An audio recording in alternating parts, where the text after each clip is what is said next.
Well, hello, everybody. This is day 31 of the Sage Circle Alliance live streaming, and we are just doing what we can to get the message out about Sage Circle Alliance. And today, I'm again thrilled to be here with Sid Nodder, and Sid is just the cat's meow when it comes to all things plant-based. And Sid, how are you today? I'm doing well. Thanks, Kathleen. You You're the betcha, you best betcha. So pajamas. now, where are you located? I'm in Illinois, about an hour south of Chicago, small town on the river. Okay, what's a small town to you? 7,000? Okay, that's okay. That fair enough. That's small because our town is about 3,500, and I don't know on what mile radius, but we don't even have a stoplight in town, which is really cool. And the big happening is when we go to the feed store. So, and we go out of necessity, not just to be hanging out. But yeah, so you tell us a little bit about what you do and what your area of expertise is, and then let's segue into why Sage Circle Alliance. Yeah, well, for over 25 years now, Kathleen, that's a long time. I've been teaching whole food plant based education and classes and in my local college and in my home and in different venues and now online a lot too. And I got interested in this years ago because some friends invited us over for a vegetarian dinner, which we had never thought about or heard about. And from there, we learned about animal suffering. And we have a big heart for animals and decided we weren't going to eat meat anymore. So we started down this path of very unhealthy vegetarian food filled with dairy and hostess cupcakes and frozen pizza. And then years later, we switched to an unhealthy vegan diet filled with fake hot dogs and fake cheese, and all the transitional foods, which have a place if you're transitioning, but you shouldn't stay there if Mhm. that's what you're doing. And then for the last 15 or 16 years, whole food plant based with no added oil. So that was my transition. But today, I help people that are struggling with chronic disease, weight issues. I help them learn how to eat to reverse all of that. That's the cool thing about this way of eating. This is the only way of eating that can actually unclog our arteries, proven to unclog our arteries and reverse our number one killer, which is heart disease. And with my dire family history of heart disease, stroke, diabetes, inflammation, colon cancer, you name it, my family has it Mhm. or has had it. I'm just about the only one left at this point. But with that dire family history, I knew I did not want to go down that path for sure. Well, my family too has a history of a lot of different types of diseases. I was actually thinking of my grandmother, who I never met because she passed when she was 48 years old. So my mom probably was 20, 21 when she passed, maybe a little bit older. And so I never had the opportunity to meet her, although she's had a major impression on the family. It's like energetically, her life has been immortalized, if you will. And she died of breast cancer. She had a double mastectomy, and back in the day when radiation treatment was very, very harsh compared to what it is today, even though it's harsh today. And my dad had his first heart attack at the age of 41. He had a massive heart attack that he was in a coma for a month at the age of 62. He lived to be 82, but he died of brain cancer and lung cancer, had been a smoker for many years. And I was really thinking of all the diseases in our family. And I actually, at a few years ago, had precancerous polyps when they did a colonoscopy. And in the past, I would have used that as, oh gosh, look at what, I'm a victim of circumstances. And today it's like, no, no, no. There are things that I can do to minimize my risk of any of these diseases because of the fact that we know about the eating. And I was thinking about opinion bias. If you've ever heard of opinion bias, that basically is where somebody can take a circumstance and they can have one opinion and somebody else can have a different opinion, and they will find a way to justify their opinion. So with meat and dairy, the way that people eat, they will find justification based on their opinion. They can find research papers, they can find reports, they can find blog posts, they can find videos, they can find quote unquote experts, doctors who support a meat-based diet. And then you have the plant-based eaters who also can justify their way of eating and their opinion. And yet it's really looking at the facts. And that's, what I love about what you're doing and the people that are involved in Sage Circle Alliance is very well researched people that we actually do our homework. Now, with what you do in working with your clients, the people that want to reverse disease or they're overweight and they just can't seem to get it, what do you advise to people on reversing the way that they're eating? Yeah, well, it depends. We have a 45-minute conversation up front so that I can ascertain what exactly are they struggling with? What hurdles are they facing? That's going to determine the direction that we take. So some of them are emotional eaters. Some actually have food addictions that trigger them. Some are living with family members that don't eat the way that they do. So the coaching takes turns what they are in need of from me. But as far as the food goes, I lay out we've got to create a menu plan. If we don't have a plan, how can you succeed without a plan? So let's make a weekly meal plan and let's keep it simple. Think of things that you already eat that fall into this category. Are you eating spaghetti with meat sauce? Let's just make spaghetti with marinara and roasted asparagus. Let's switch from a chicken stir fry to some soy curl strips or, some tofu stir fry. So we try to start with the easiest low hanging fruit first. And No then pun intended. yeah, yeah. And then I just try to steer them toward easy recipes. Okay, we're going to have oatmeal for breakfast and black bean soup for lunch and a bean burrito with a salad for dinner. Well, let's keep it simple and maybe some ice cream for dessert if we're going to do that. So we want to keep it simple and not be overwhelmed. I think people are overwhelmed at first thinking they need to Mhm. find hundreds of recipes when they don't. Find 6 or 8 recipes that you really like, Right. and then every week add a new recipe in and try till you build up your repertoire. And so it really depends on the client, but there are common things to every client, and one of which is the food that has to be eaten. Yeah. Well, one of the things that I found works really well for me is I love my crock pot. It's like I don't have an Instapot. I haven't yet graduated to an Instapot, more out of fear. I don't know. It's kind of a false fear, but I think it goes back to the pressure cookers. And everybody I talk to who has an Instapot, they love it. But I like my crock pot. And what I'll do is I'll make a big batch of whatever it may be. Like the other day, I made a curry dish that had chickpeas in it. It had mushrooms. It had onions, carrots, bell peppers, and tofu in it. I actually baked the tofu and then I put it in after the fact. And I happen to have somebody that I cook for who is not 100% plant-based. So I put in some of the gardenia meatballs because that satisfies their need for meat. And so it's kind of a gateway that I provide. But what I did is we had dinner and then I was able to freeze the rest. And then when I want a quick meal, I just pull that out of the freezer and I can put it back in the crock pot. I can throw it in the microwave. And, it really is about convenience because we're all so busy. But what I have found, and tell me if this happens with your clients, Sid, is I have found that I actually enjoy cooking now. That pre-vegan, pre-plant-based, I didn't like to cook and I hardly ever cooked.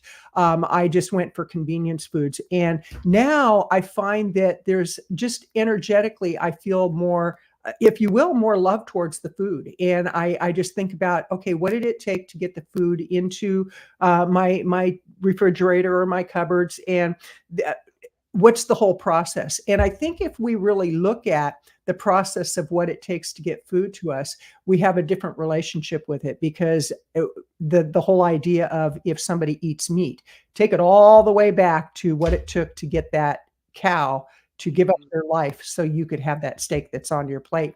And I think if we energetically did that, more and more people would move to a plant-based diet. Mhm. Yeah, it breaks my heart just to think of the factory farming, and every time I see a truck on the road with animals, heading down the road, I just could cry. But yeah, I think if more people knew, that's why what's the saying? That's why slaughterhouses are kind of hidden. You don't usually know where they are. They're hidden. They don't have glass walls, that's for sure. Paul McCartney said that. He said, if Yeah. slaughterhouses had glass walls, everybody would be vegetarian. And I think now he probably would lean more towards vegan. Yeah, for Now, sure. with the people that you work with, do you ever get people who have a misunderstanding of what being vegetarian is compared to being vegan, and how do you educate them? Yeah, I don't run across that too often because Okay. by the time they contact me, they're familiar with what I teach. They watch my webinar usually before they contact me, and which talks about the foods. Some of them, though, do have misconceptions about what's healthy. That's for sure. Or they're drinking high-fat coconut creamy stuff for all the time and wondering why they can't lose weight. Or they're not connecting all the dots with all of their food. That's for sure. The fake cheeses, and Right, they think right, they're eating healthy a lot of times when they're really not. So that's where I try to shed some light about that. right. There's better choices. Let's make better choices than that. And I think it's all Yeah. the advertising and the misinformation that, and we grab onto something that will support, again, our opinion of what we think is healthy, and that's why Mhm. experts like you are so important, because I went through the, T. Colin Campbell, nutri plant-based nutrition course and got that certification, and for a period, I thought I was gonna be a nutritionist. I thought I might move in that direction, and then I realized that's not my passion, that's not my wheelhouse. I love talking about healthy eating, but I don't want to teach people about healthy eating. But even Mhm. though I'm working on an ebook called 7-Day Reboot to Plant-Based Eating, and it's geared actually towards people who have been plant-based and then they kind of fell off the plant-based wagon and they went to the unhealthy vegan wagon. Mhm. Not that I have done that, but I think I might have been guilty, and I occasionally am guilty of that. And so what I realize is that for me, when I write a book or I do a webinar or I do a live stream and I kind of pull my own covers, it helps me to be more transparent and more honest about staying on the straight and narrow of healthy eating. And that's really what it's about for me. I'm so clear on the fact that I don't want to end up like a lot of people my age, a lot of women my age, that, I went on this beautiful walk this morning and I was out just literally smelling the flowers. I was talking to the animals because you and I both live in a rural community, and we have a lot of livestock around our area. And I feel so blessed to be able to walk out the front door and take a mile or two walk and not think anything about it as far as, oh, can I do it? Am I going to have the Mhm. energy? Where with plant-based eating, I definitely have the energy. So Mhm. I love what you're doing. And now let's talk about Sage Circle Alliance. You're Mhm. a founding member of Sage Circle Alliance. What motivated you, first of all, to get involved in the organization, and what motivated you to become a paid founding member? Yeah, well, I've noticed over the years with working with other people, collaborating with other people, the importance of that and the joy in it. There's joy with when you work with like-minded people on a project together or you're promoting something in a bundle together. And I've just discovered that I really love doing that. And when Sage Circle Alliance was being formed, it was presented as a place where we're all going to be on the same board, moving toward the same goal and working together. And that was very appealing to me. Mhm. Mhm. And what do you find most appealing about Sage Circle Alliance, as far as, like, okay, there's the collaboration and the community, but what about the benefits, if you will, like the speakers bureau? We can contribute to the blog, to the newsletter. We can host events and promote them to the members of Sage Circle Alliance. What's your wheelhouse there? Yeah, so it's not just a group where you pay membership to, and you're a member there. This is really an interactive group. You are welcome and encouraged to join one of our teams. Come to the meetings, the Zoom meetings, give opinions of where you'd like to see things go. Promote your books, promote your courses, your paid courses. You have the opportunity to promote your events and everything Mhm. that you're selling there. You're encouraged to get together with other members and collaborate on things together. If you need a service, and if somebody needs your service, you would come to SCA first to see if somebody's offering the help that you need, or if you need a marketer, or if you need a business accountant, or whatever it is. There may be that person in SCA that would be there to help you. It's interesting because more and more what I'm finding is that people that subscribe to a very ethical vegan lifestyle, and they have a vegan business where, whether it be a nutritionist, they have a food product that they've created. We interviewed for our podcast, Belin and I, the Mad Cookie Man, and he's out at Ray Ortega. He's out of Sacramento. The guy is hysterical, and he has vegan cookies, and he started making vegan cookies 25 years ago. And it's so interesting because, like you said, you can find virtually any type of food that is designed for carnivores that has a vegan bent to it. And I want to remind people to check out Sage Circle Alliance. That's sagecirclealliance.org, sagecirclealliance.org. And it's streaming on the bottom of the screen here. But what I find is a lot of people are preferring to do business with those who understand the vegan philosophy. For example, Lynn and I were marketers and we're strategists, and we have people that will work with us because they know that we understand what their business is about and the whole philosophy behind the business. But what I love about Sage Circle Alliance, the caliber of people who are members and are joining, we have volunteer levels, we have founding member levels, we have organizational levels, we have nonprofits. So there's pretty much something for everybody, and the benefits to membership are pretty amazing. But I love the collaborative relationships that people are building. And what I like as a speaker, I like that there's a speakers bureau. There's basically a section on the website where if you're looking for a speaker for a Veg Fest, for example, there are those of us who have put our profile up to say we're available. And so let's say that I live on the West Coast, I'm in Oregon, and there's a Veg Fest in Portland. I could post that I'm available to be a speaker at a Veg Fest in Portland. Or maybe it's a company that's looking for people to talk about nutrition because they want a healthier work staff. And they can go on to the Sage Circle Alliance and they can look and find speakers that could come into their company and actually do training. And some of it we do pro bono, other things we do for a fee because that's what we do in our business.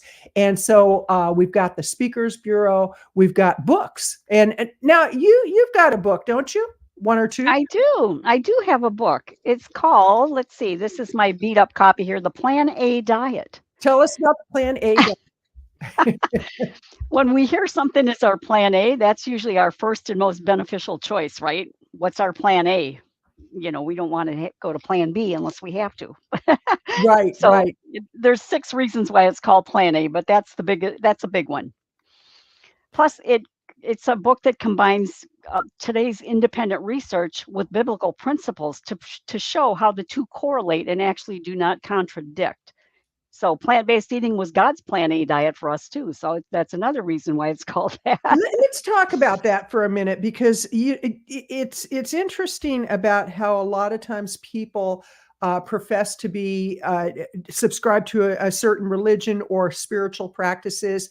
And to me, the most spiritual thing that we can do is to not consume animals. That's my opinion. I have opinion bias on that. But truly, if you think about it, when you think of the energy of food that goes into your body, if you're putting pain, suffering, and death into your body, it's got to go somewhere. And it usually comes out in emotions. It comes out in anger. It comes out in depression. And you can look at the state of the world today, and one has to wonder, why is there so much anger, violence, and suffering and depression?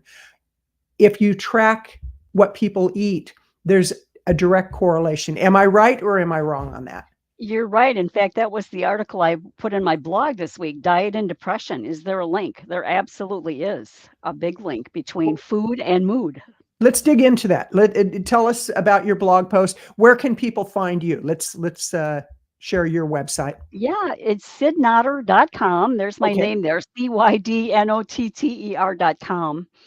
So if you want to receive my weekly newsletter with articles and recipes and so forth, you can sign up there. There's a free 10 dessert smoothies. If you sign up for that, you'll get onto my mailer. But the goal of the mailer is just to educate and help people. And I'll be talking about SCA in the newsletter as well, and upcoming events. But we always focus on a topic of interest, a recipe of the week, a joke of the week, because I do feel the world needs more humor than we need to laugh. We need to laugh Absolutely. more than we do. And so I include that as well. And I just did a course with 23 speakers, developed a course with 23 other speakers called Food, Faith, and Fulfilling Your Purpose. And that's a free course with Dr. Anthony Lim, Shane Martin, eatplantbased.com. A lot of people that you are probably familiar with Mhm. took part in that course. So that was my latest project, which completed in March. And so That's now not a that small undertaking. That's 23 speakers, did you say? plus me was 24 because I did That's a presentation incredible. too. That's Yeah. incredible. And, so what's the whole premise of the summit? The healthy eating or obviously plant-based eating? Yeah, it's for people that want to incorporate their spiritual beliefs more into their daily habits with routines and lifestyle. So we want to combine our lifestyle with our spiritual beliefs. And Dr. Lim did an excellent presentation. His presentation was called "An Undivided Life." Like everything, we divide our lives into compartments a lot of times Mhm. when we shouldn't. And so it's how to incorporate faith more into your journey and how to Okay. benefit from that as well. Well, it's kind of what came first, the chicken or the egg, and what came first, eating for faith or eating to prevent depression? Let's talk about that because I think that's an important topic, especially in light with younger people. I mean, I just think that younger and Gen Xers and Gen Zs and all that. We just interviewed a young man for our podcast show who is a Gen Xer, and we actually, for the YouTube thumbnail, it was Gen X intersects with Gen V for vegan. And a lot of younger people are realizing that there is benefit to becoming vegan for the animals, for the environment, and not so much for their health at this point, although some are waking up to that fact. But what's the correlation between what we eat and depression, and how can people identify if their foods are really impacting their emotions?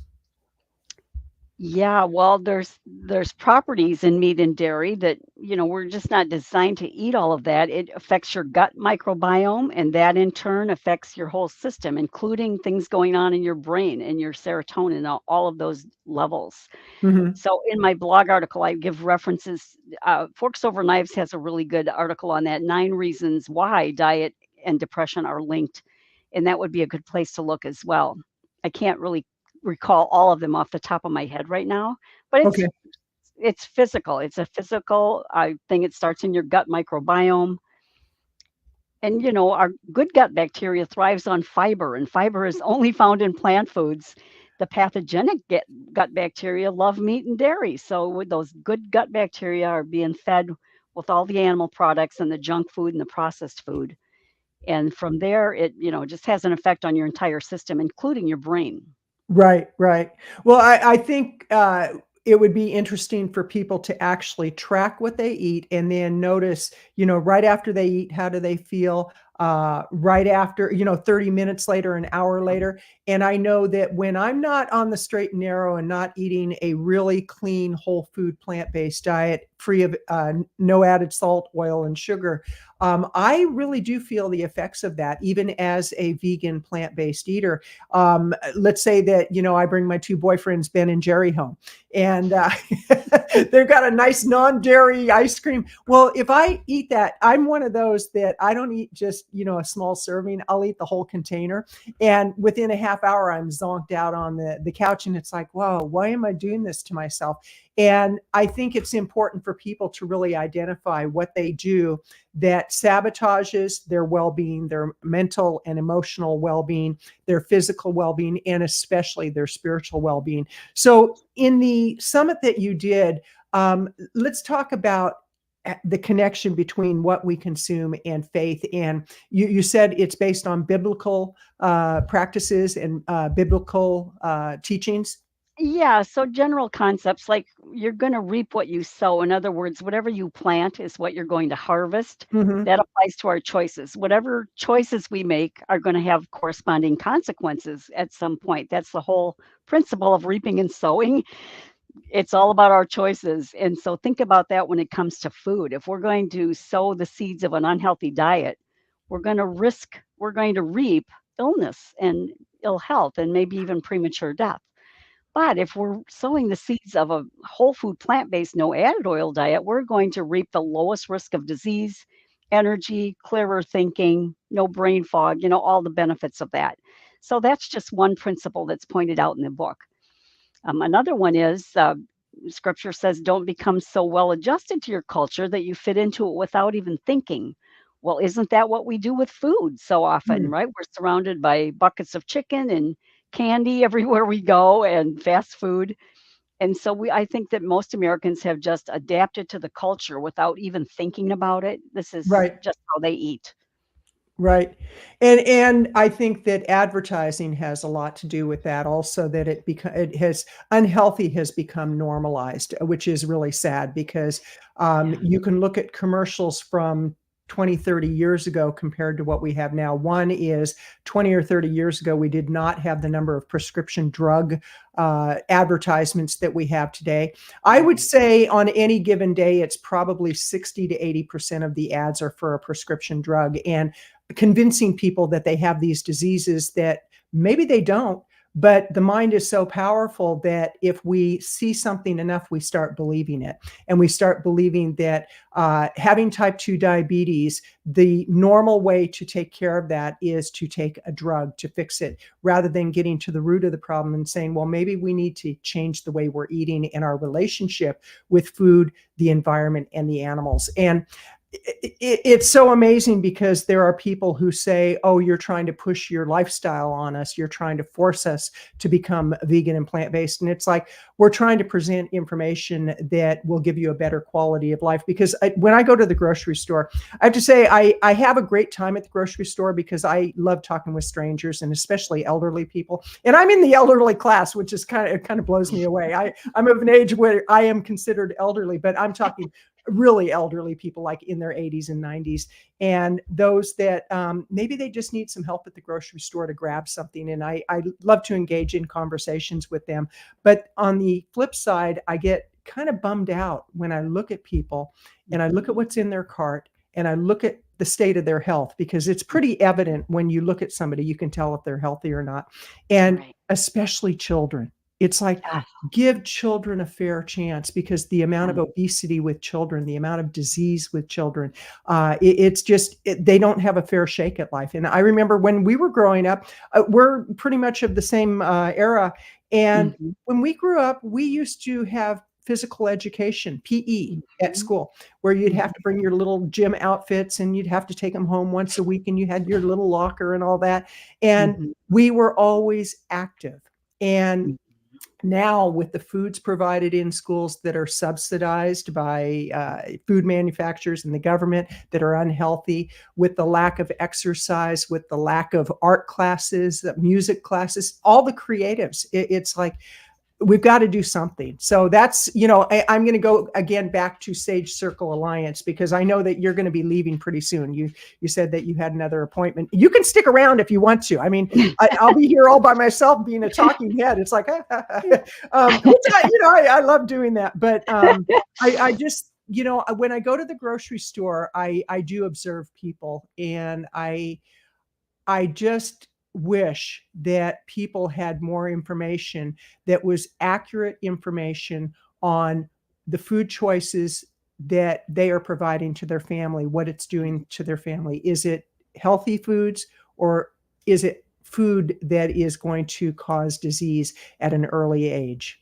Yeah. So right now I'm working on a big label reading course, because even with the people that are vegan, I want them to be able to look at a label and see at a glance, is this a junk food or is this something I should actually consume? Right, Because right. there's a lot of vegan junk food on the market, lots. In fact, I spent the weekend taking pictures at the store of various products and their labels to What are work on some of this. the unhealthy vegan foods? Let's talk about that. What would you say if somebody, they're eating processed vegan foods? What are some that would be really wise to let go of and not put in your diet? And then let's talk about the gateway foods. And again, whenever you have to leave, I get that, but if you want to stick around, I would value having this conversation about food labels on vegan foods.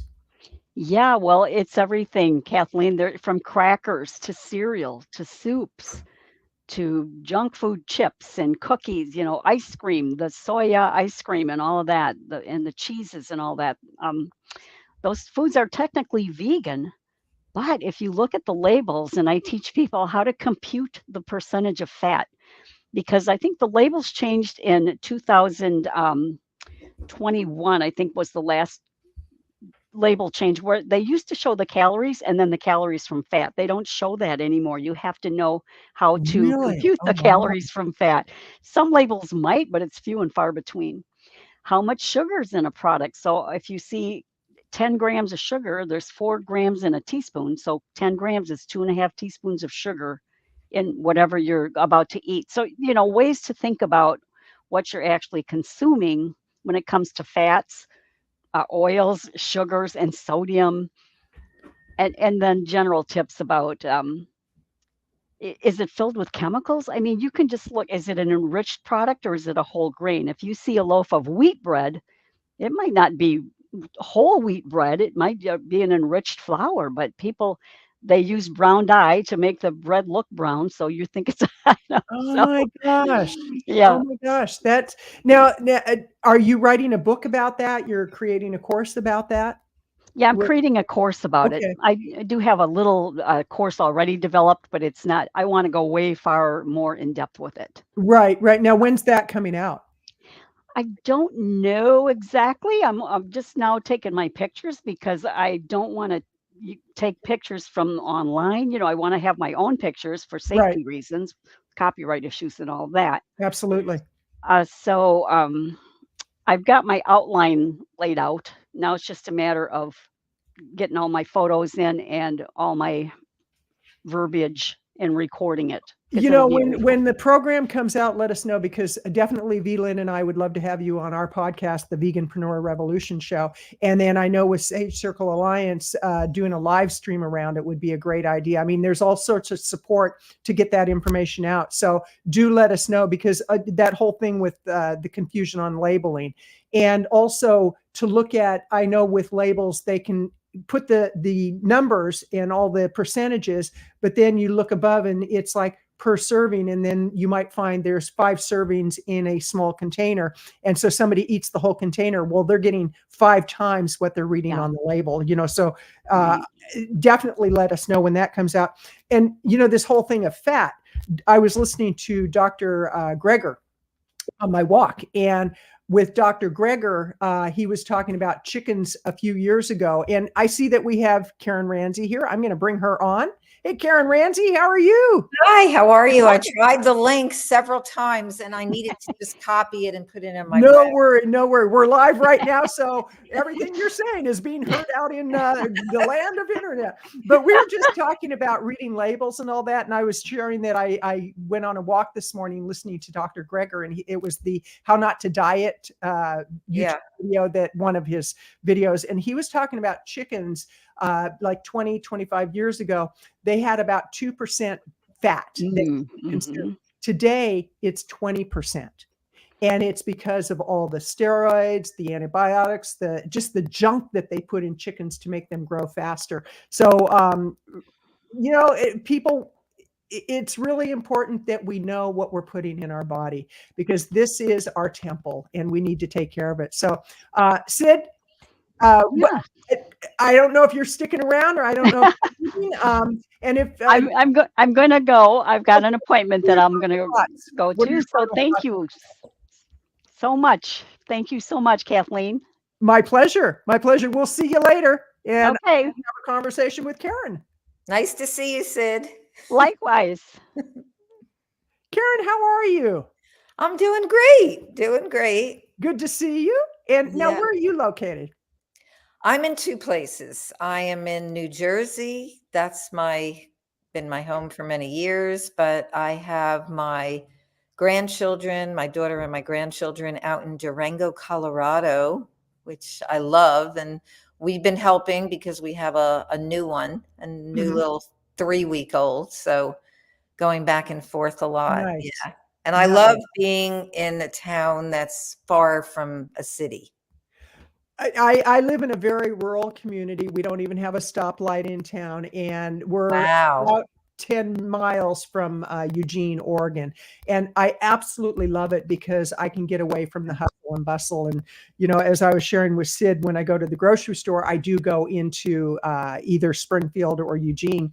And it always shocks me how many people there are. I went to the store the other day, and it was right around 5 o'clock in the afternoon. And I was like, oh my gosh, there's rush hour traffic. It's bumper to bumper. So now, just so that people have a point of reference, Karen, what is it you do in your business, and what is your reason for joining Sage Circle Alliance? So let's start with what you do in your business.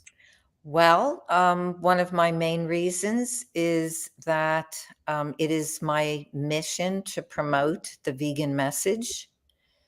Um, I have many experiences of health and healing, and I've been coaching as a vegan and raw food lifestyle coach since 1998. I have thousands of stories, success stories, many of them up on my websites, feelfabulouswithfood.com Okay.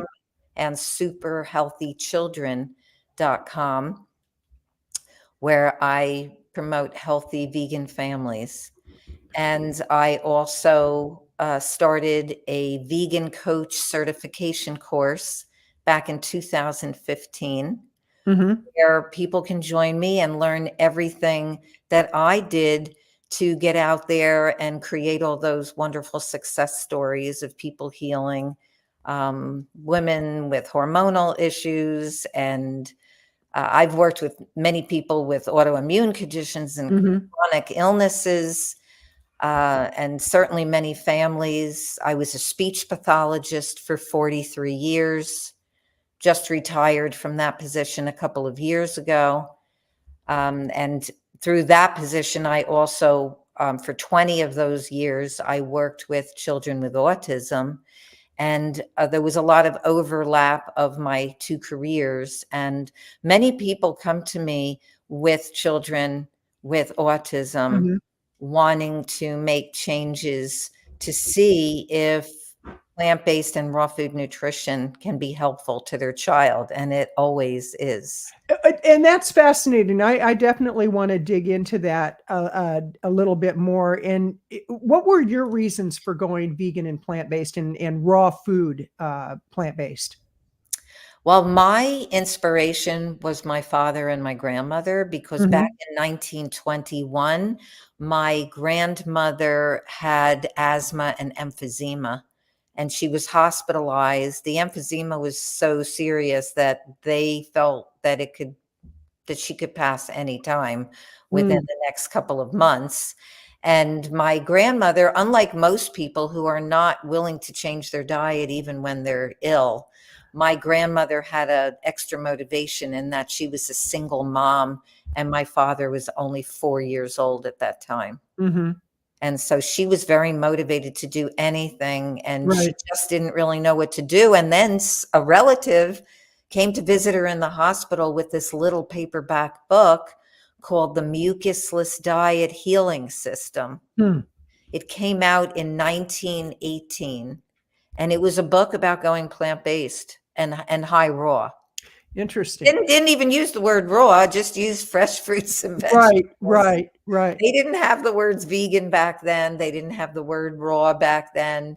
My grandmother wrote poems about it, and she called it natural food, eating natural food. Your grandma was right. And, with what you said about, a lot of people just refuse to start eating healthy, even when they have health issues. I have a friend who he's probably 75. He just had open heart surgery. He's type 2 diabetic. They almost were going to amputate one of his feet. He's going blind, and he drinks Coca-Cola like it's going out of style, Oh my and goodness. he just eats a lot of garbage stuff. And for the last 3 or 4 years, we've been having many conversations, and usually we have conversations when I'm out on a walk enjoying my health, and just had a smoothie or whatever. And he'll ask me, he goes, "What can I do?" And after quite a few conversations, I finally said, I'm not going to have this conversation with you anymore because I've already told you, and you obviously are choosing to eat this way. I said, the answer. I even sent him Dr. Furman's book, Eat to Live. I sent him some books, and it was like, I don't want to keep telling you what I know if you're not going to do anything with it. So I just kind of gave up on that. And recently we were having a conversation and he goes, so how are you doing? I said, oh, I'm doing great. Just went on a run. And he said, so your health is good? And I said, no, I'm going to stop you there. My health is great. I'm not going to, it's amazing how people will try to shift your view of what's healthy and what's not healthy. But I want to talk about the kids, and we actually have Meryl here. I'm going to bring Meryl on the stage because talk about kids. She's an expert at that, bringing information into the childhood. Hi, Meryl. How are you, Meryl? Can you hear us? Hello, I am at the You are airport, so there is lots of background noise and not my usual background in general. But hello, we were everybody. just gonna, for people who don't know who Meryl is, which is impossible if you're watching this live stream. Meryl Fury is one of the co-founders of Sage Circle Alliance, and she is frozen right now. I don't know if you know that, Meryl, but you are frozen, and kind of an interesting look, but but we want to talk about, I want to talk about kids because as I was sharing with Sid, when I go to the grocery store, it pains me to see the children, how unhealthy. It's so painful what's going on. And that parents are doing the best they can in many cases. I don't want to put the blame on parents because parents are being given misinformation. So let's talk about do you have, either of you have stats on the amount of the percentage of obesity and overweightness in children, the onset of adult diseases that now children are being afflicted with? What's some of that conversation that you can share? I have a lot of information on the rates that are soaring, like because of my big interest in attention deficit and autism. Mm-hmm. Back, I've been a speech and language pathologist for 43 years. And 40 years ago, I rarely saw a child with the symptoms of autism. Autism back then was 1 in 10,000 children. Right now in my state of New Jersey, autism is 1 in 32 children. And I know that there's this view of autism like that we should celebrate it because it's it's on the neurotypical spectrum, but parents want help with their kids with autism. I worked with kids who were wearing helmets. They were banging their heads all day. Those parents were not celebrating their child's autism. Right. So, there are people who are celebrating their autism, but I do want to say most of those people are, they're functioning much better than some of the kids that I saw. So I am out there to help these people, and they do want that help. And the statistics are out there that like autism right now is soaring, and there's many, many reasons for it. Well, let's talk about those reasons. And I definitely want to focus on diet because I think that this is something that we need to shout it from the mountaintops. We need to, it's like when people say, oh, don't push that vegan stuff on me. It's like, you know what?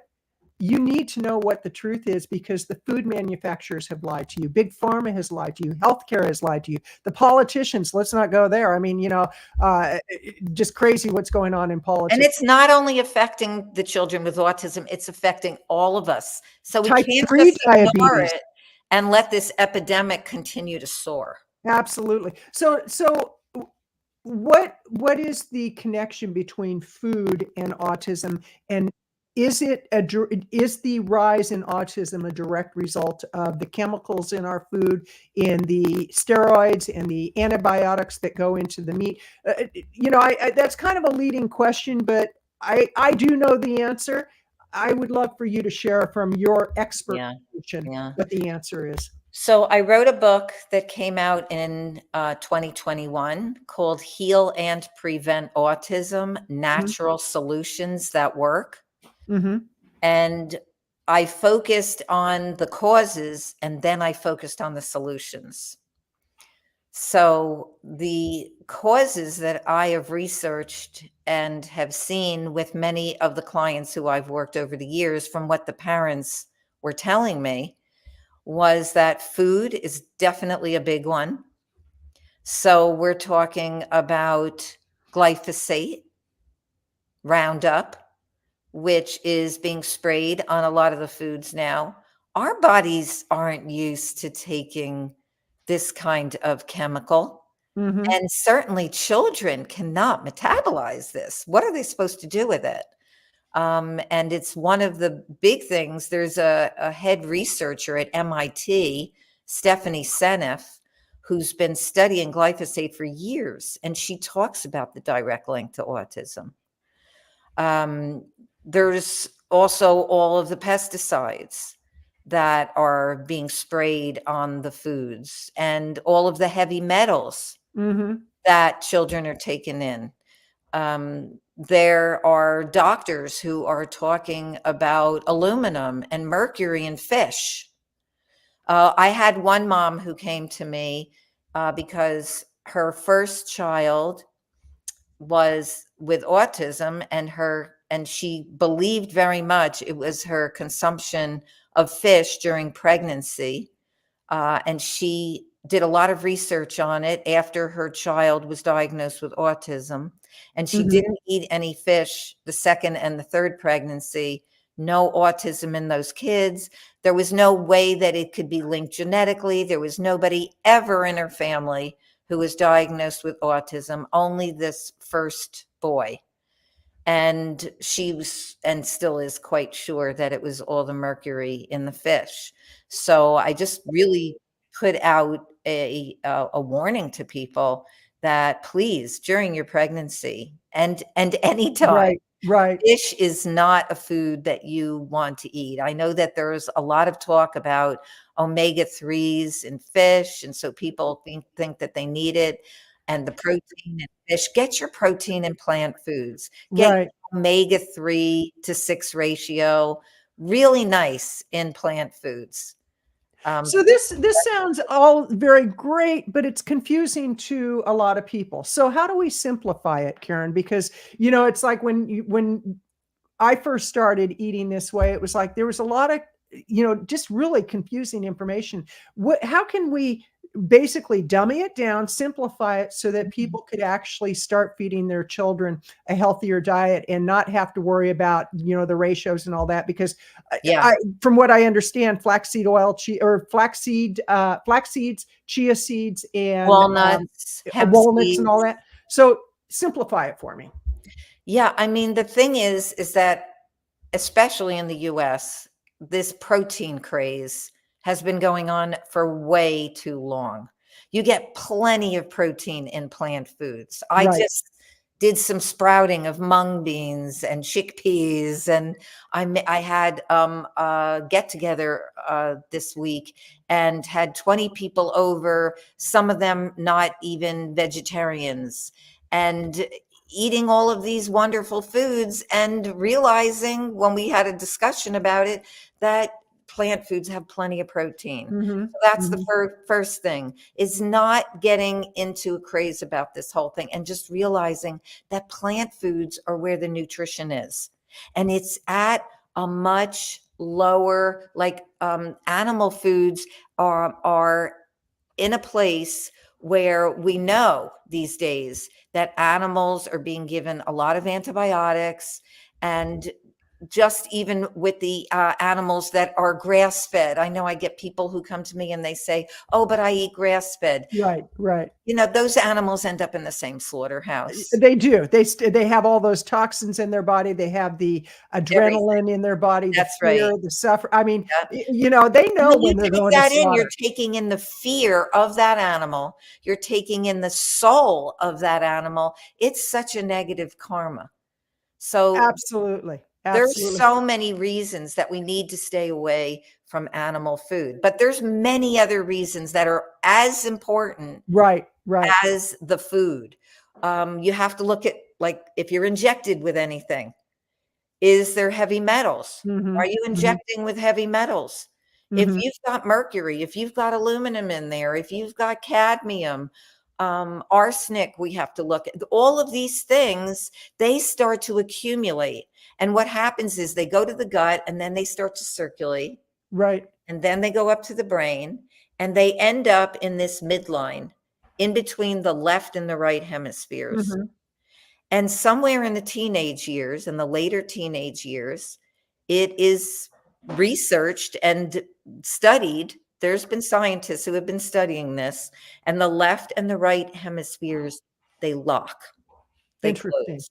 Interesting. And all of those heavy metals, hard to get rid of them at that point. However, I am optimistic because I have worked with some adults who have still been able to heal from some of these really difficult symptoms of autism, like, all the sensory integration issues. I worked with one woman who just was under a table growing up. She could not take sounds, and she just always had her hands over her ears, and she could not communicate. And all of the speech and the language problems that these kids have, many of them are brilliant, intelligent people. Mm-hmm. But because of food, because of heavy metals, pesticides, I believe, they have been damaged. Let's put a pin in that for just a second, because I want to ask a question of, why do people refuse to hear this information? Because you're so well researched and so well educated on this, as many of us in Sage Circle Alliance are, because it's our life. It's like once we kind of cross that invisible line, it's like there's no going back. It's like, That's oh my right. God. And we go further and further and further into it. And what can we do to educate the general public? Because it's scary when you think of it, that more every day people are getting sick, more every day, type 3 diabetes now, that's dementia and Alzheimer's, and it's more prevalent than ever before. It's frightening. It's frightening. When I go to the grocery store and I see somebody with their legs that are just so swollen, and they've got, their red legs, and they've got type 2 diabetes, and they're probably going to lose their legs pretty soon. It's like, how do we educate people? What's the answer, Karen? Well, I go out and I educate. I've done many talks and I bring up the statistics. People are shocked, but sometimes it takes hearing those things to wake up. There are many people who don't come, who don't want to hear it. Right. Sometimes it takes really hitting rock bottom. And I've had people come to me when they've hit rock bottom. Mm-hmm. And they describe rock bottom. What does that mean? Because, it's like in recovery with alcohol and drugs. Yeah. So like what you're talking about here, like you talked about somebody who you see at the store, it's like so inflamed, and it's not unknown anymore. It's common. Mm-hmm. It's common where somebody is carrying so much weight. You're wondering how are they even getting around? Right. And so I had, for example, this is an example of somebody who hit rock bottom. This woman had a very responsible position, and she was scared that she would not have work anymore because she couldn't function. And her ankles were all swollen. Her legs were totally inflamed. Her joints, she was having really a hard time and in a lot of pain. And she wasn't sleeping. She had extreme brain fog. She couldn't even focus on people's questions anymore. She was scared. Right. She had really hit rock bottom. She needed to lose like 60 pounds in order to just get to a place where she could function. Mm-hmm. And she tried diets because she didn't want to go to a plant-based diet. She and her husband love meat. And she eats animal food like 3 times a day. Mm-hmm. And she wasn't interested in changing her diet. Now, even when she found me, she saw me online, and she said, and she also saw that I was in her area, which was really unusual. So only about 25 minutes away. And she wanted to come, especially because she could see me locally. Right. So she came to see me. This is going back a couple of years ago now. She came to see me, and she even told me, my plan is not to go vegan. I don't Right. even want to go vegetarian. Right. I just want to get healthy. Can you take me to a place? Now, years ago, when I started coaching, I might not have even worked with her Right. because I wanted somebody who was motivated to go to plant foods 100%. But I felt like if I could take her even a number of days to a whole foods, plant-based, low-fat lifestyle, I could get her results and get her motivated to go Right. more to Right. plants. And that's what we did. I took her in steps. We worked for 2 months together, every week, a full hour, Mhm. and she had access to me when she was having food cravings. So during the week, when she felt like she was going to eat something that she wasn't supposed to eat that day, Right. I Right. didn't have her on a complete vegan or vegetarian Mhm. plan, Mhm. but it was very high in plant foods, Nice. very high in raw foods. And she made a tremendous amount of progress. In like 2 That's months, she amazing. lost close to 40 pounds, made a big difference for her. Her swelling was coming down. She was sleeping better. She was thinking better. She did an amazing testimonial about it. And Awesome. at the end, she was 5 days of the week plants, plant foods. I don't even like to say plant-based Right. because that Plant can food. mean many Right. things. Right. Plant-based doesn't just mean based in plant foods. It Right. should mean eating all plant foods. Right. So Right. I personally do like to use the word vegan, because it really spells out what it is that we're looking for. Absolutely. And speaking I of see. vegans, we have a couple of plant-based. I don't know how they identify themselves, but I see that we've got actually 3 people that I'm going to bring on the stage right now. And Karen, definitely stick around because you've got a wealth of information. But I'm going to start with the man himself, Paul Chatlin. How are you, Paul? Hi, Paul. Hello, Karen. Hello, Kathleen. And hello, Rachel. And hello. Okay, I'm going to bring Rachel on. There's hey, Rachel. How's Hi, all. Los Gatos? How's Good. yeah? Good. I Things hear are- it's beautiful out there. And then we're It's going to finally bring. feeling like summer. All right, and then we've got Matthew here. How are you, Matthew? Good to see you. Good to see you too. Nice to meet everyone. I was just listening to what Karen was saying, and think of how much this woman had to go through before she was even willing to try. I mean, how many miles do you have to run before you're exhausted? I mean, what yeah. a thing. That's You know, why we were saying hitting rock bottom sometimes is what brings someone to actually open their mind to look at it.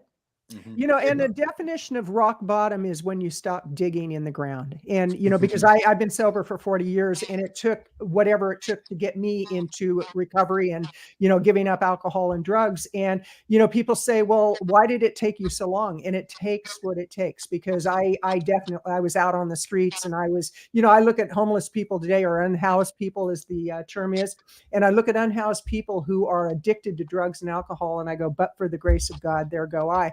And that's what I have to remember about eating too, is that, but for the grace of God, because I was given the information and I received it. And with that, I'm going to give the show over to the man himself, Paul, and I'm going to make my exit and say, thank you, Karen, for all you shared, and great to see you, Rachel, and Matthew, great to see you. And I will leave it in good hands now. Take care. Great to see you, Kathleen. Bye-bye. Thank you, Kathleen. Great talking to you. Okay, so let's be true here. I didn't know I was, you know, they call me the man. I am but a guy. And I didn't know I was running the show today. But this is when, you know, you're confronted with something and you go through it. So first, allow me to say that Matthew, my son, I loved what you said. And you make me so proud. So thank you. Thank you. Well, thank you, Dad. So today, Karen and Rachel, and everybody else is listening, if you could indulge me for a few minutes with my son, I'd just like to have this father and son moment. I was out yesterday and I went to golfing, which is a rarity because I'm busy. And the guy who's the guy I see every year at the same course, he's around my age. And we were kind of lamenting, saying, from the moment I became a father, all I cared about was knowing when I became an older man that my kids, my sons, I have 3 sons, were okay. Like they were good. That was my job. I took it as serious as I'm taking the SCA. And it's like, so today you guys get to hear a couple questions I've been wanting to ask my son live forever.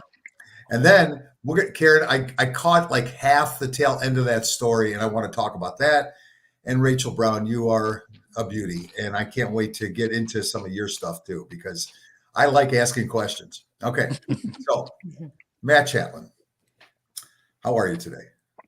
It's a sunny day here in Ann Arbor. All right. So it's interesting. You guys kind of, I'm going to start rolling into this. The question is, do you like to use the word vegan or plant-based? Now, just so you know, I have been plant-based, but I've looked for a reason to be called vegan plant-based. And the SCA has given me that opportunity because of my true love of animals and my concern about the planet. So I'm not sure what what we should be called, what we should, I just want to be called healthy. Hey, this guy, he's 66, he's healthy. Winner, I'm happy. All right. So Matthew, please share, if you would, with Rachel and Karen and all the listeners, what your life was like as you kind of made that determination that you were going to go, well, you just use the word vegan. Give me that process. What happened? What was that defining moment when you said, that's it, this is how I'm going to run my life? Well, thanks, Dad, for that great intro. A lot of kids don't have dads that start organizations for plant-based eating. So I think having that kind of unique setup gave me access to a bunch of doctors. And this is over a decade ago now. And being able to kind of get the research presented directly to me and the entire audience, you're presented with questions, whether or not you want to indulge those questions. I think Karen was saying most people don't, and I would totally agree with that. But the question I asked myself, which is, Matt, what's the healthiest diet you could eat? And I think if we go down that track, a lot of people might come up with different answers, but you saw huge statistical improvements when you stuck to a vegan diet. Now, these were self-identifying surveys. So imagine if you're someone who says, yes, I'm a vegan, the range of outcomes of what that person is actually eating is so great. So I knew if I could do better than what a self-identifying person would do, then my outcomes, would be pretty great. Now that was over a decade ago. I haven't eaten an animal since. That's the way I love referring to it, which is I don't eat animals. And I also don't eat oil and other things that would qualify for vegan or plant-based. Calling me that while we're ordering and stuff, I don't care what people call me, but they don't like saying it out loud. And they don't like eating with someone that has those labels. So, playing in that world is always what all of us now have to kind of adjust to. I don't really care what people call me. Like my dad said, I like knowing that I'm eating healthy. I like knowing my contributions, whether no one notices them, I notice them. And that's really what matters to me. So I think that went through kind of, Dad, a little bit of your questions and hopefully a little more. All right, one more follow-up, and then everybody, Meryl Fury has joined us, and she was the one to run the meeting today, but I got you, boo. We're rolling, okay? I got you. Okay. My other question is, just because being plant-based and going through what I've gone through over the last 10 years. It's funny. I eat a lot of kale, and every time I eat kale, it kind of sticks in my throat. Hey, oh well, we'll drink of water. Yeah. It's better than something sticking in your arteries after you eat it. So, ooh, solid choice. Yeah, it's good plant-based joke. Bam. All right. So Matt, I have one other question. Mm-hmm. Matt, share with everybody what was being a son of Paul Chatlin? Give me a memory the first memory that crosses your mind about dealing with me. Well, how do I want to start that? That's a great question, Dad. I think what I would answer it in a way is that everyone that knows you, if they don't know already, they should know how relevant competition is for you, and how competition was something that, was ingrained in me as a kid playing a ton of sports. And, in that way, we don't raise wimps in our family. And I think that's what's given you kind of the ability to stick to what you've had to stick to over these years, giving me the same strength to stick to what I want to stick to. So I would say, yeah, there's kind of the ability to accept the challenges, not wimp out about it, and do what you got to do. And so compliment to you for that. And yeah.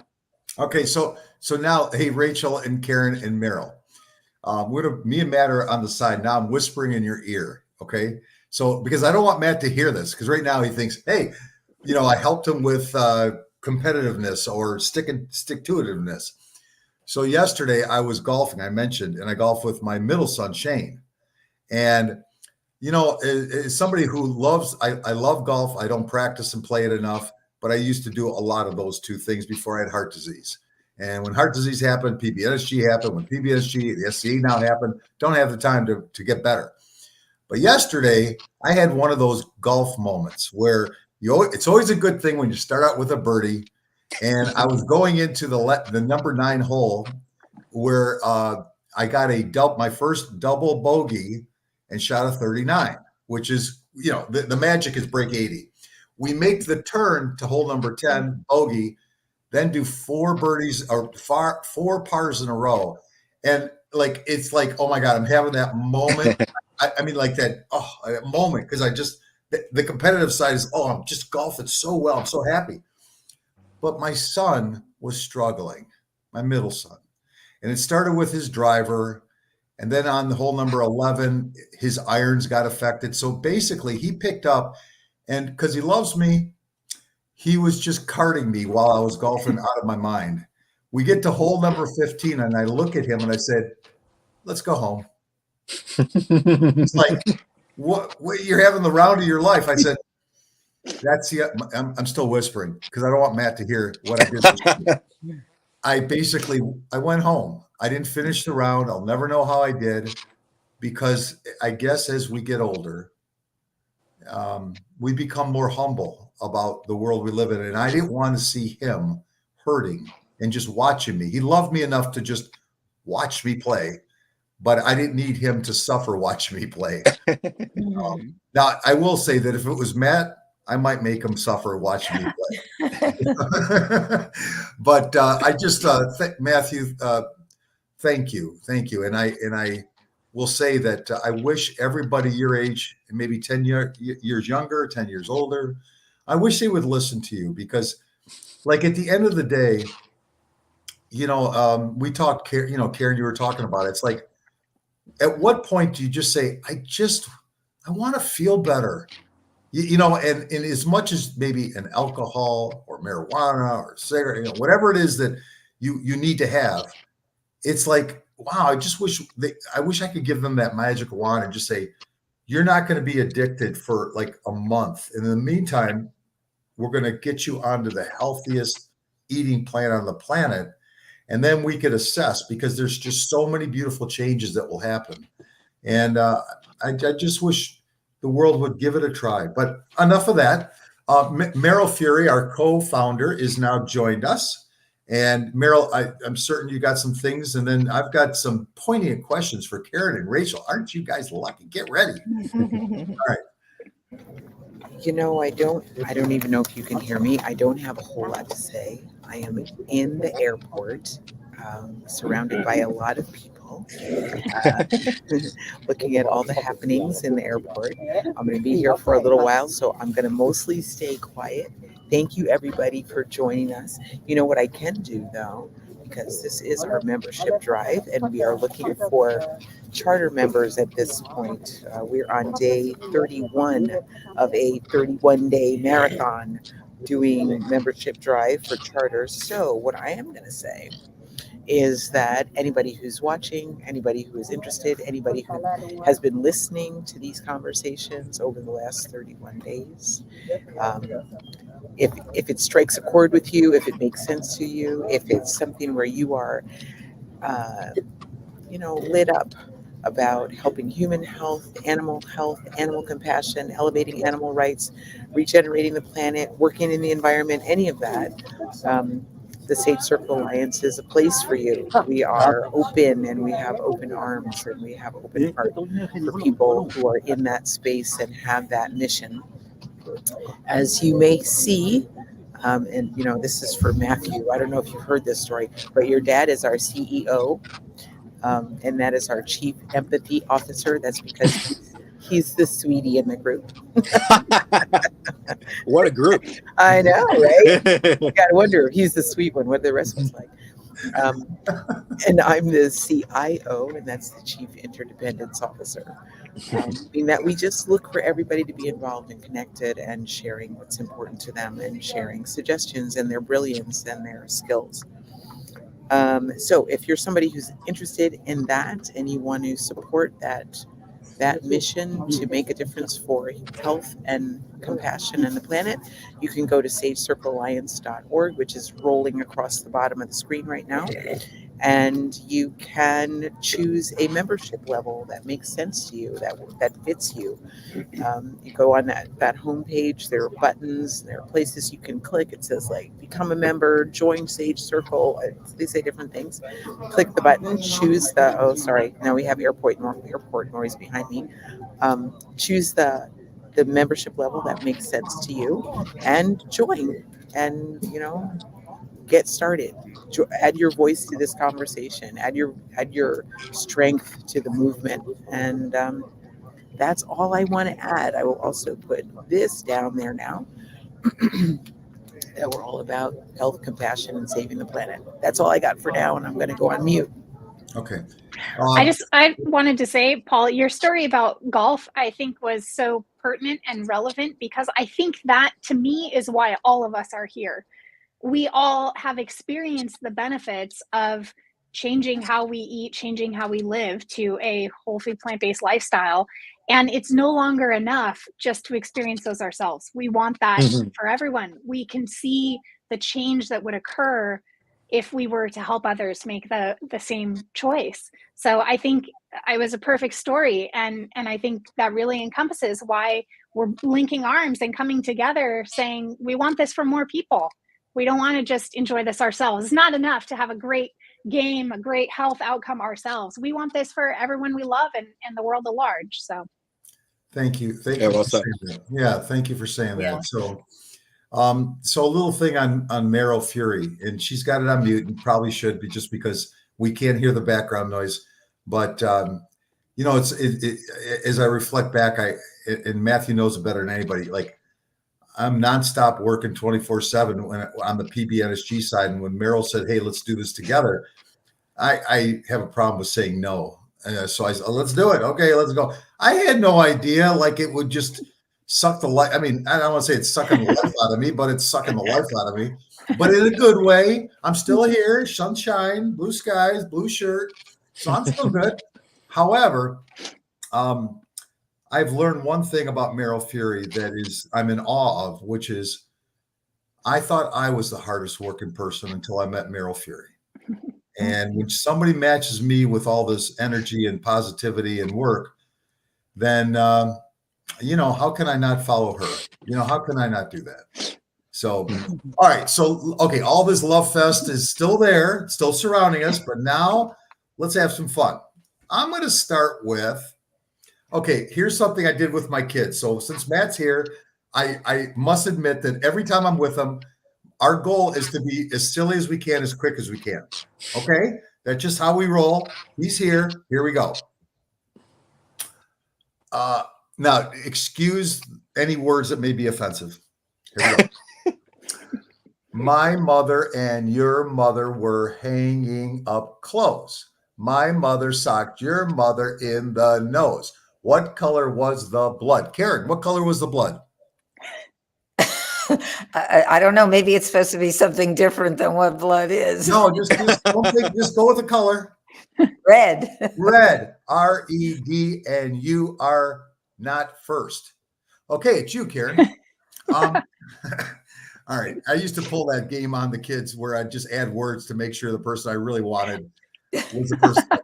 Okay. All right. So Karen, my first question is, and this is kind of like we're going to have some fun because we're going to learn about Karen. We're going to learn about Rachel, a little bit more about Matt. We know enough about Meryl and Paul for now.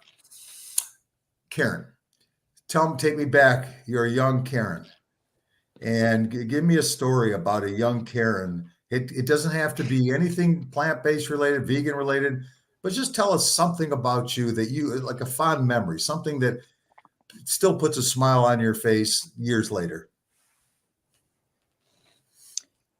Well, I mean, I did start to tell this story when I was talking to Kathleen, but it is something that has had a profound effect on my entire life and has shaped my mission.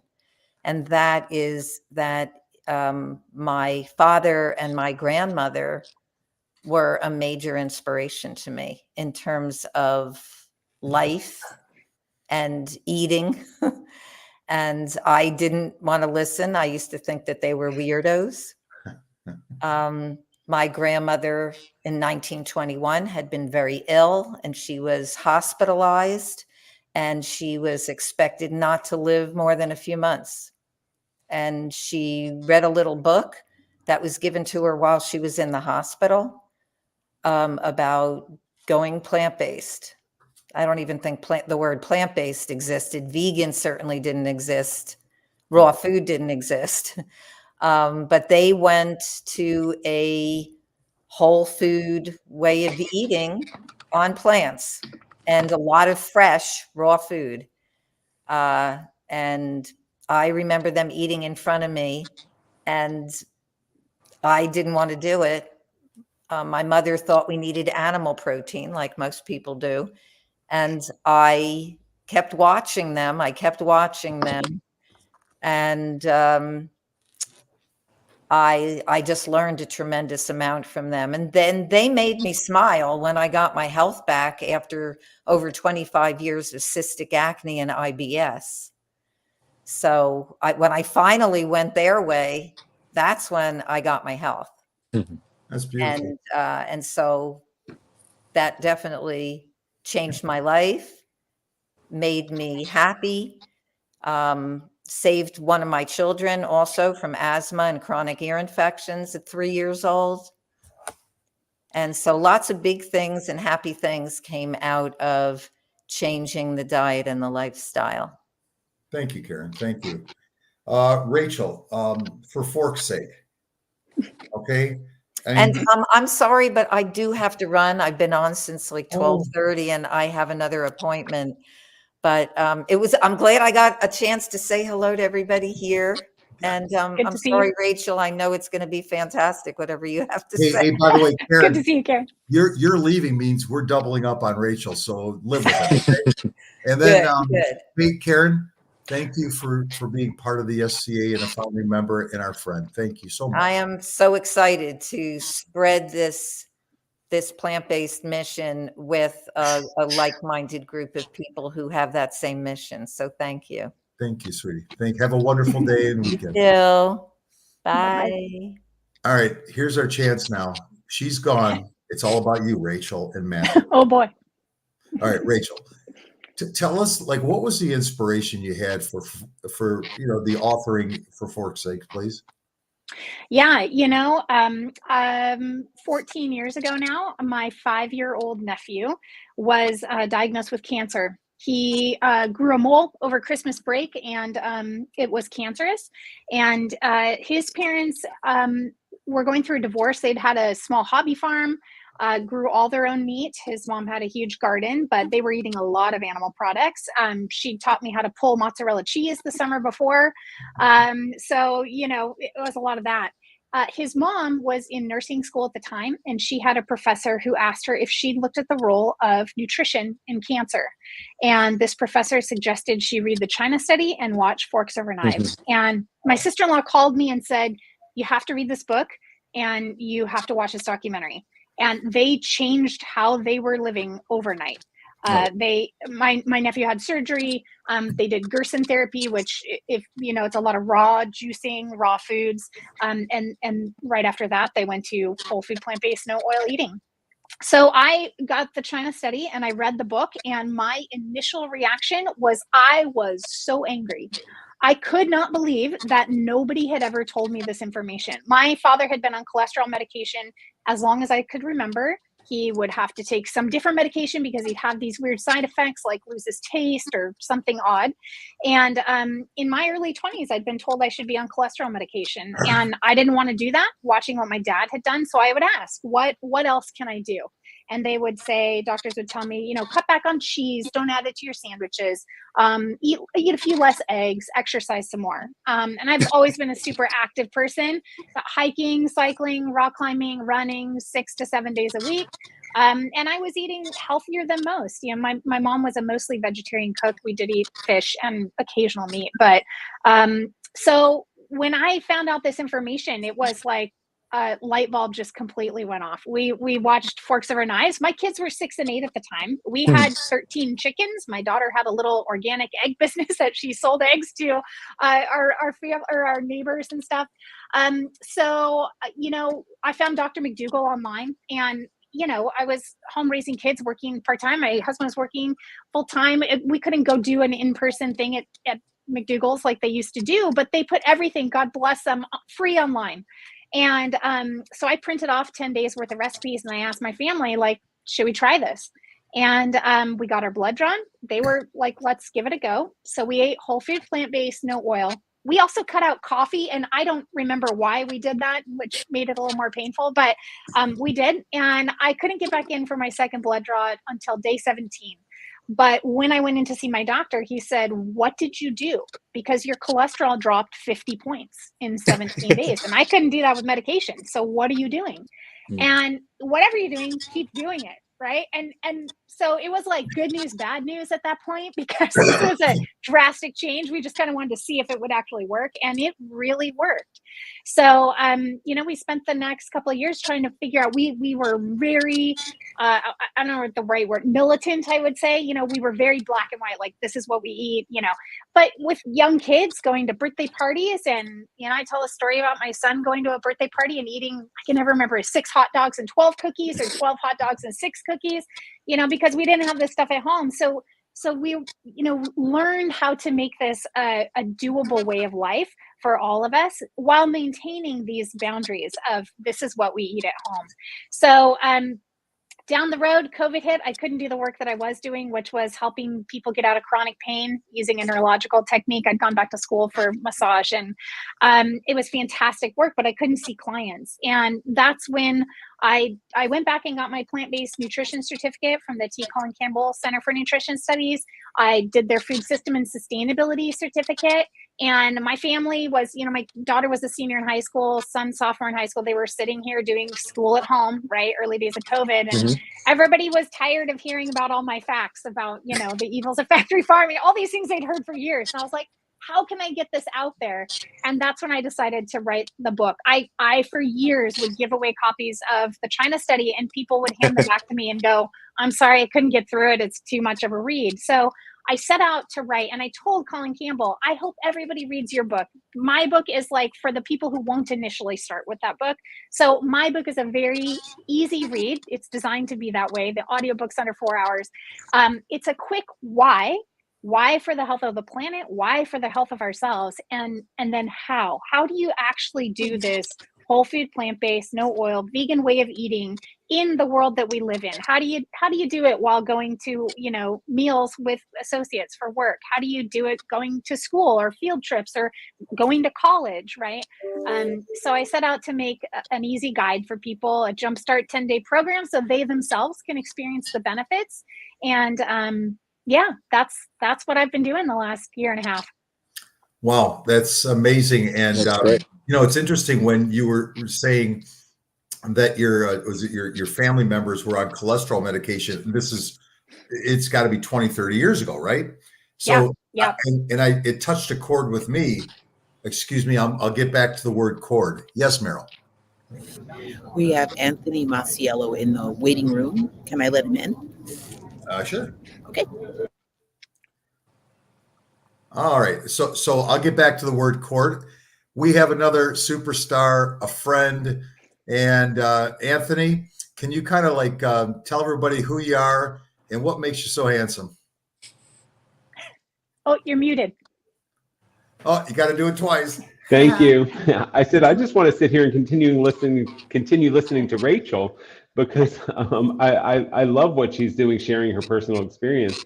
And also, I love your book, Rachel, and that practical kind of hands-on approach that makes it just so easy for people to just, well, I don't pretend to think it's easy to get started, but it makes it very practical on steps to take. So I love it. So I'm happy if you guys go back to Cord and I can hang out, and then I can come back in when you guys are are ready. We want you here for as long as you'll give us. You know. Yeah, and, we're here. I just got a problem that I'm inquisitive and ask a lot of questions. Well, can I just say, Anthony, I was on a call an hour ago with a major financial institution, and I told them they needed to look up Love Life telehealth. They're making some changes internally. So anyway, hopefully something happens there. Yeah. And that's what we're all doing, right? That's what I love about the Sage Circle Alliance. That's what I love what Meryl and Paul are doing, and what each of us are doing individually. It all kind of meshes together, and we're going to make a big difference, huge difference. Well, let's try this one. Now I'm going to put that cord on the sidelines, but just think about this whole setup. It's so cool now. So we've got love.life, and Anthony, we're going to get into that in a moment. Sure. But here are all these doctors doing lifestyle medicine all over the country for anybody who wants it, and somebody goes to see them. And so what happens then is they give them all the expertise in so many different issues that you may have. Whatever your health issues are, Love.life will hold your hand and has the answer to help you get better, period. Okay, there's no gray area, period. But the coolest thing is now, because of the Sage Circle Alliance, they also include, listen, when I say goodbye to you today and we re-up next week, 2 weeks, a month, 3 months, 6 months, I want to give you this little piece of information. Become a member of the Plant-Based Nutrition Support Group, because you need support. You absolutely need support along the way, because, you know, here are really 4 superstars in the plant-based, made their life changes, and we'll get into that. But it's tough. It is tough, and you need support. And sometimes I think to myself, maybe I'm glad I talk so much, because at least I'm not thinking of food or the things I enjoy, because that stuff sticks with you forever. All right, going back to the word cord. This is for Rachel. Then we'll get into Matt Chatlin, then Anthony. All right, so the cord part was, you know, you saw in your family what high cholesterol did to the people that you love. And what's interesting to me is, in my very late 20s, my cholesterol was 347. I know there's a moment where everyone goes, oh my God. And just the backstory of that is, my 2 jobs prior to getting into what I've done the rest of my life was I worked for Land O'Lakes Butter Company. So every Friday I'd bring home 5 pounds of cheddar. They'd be gone, okay, because it tasted good. And then I got a job at Stouffer Food Company, and I didn't buy dinners for a year. Okay, because I thought, hey, if I keep working out, I'm cool. I'm good. You know, I was in my late 20s, early 30s. I'm good. So now the doctors put me on cholesterol medication. And back then they had 3 choices: Zocor, Lipitor, and Pravastatin. That was it. That's all they had. And I was that lucky guy who, after getting onto Zocor, after like 2, 3, 4 days, I couldn't walk. I got the side effects. Muscle enzymes were so high that they took me into a MS clinic, because they were worried something was really going bad, like really going bad. All I did is get off the medication. 3 days later, I'm back being me. I love it. Now they put me on Lipitor. Everyone knows about Lipitor. 7 months later, same thing. They get me off of that. And here's the hook. Then the doctor says, well, we'll keep you on the most Pravastatin we can, which is 80 milligrams. And it went from 347 down to 280. But he couldn't get it any lower, and there was nothing else to offer me. And Rachel, what you said was so true. He's like, just have skimmed cheese, have egg whites, have all the things Yep. that would slowly kill me, slower than what Right. was killing me already. Right. And of course, this all worked its way up to the age of 54 when I had the heart issues. Like, but I didn't know any better. I didn't know what else. My doctor didn't know any better. Right. So and what's mind blowing to me is that here we are 12 years later, and Anthony is at the front lines of this. It's still amazing to me that so few people know about this, because if they go to the hospital, they're not being served healthy food. If they're a doctor going to med school, they're not learning nutrition other than one college. If the doctors they go to aren't saying, hey, listen, what do you eat before I give you another pill or a different type of pill? And this is 12 years of, I know the 4 out of 5 of us working hard to spread this word. So yeah, that's where it touched a chord, because I understand where your family was, in the sickness. So wow, yeah, that hit home. Okay. Yeah. Dad, Yes. go ahead. I'm sorry. No, I was just going to say, similarly, our cholesterol dropped, but didn't drop as much as they thought it should. That led us to do, also because my grandfather had Alzheimer's, died of pancreatic cancer. My uncle died of pancreatic cancer. My dad now has Alzheimer's as well. And so we tested for the APOE gene. My dad carries 3-4, I carry 3-4, my son carries 3-4. So this was another piece of the puzzle for us, right? Like figuring out, okay, there are genetic components, right? We're not all the same. However, we now know that those genetic components are 10, maybe 20%, right, of what happens to us. We have control over 80 to 90%, right? So helping people understand that just because maybe you have some genetic something that's working against you, that is not a life sentence. There is so much you can do. And our cholesterol, now it's like, mine is like 160, right? Like, and I still have the same genes. I just have eaten differently. So anyway, there's that piece too. Yeah, no, and we'll get later into the lipoprotein little a issue in a little bit, because that's an amazing story. So let's go back. The question I was asking, Karen was here, now Rachel, Meryl's on mute because she's at the airport. Anthony, question for you. Like I know Anthony's story, and like when I talk to Anthony about his story, it reminds me that I've heard, like, my story is an amazing story, but there's a lot of amazing stories. Anthony's one of them. So, Anthony, give me kind of the background of what led you into being, who you are today, and that little quick journey that you did through your life. Please, everyone would love to know about it. Yeah, thank you. And I have so many thoughts swirling in my mind, because like what you said, Paul, is, how can we best support each other, and how can we really start to make traction in this movement? And meaning that when you mentioned there are a whole world of people who don't know that they can take better care of themselves, and exactly what you said, Rachel, about, I so many good memes pop up and they come to mind, like play the hell out of the cards you've been dealt, right? We have no control over the cards that we've been dealt, but we really can make sure that we do everything that is within our control to live healthy, happily, and vibrant, and all of those things. And if we can honestly look ourselves in the mirror and say that we're doing that, then we're in a great place. And then sharing our stories is, I think, one of the most powerful things we can do to help others. And not sharing it in a condescending way or or look at me kind of way, but sharing it in a way that's like, hey, look, quite frankly, this is what's possible. So, my story is I grew up obese. By the time my wife was pregnant with our second son, this is back in 2005, I was 33 years old, and I was denied a 20-year term life insurance policy, and flat out denied. And I knew that meant that the insurance company didn't think I was going to live for 20 years. Here I am, 33, I have a 2-year-old, 1.5, 18-month-old at home, and my wife's expecting our second. And I'm like, how do I start planning how's this family going to take care of themselves if I'm not around, right? At the time, I was morbidly obese. I weighed 360 pounds. I had a 54-inch waist.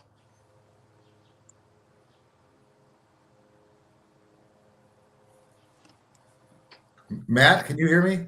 I can hear you. I just think we lost Anthony. Okay. Yeah, he's frozen. Anthony, maybe we're going to start I was you on all over. eczema on my fingers. Hey, Anthony, we're losing you intermittently.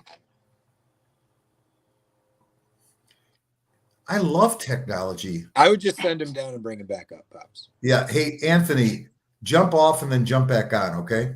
I hope you hear this. And if you don't, I'll do it. I'll whisper it. Okay. Yeah, okay, my back. Yeah. Yes. Okay. Okay. Start back on 54-inch waist, 300 million pounds. 3 million pounds, 500 inch. No.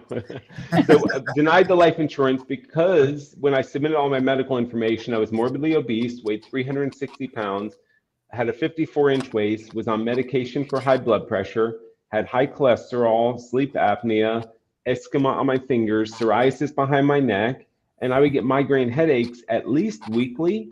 And these were the kind of headaches that all I could do is go home and sit in a dark room. I was on 2 prescriptions for my migraines alone, one that I took every day to try to prevent them from coming. And then I had another medication that I was supposed to take as soon as I thought I had one coming, but none of it helped. The short answer is I found Joel Fuhrman's book, Eat to Live. This is back in 2005. I read it. I did exactly what that book said to do. And I got off all my medications within about 3 or 4 months, and I lost 160 pounds in less than 2 years, in 20 months. Nice. And that's the measure. Thank you. That's the measurable part. But like the part that's really mattered and that you can't measure, my self-confidence went through the roof. I was no longer embarrassed to walk around and to be seen by other people. You know, I could fly on airplanes without having to ask for the seatbelt extender. You know, I was able to take my kids on rides when the little carnival came through town because now I could fit in all these places. I was so much more comfortable, and I had like a new vigor for life.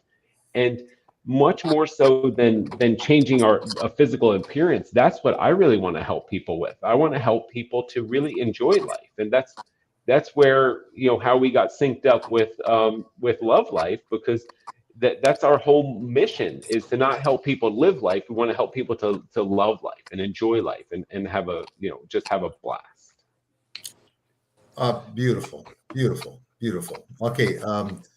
We'll get back to you in a minute. Matthew, you know, I will tell everybody that, you know, I used to play this game with my 3 sons where when I was with just one of them, I'd say, hey, don't tell your other 2 brothers this, but you're my favorite. That was a game? Yeah. Not with you, Matt. It wasn't a game with them. you.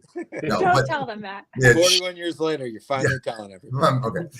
Well, the funny part is that now the reason why I love being with my son Matthew is because we eat the same food. So when we hang out, it's always centered around whatever we're doing, plus we'll have lunch. Well, let's have dinner together. And then when we travel together, because we do take some trips, we took one a while back where this is still the funniest thing in the world. We were driving from North Carolina and coming back home. And I think it was in the middle of Kentucky. There was an Indian restaurant, and we called like a half hour ahead and said, hey, can you make something without oil? Aloo paratha and aloo gobi. And they were like, yeah, we got there. It was like, holy moly, this is great. You know, so, I mean, it was just, that's a lot of fun. So, all right. So Matthew, let me just ask, like, you know, what are your challenges? Like, I'm always kind of curious about the challenges that you have while, you know, trying to, you know, get food in the house, go out. Like, what has been the challenges that you've had to deal with?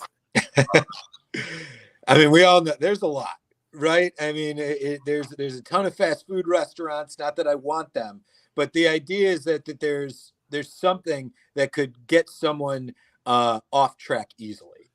And we said, you know, there's been so much said here, and this is my first time meeting Rachel. Rachel is a very compelling person. So, you know, in thinking of who, like, I hear that we need to get this message out. I would actually throw it a little differently, and I want to hear your responses. I think you might be surprised how many people know what we're talking about, but then don't act or don't care, or they haven't had it from the right person, or just the ability to the question you just asked me to implement this every single day, you know, becomes too much of a challenge. And without asking a direct question, we're kind of summing this up to people come to us when they're about to die, or people come to us when they want to thrive. And the reality of humanity is everything exists in between.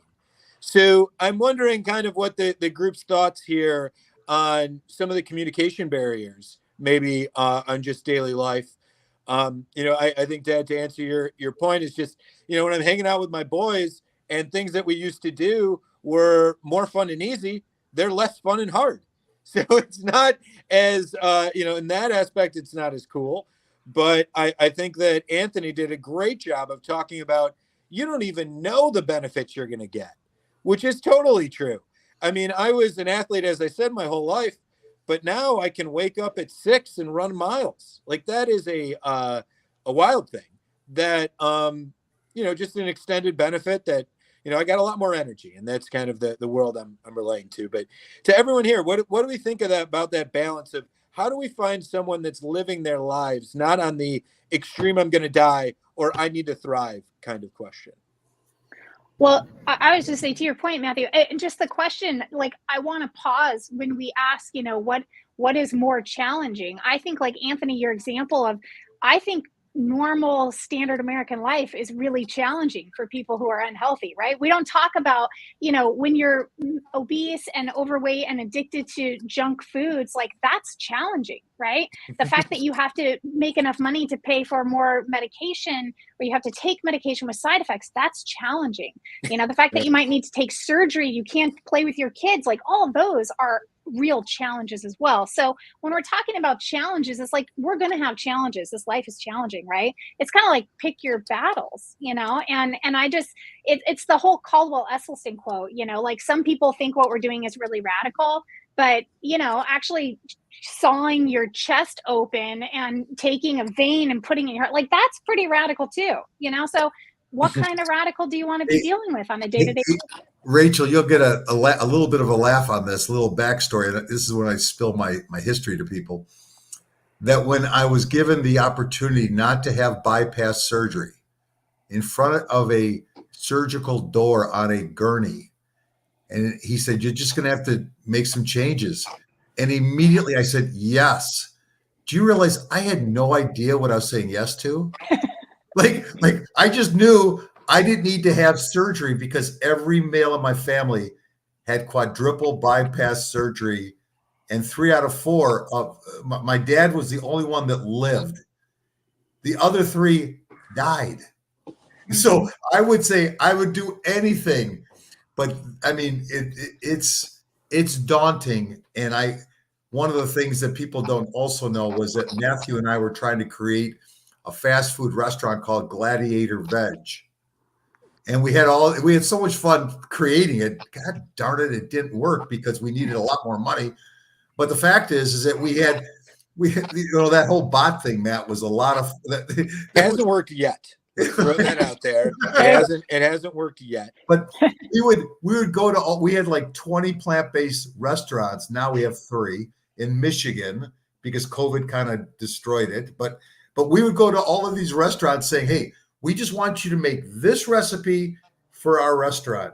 And it was we had so much fun doing it, because they wanted to be noticed and we were going to let them be noticed and, all this stuff. And it was all about Dad, working together on that one. Because I hope someone in the restaurant industry is listening on this call, because if you look at every single menu across any city, you're telling me that your 100th best idea, which is your 10th bestseller, your 100th bestseller, is a better business decision than your best and healthiest meal that you're not selling yet.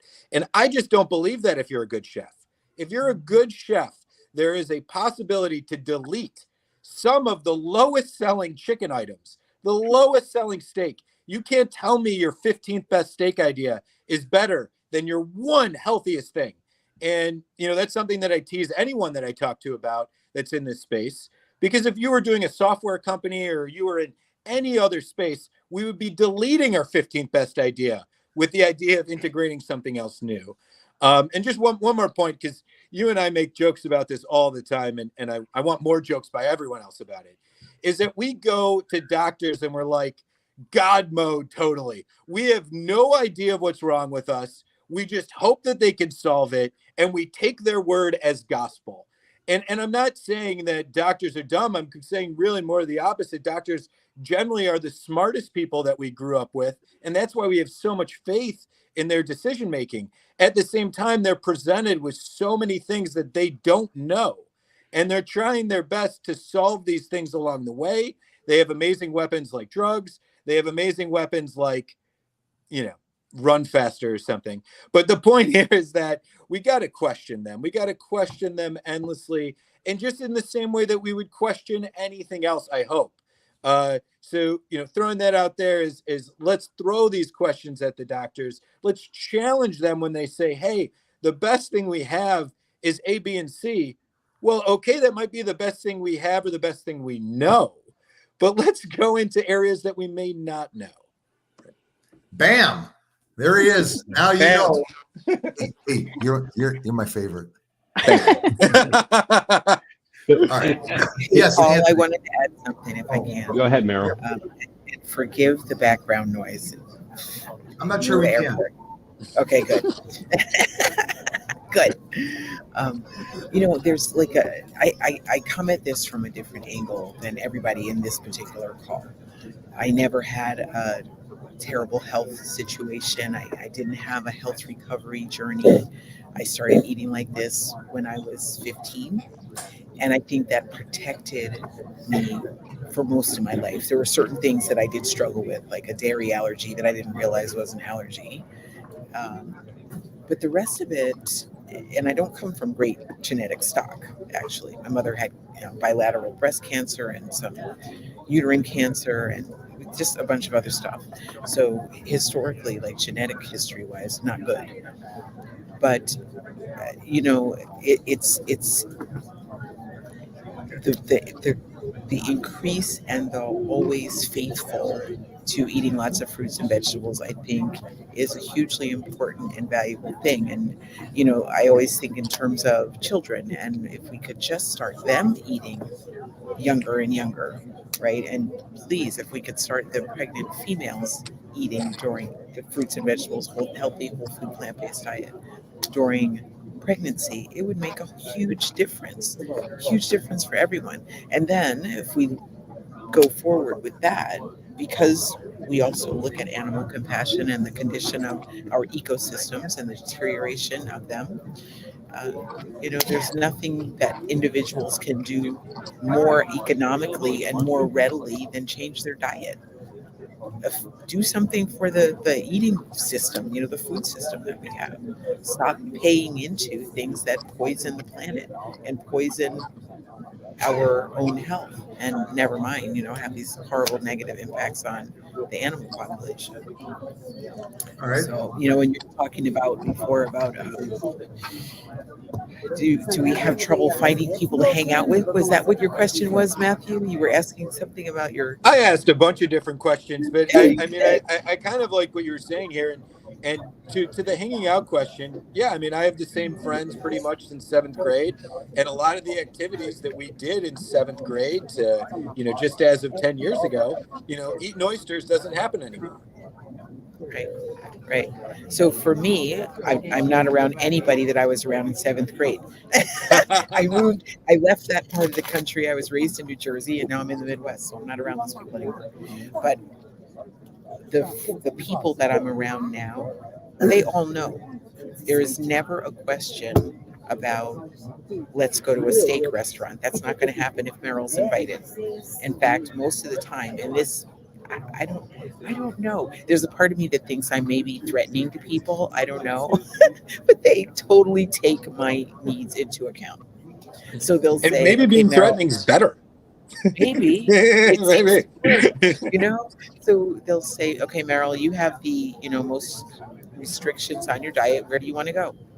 And Meryl, they may give a couple of suggestions, and then I'll say yes to that one, no to that one, no to that one, maybe to that one. I'll call ahead. So there isn't that problem, really. I think once at least this is the way it works. It's worked for me. Since I've been at this a while, and I'm unapologetic about it, And I don't honestly, I don't care what anybody else thinks. I just don't care.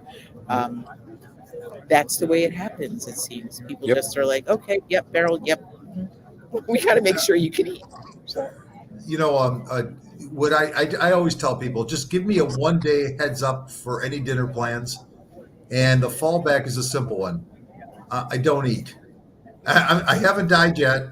I just miss a meal. Ooh, I miss a meal. I'll eat before. I'll eat after. No big deal. And then my guilty thing is if I could sit there and have a small little old fashioned, I could kind of sit that along the way, and I could have a great time. Okay. Anthony, you were about to say something as well. Yeah, I mean, I was going to say, I think they're back to what Matt brought up about why don't people do it? That, there are a number of people who probably know they should be living healthier and they're not. And I think a big part of that is people want to feel normal. And I have to fully respect that what we're doing is not socially normal. And Meryl, you use the word threatening, but I would maybe also think that it might be intimidating. And I would not be surprised if I've not been invited to certain social gatherings because people don't know what I would say about what's going on there. The truth is I want to help people who want to do something differently. And I have no judgment or issues or anything, letting everyone make their own choices for themselves, right? This is what's working for me. Whatever people are doing, if they think it's working for themselves, great. But it's hard to not be normal. And that's, I've been doing this for 18, 19 years now, right? Going on 20 years. My kids have been eating whole food plant-based since birth. And there probably are parties that they haven't been invited to, because of that and stuff. So I have a lot of respect for everyone who's kind of blazing this trail. And the truth is, it's just gonna take society a while to catch up. I do think it's getting better. I mean, there is so much more happening now than there was 15 and 20 years ago. And even when I first went vegetarian in the early 90s, and we had to go buy our own, this bag of mix to make veggie burgers, we had to mix water with it and put it together, or, and we didn't have any other options if we wanted to kind of go to a barbecue and still eat something that looked like a sandwich, like what other people are doing. So and I don't say that as an excuse, because again, I'll come back to that. We each need to play the hell out of the cards that we've been dealt. So if social situations are challenging, we just need to learn how to work through them. And that's where I think that social support and things through coaching and working with a physician who does get it and who does, know how to help people to, first of all, come up with a protocol and then how to implement that protocol in their own lives. There are many more of them than you might know about. The problem is the medical system is not set up to allow them to do that either.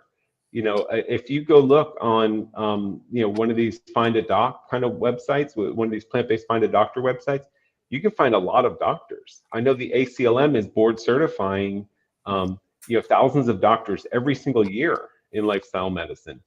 But the truth is, when you go find one, they might be working in an emergency room. They might be working in a conventional family practice. They might be working in an urgent care center. They've got bills and things that they need to do to support themselves also. And you might not be able to go schedule an appointment with them. But they're incorporating this into their practices no matter where they're working, and they're planting these seeds. And unfortunately, being a kind of a where we are in this state, people have to pick up on that and feel strongly enough to want to do something about it. And you're right, Matt, the people who feel strongly enough are the people who have been sick or who have had issues, or the people like Meryl who are just really smart and really sharp and say, hey, this is just the right thing to do, so I'm going to do it.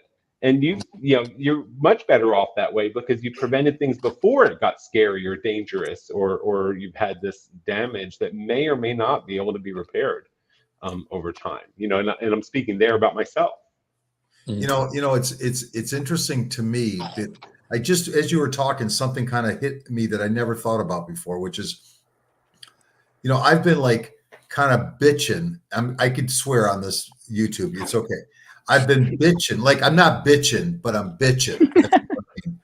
So I've been bitching about the fact that here, 12 years all in, what has the world done? I mean, like I said, they don't feed it, they don't teach it, they don't practice it, all this stuff. But what we got going for us is social media, and everyone knows everything about everybody.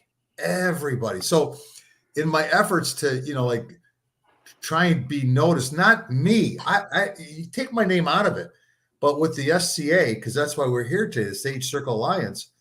I had this idea that I'd have my wife watch me go out. I was going to go outside.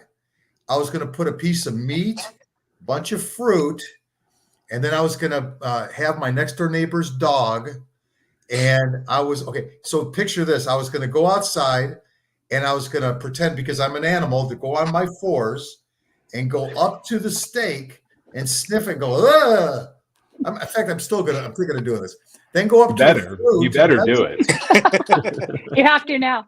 No, then go up to the fruit and vegetables and just start like an animal, just like ah. And then my neighbor's got this beautiful dog that's a Norwegian elk hound or something, just beautiful, big. And I was just and it's a lover, so I was gonna borrow him and just love on the dog, and then I was gonna thank the planet. Like I have this idea, okay, and then I thought, well, that's how we get noticed, right? I'll have her absolutely make me like embarrass me like nobody's business. Don't care anymore. And by the way, don't care. Anthony, appreciate this.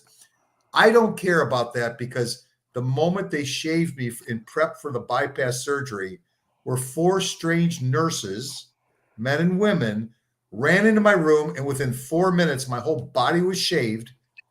I'm on a Demerol drip. I look down and I'm seeing I'm not like hairy like Anthony or Matt, but I'm pretty. I'm seeing myself like a baby, and I'm drugged up.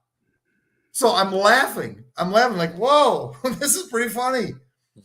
All my humility went the day I got shaved. So if this is what it takes to get notice, to bring the message to people, not just the sick people, not just the desperate, I've got to get in better shape people, but I'll do it. And then if I do it, I may ask Anthony to do it next. I mean, like I'm going to wear clothes if I do it, Paul. It's like a new TikTok trend.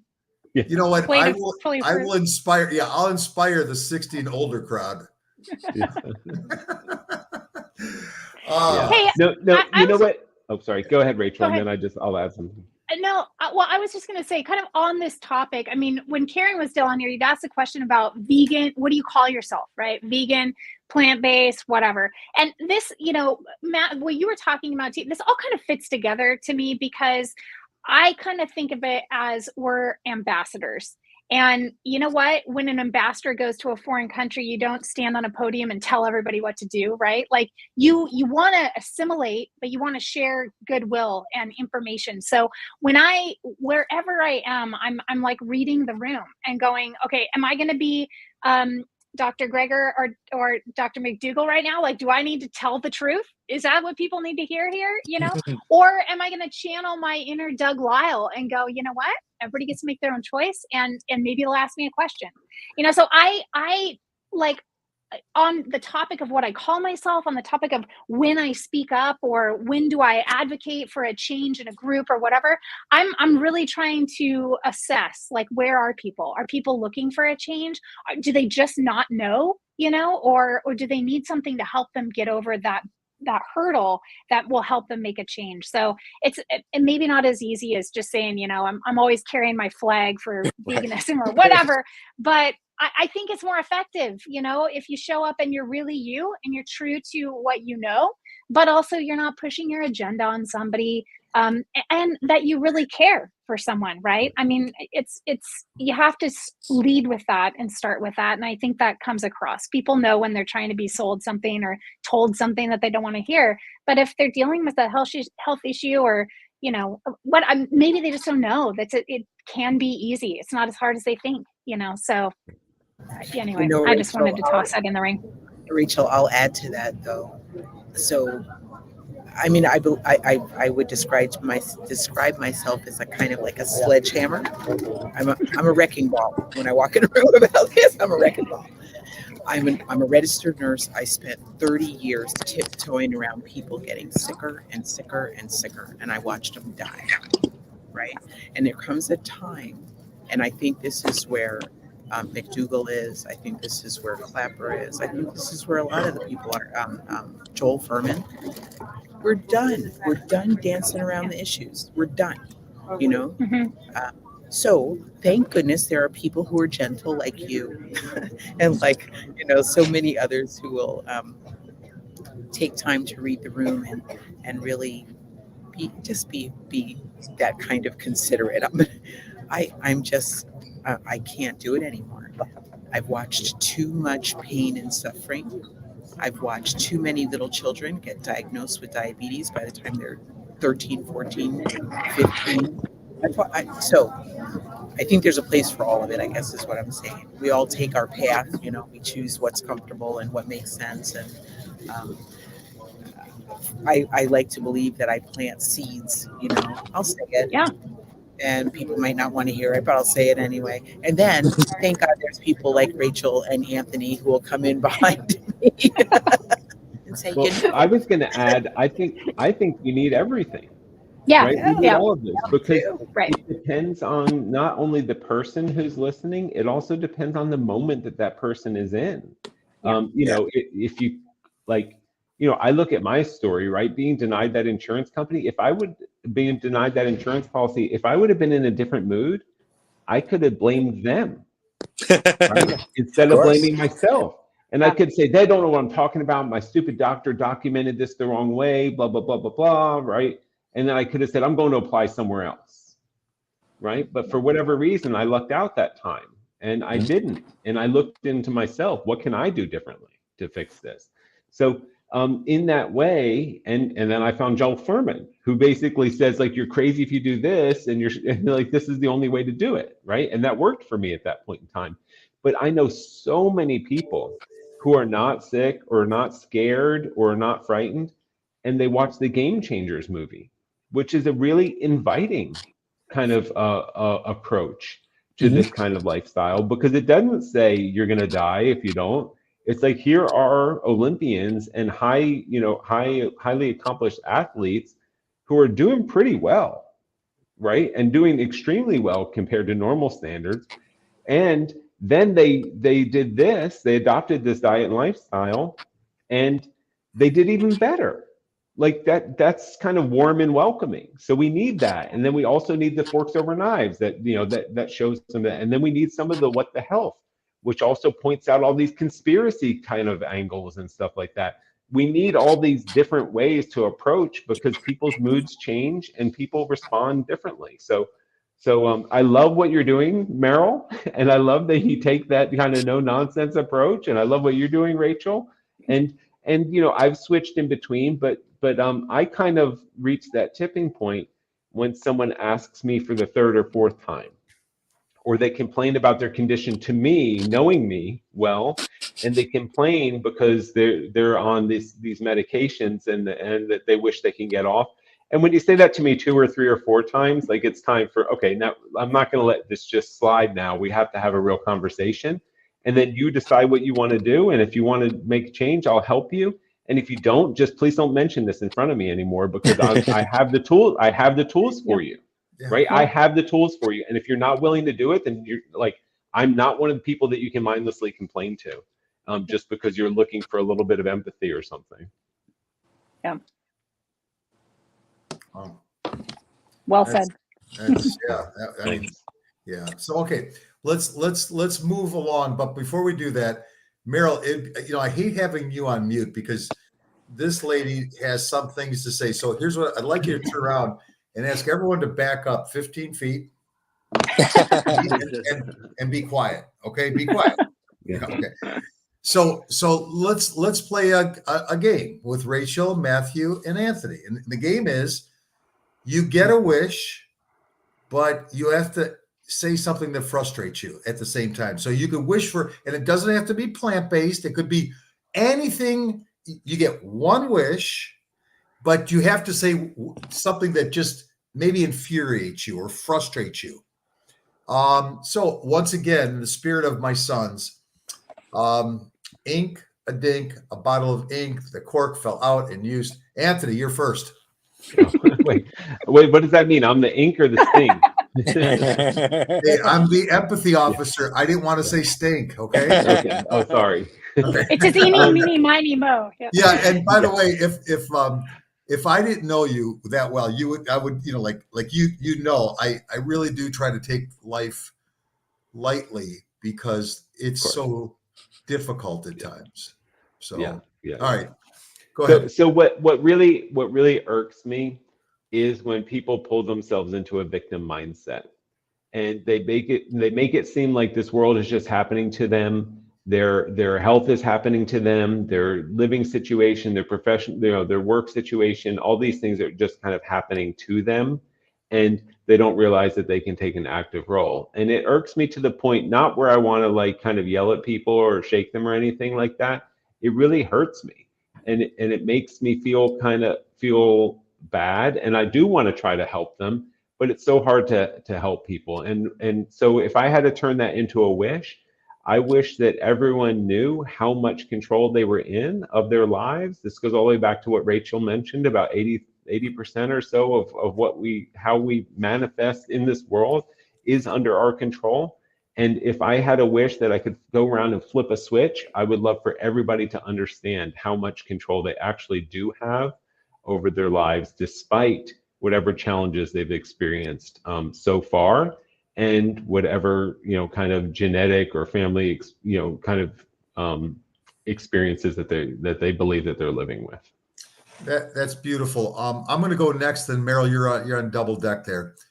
For me, and this is something I've been noticing, is when I talk to people, they excuse other people's or their behavior based on what they lived through as a child.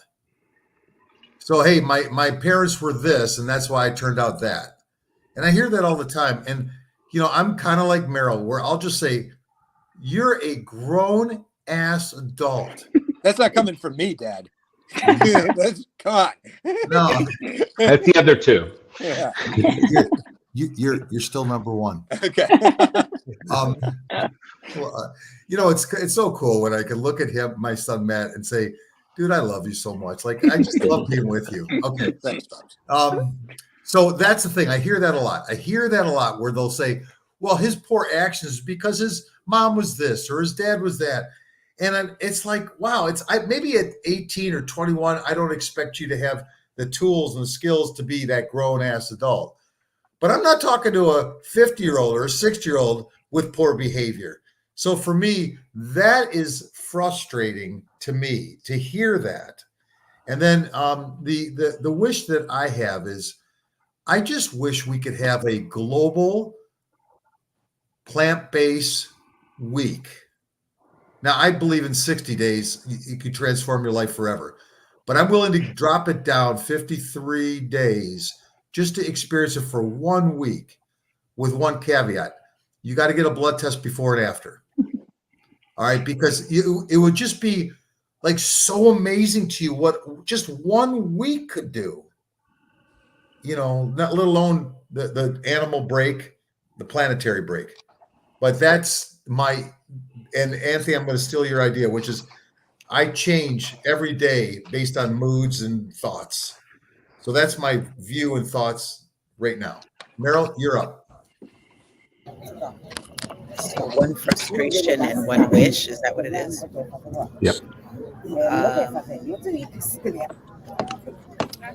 Okay, so just given my environment right now, I would love to see some place in an airport, every airport, where people could go and actually, because so many people where I am right now, I don't know, there's probably 4 gates stacked next to each other right now. Let's keep it short. There's like masses of people here. I haven't said anything all time. Okay, so you see all these people, and there's similarly in front of me lots of people. Many of them are eating. I would love if there was a place that people could actually go and get something that was health promoting You know, what's here is the standard American stuff right in front of me. There's a snack shop, and you know what that means. Down the way, there's, you know, Auntie Annie's pretzels, and back that way, there's, you know, it's all around. But there's very little here that people can get that is not detrimental to their health in some way. So that's one frustration. And the flip side of that is, I would like to see that change. I would like to see that, you know, everywhere that people need to eat, because they're going to be stuck somewhere for a long time, or they're just maybe bored and they just want to put something in their mouths because that's what we do. That there would be fresh fruit available, salads available, and not for exorbitant prices. I mean, and that it, you know, and that it would be. I'll add this one thing, that it would be. Anthony, you were saying before that it's abnormal. People feel it's abnormal to eat the way that we do. That it would be considered normal to feed. I have to go back to children all the time, to feed children fruits and vegetables and nuts and seeds. That would be the cultural norm. I guess that's really what I would say. If I had one choice, that's what it would be. That we change our cultural habits about what we think is food. Rachel. Yeah, okay, so I'm going with your idea right now today, Paul. What I'm thinking is, what irks me is that people don't make the connection, or the misinformation is so real, right? And I'm talking about like people who know what I do, how I eat, and they go, you know, I switched to plant-based milk, but I'm not drinking almond milk because, you know, the water use. And I'm like, have you, dear friend, looked at agriculture and have you seen how much water it takes to, you know, grow your beef or whatever, right? So my wish would be that this misinformation would be dispelled, and that the connection between, similarly, I live in California and people are always like, oh, you know, I got an EV car and I'm doing my part for the environment, I'm riding my bike, and I'm like, fantastic, but did you know that actually what you eat has way more of an impact? So my big wish would be that there would be no more food subsidies for big ag, dairy industry, all that it would be big broccoli, big kale, that actual food would be grown. You know, it would be soybeans that are for human consumption, not animals, corn grown for humans to eat, you know, non-GMO, all that. So I wish that people would make the connection with the planetary health and our health being one and the same, and that we would grow real food for people to eat, and people would understand how that process actually works. And with that, I actually have to run to another meeting. So it's been a joy being with you all. Oh my God, Rachel, love you. Thank you. So much fun. We're so Thank lucky you to guys. have you. Thank you. Have a great Bye, afternoon. Rachel. You too. Hey, Matt, before we jump into your wish and frustration, you know, I'm just take a moment of pause to think about, and this is something Matt and I talk about, which is we are pure animal lovers. Okay, Matt and I love our animals. I had a dog. Matt had a cat, and we used to just laugh and say, "How like in my next life, I want to be my dog Sophie, and Matt has a cat called Duck. So it's like we want to be our animals, and like because and have owners like us, like, you know." And then I kind of took it to another step, saying like, gosh, you know, every time I go to a farm, the goats and the sheep, they're just as loving as my dog Sophie. They love me, you know, and I pet them and I talk to them. And I just think about like how people can't make that connection of, oh, I love my dog and I love my cat and I love my hamster, but man, I love that cow. I love eating that cow and that goat. Like I just don't get it. And that was what Rachel kind of said with the water thing. So V. Lynn Hawkins, one of our absolute superstars. Let me just warn you, we're doing you have one wish, but you got to tell us one frustration.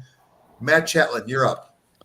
Yeah, and that was great. I mean, I think Anthony really covered one that I could have said myself, but the scenarios that I like giving is, I totally thought, I saw this video where a cow's mom was stripped away from the cow child, and you see the cow mom dash after the cow child, which is in some kind of like carrying thing. So the power of the mother, right? The power of the mother doesn't change from being a human to a dog to a cow. And I so thought that at some point along this way that the mothers of America would wake up and say, hey, we don't want to treat these animals like this. It hasn't happened yet. I think it will someday. I strongly hope it will someday. So I guess my like complaint and wish would be, I wish for the mothers of America to wake up and say, hey, I'm a mom, just like this cow is a mom. We got to protect the children here. So that would be, wish and kind of a gripe. But had a great time doing this. I got to take off too. It was nice meeting everyone that I got to meet. Hey, before you leave, can I ask you one last thing? Like, sure. I would like to have you have a Matthew Chatlin show on the Sage, 1 hour a month. Can we talk about it over? We can always talk about it, Dad. Nice meeting everyone. Nice meeting you. Hey, hi, Velan. Hi, Anthony. How are you? Excellent. Awesome. Nice to see you. He's got a bunch of kids, so trust me, like that's a setup for a conversation that I'll get him to do it. Yeah, like I'll get him to do it. So, how's your day been, Velan? It has been like a whirlwind of good things happening. Amazing. Yeah. Yeah. You want to share it? I like seeing days like this. Well, one of my clients and friends, Paul, you know him. Anthony, you know him too, Dr. Akil Teher. Oh, yeah. Does this monthly talk. He is also a charter member of Sage Circle Alliance. And he, are we recording? Yes, we are. Awesome. I don't know why I didn't think we were. But he does a monthly talk with the Heart Healthy Doc.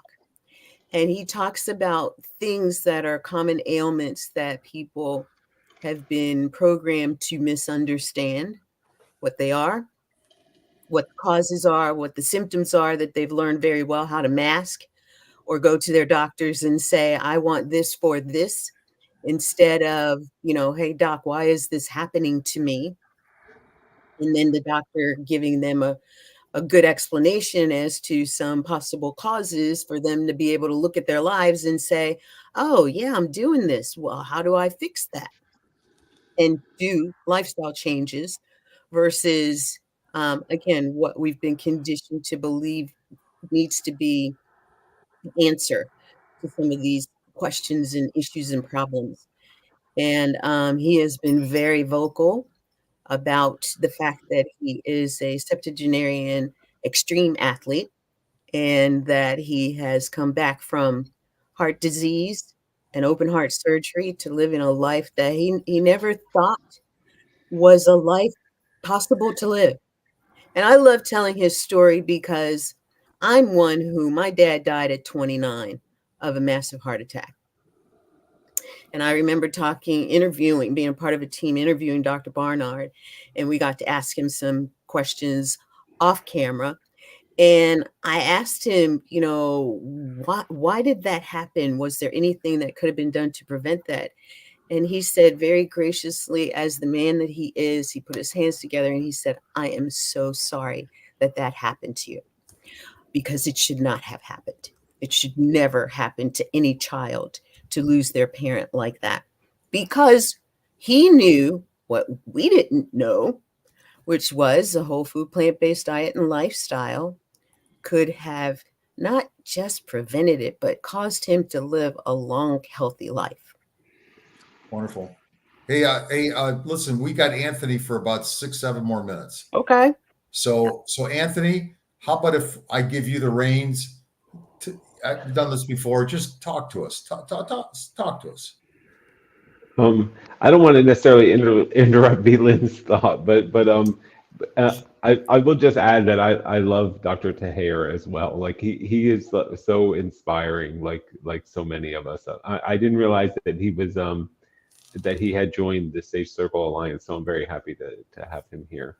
And I just want to say that I just appreciate the conversation today. I love that everyone is looking to promote this movement and to help people in this way. That's just truly, kind of a gift, and it's so authentic.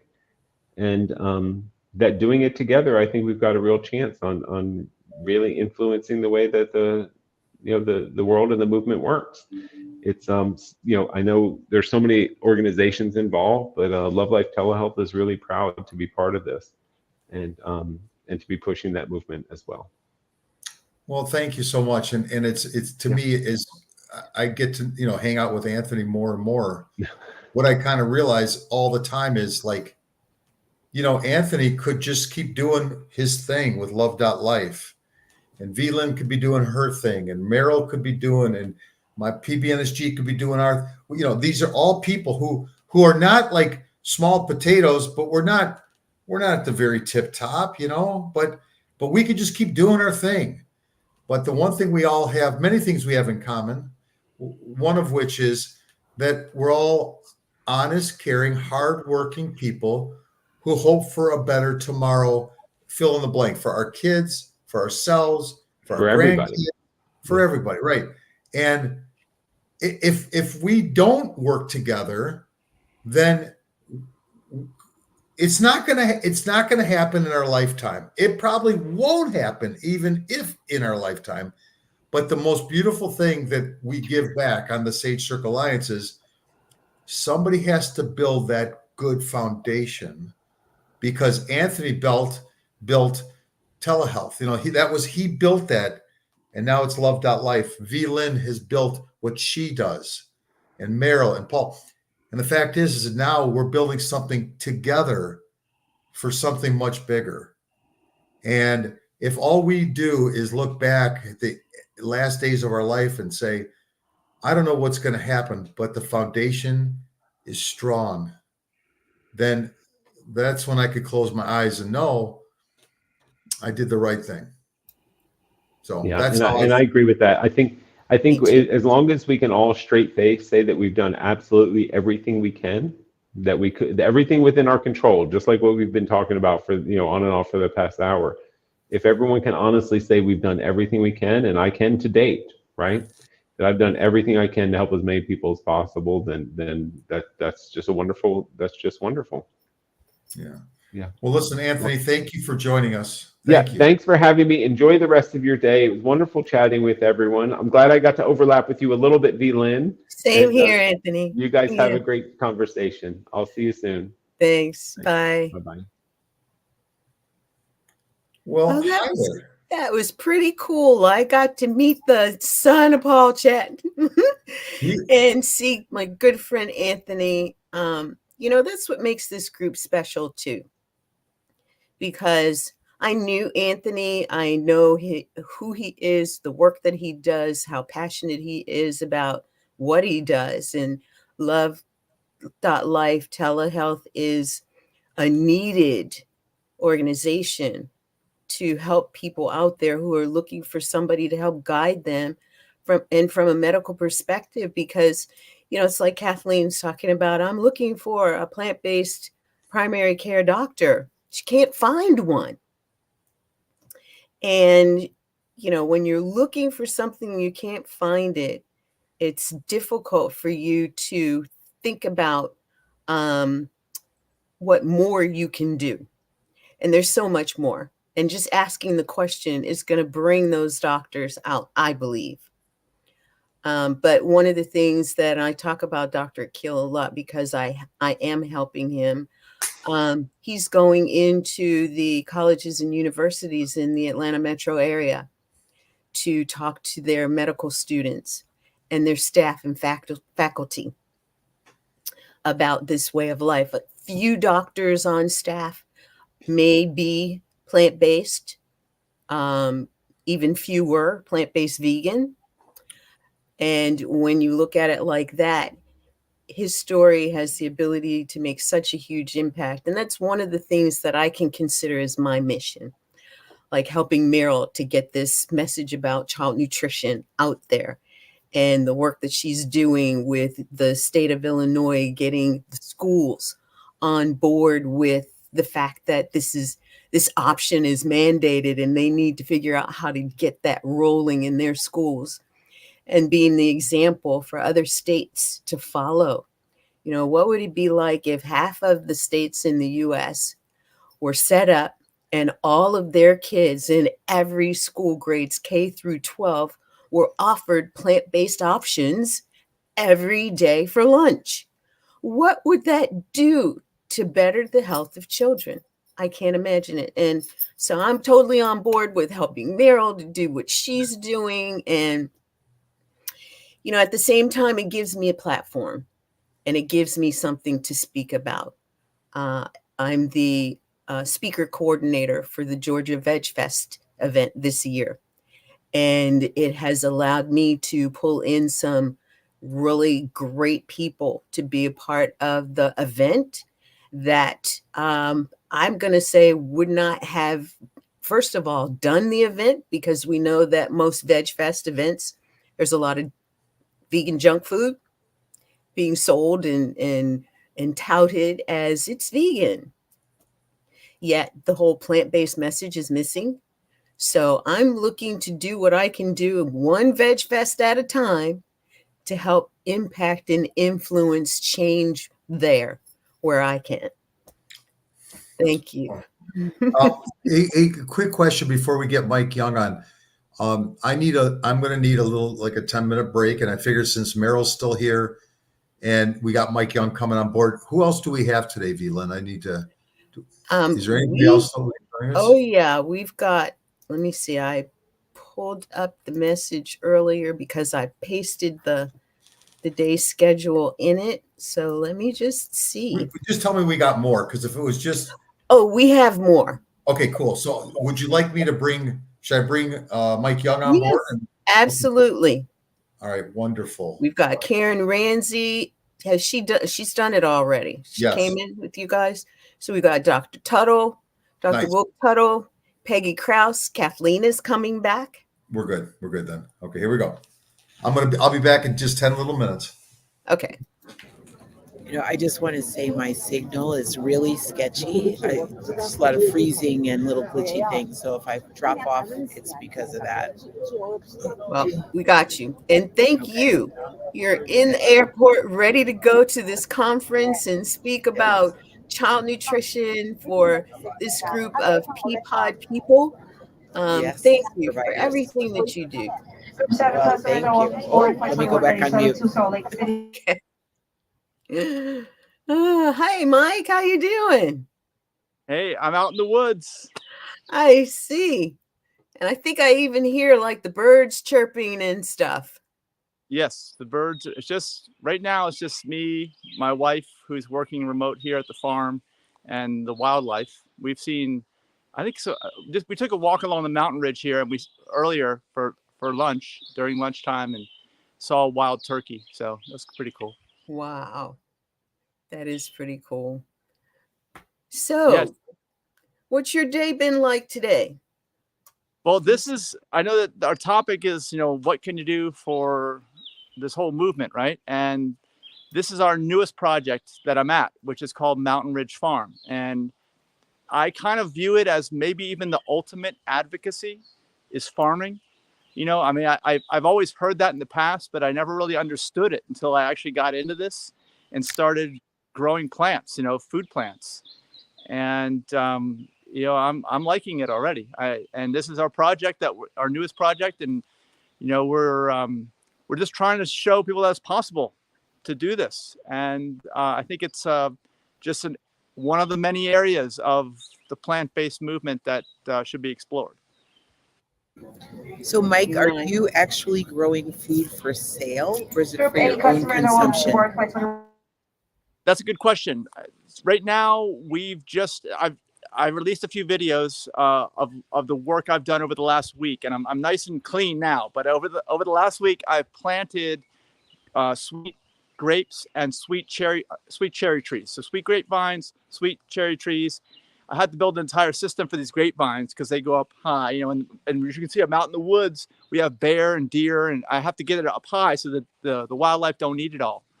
And I don't know what the harvest will be like. I would love to, we would love to share it with others, but right now everything is just in the ground. They're small plants, and I'll be documenting the whole process, in terms of watching them grow. And there's a lot of pruning involved with grapevines, from what I understand, like selective pruning to make sure that you get them to grow how you want them and that they fruit properly. Same with the trees too.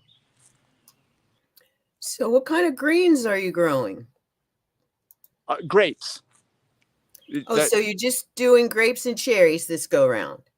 Yeah, just northern fruits right now. And actually, we have someone that's apparently going to donate a fig tree for us. So that'll be another fruit that we have. But yeah, right now we're not doing annual vegetables or anything. Actually, from what I understand, being a new farmer, annual vegetables are a large amount of work every year, because you're basically starting with nothing, and you've got to grow from a baby plant up to the fruiting, and then that's it. You start over again next season. But with these trees that we have cherry trees and grapevines. They are perennial. They're always alive unless something freakish happens, which we hope doesn't. And it's more of a permaculture installation, which is what we're looking at, right? Like we're farming for generations rather than just this one season. Love it. To the extent that I know that some plants and vegetables, although the fruit trees are things that can grow over and over and over for years, decades to come. So you don't have to worry about the soil being depleted because they're just doing their thing and not getting replenished that way. And that being said, how are you planning to replenish the soil once you do get your harvest in? All right, those are good questions. Yeah, there's no traditional tilling, right? There's no annual ground disturbance, because traditional agriculture is you just go down to bare ground every year, like you said, right? We don't view that as the future of farming in general, even though I'm new to farming. I view something that's permanent. That's what I want to do. I want something that's easy and accessible for people. And I think that these types are. So like you were asking about the soils, I wasn't sure going in here. We bought this farm, just so you know, we are repurposing this property. This property, we bought it from the original owners who built this house. It's off-grid. We're totally off-grid. He built the house by hand over the course of a year on weekends in the early 80s. Only owned by one family. It's their hunting property. But of course, we're a vegan organization, so we don't hunt unless we're hunting ripe fruit. I am a ripe fruit hunter, but not animals. And so it's no longer a hunting property. We're repurposing. And I would hope that just as a lot of, animal farms are being repurposed as animal sanctuaries, I would hope that we can repurpose hunting properties, because some of these are awesome properties, as permaculture installations. So where we are it's called Mountain Ridge Farm. I'm up on the mountain ridge, like right behind me is all down. It's down a few thousand feet of woods. That's why you can see woods just going down behind me. And the ridge is right in front of me. You can't see it. And then it goes down on the other side. So we're right up at the ridge. And I was thinking to myself about the soil. Like you said, I was like, what are we going to have for soil? Because all I see is rocks. I see a lot of green and trees.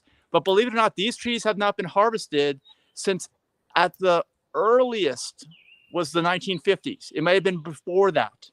They just don't grow that big because of all the rock that's over here. And you get some winds on the ridge. But what I found when I was digging holes, which was not with a shovel, it was with a pickaxe, a mattox. That's what I had to use, because I was just hitting rocks. Sparks were flying. I had to use my safety goggles. And I pulled a lot of rocks out. But what I did find was incredible amounts of topsoil, since this has not been disturbed and it's a forest. A forest just produces all this organic matter when it's left alone. And actually, most of the land, I'd say on the East Coast of the United States, originally was just forests, except for some low-lying floodplains and things like that. So this has been the natural use of the land for 50 plus years, and the topsoil is amazing. That's what I can tell you. And I can tell you that we are not using any chemicals. We're better than organic. We're going to be totally chemical free, regenerative concepts. All the food that we eat is put in a compost pile, which is about 30 feet over that way. It's getting very big, and that will replenish any nutrients that the plants take out with our compost of the foods of the plants that we eat. We eat mostly whole plants, so we're getting a lot of that, and it'll just be a continuous cycle, right? Where nature remains in balance, and we don't need to bring in anything from the outside other than our own plant foods that we're eating. And that's it. That's the goal anyway. Oh, I love it. I love it. I And guess.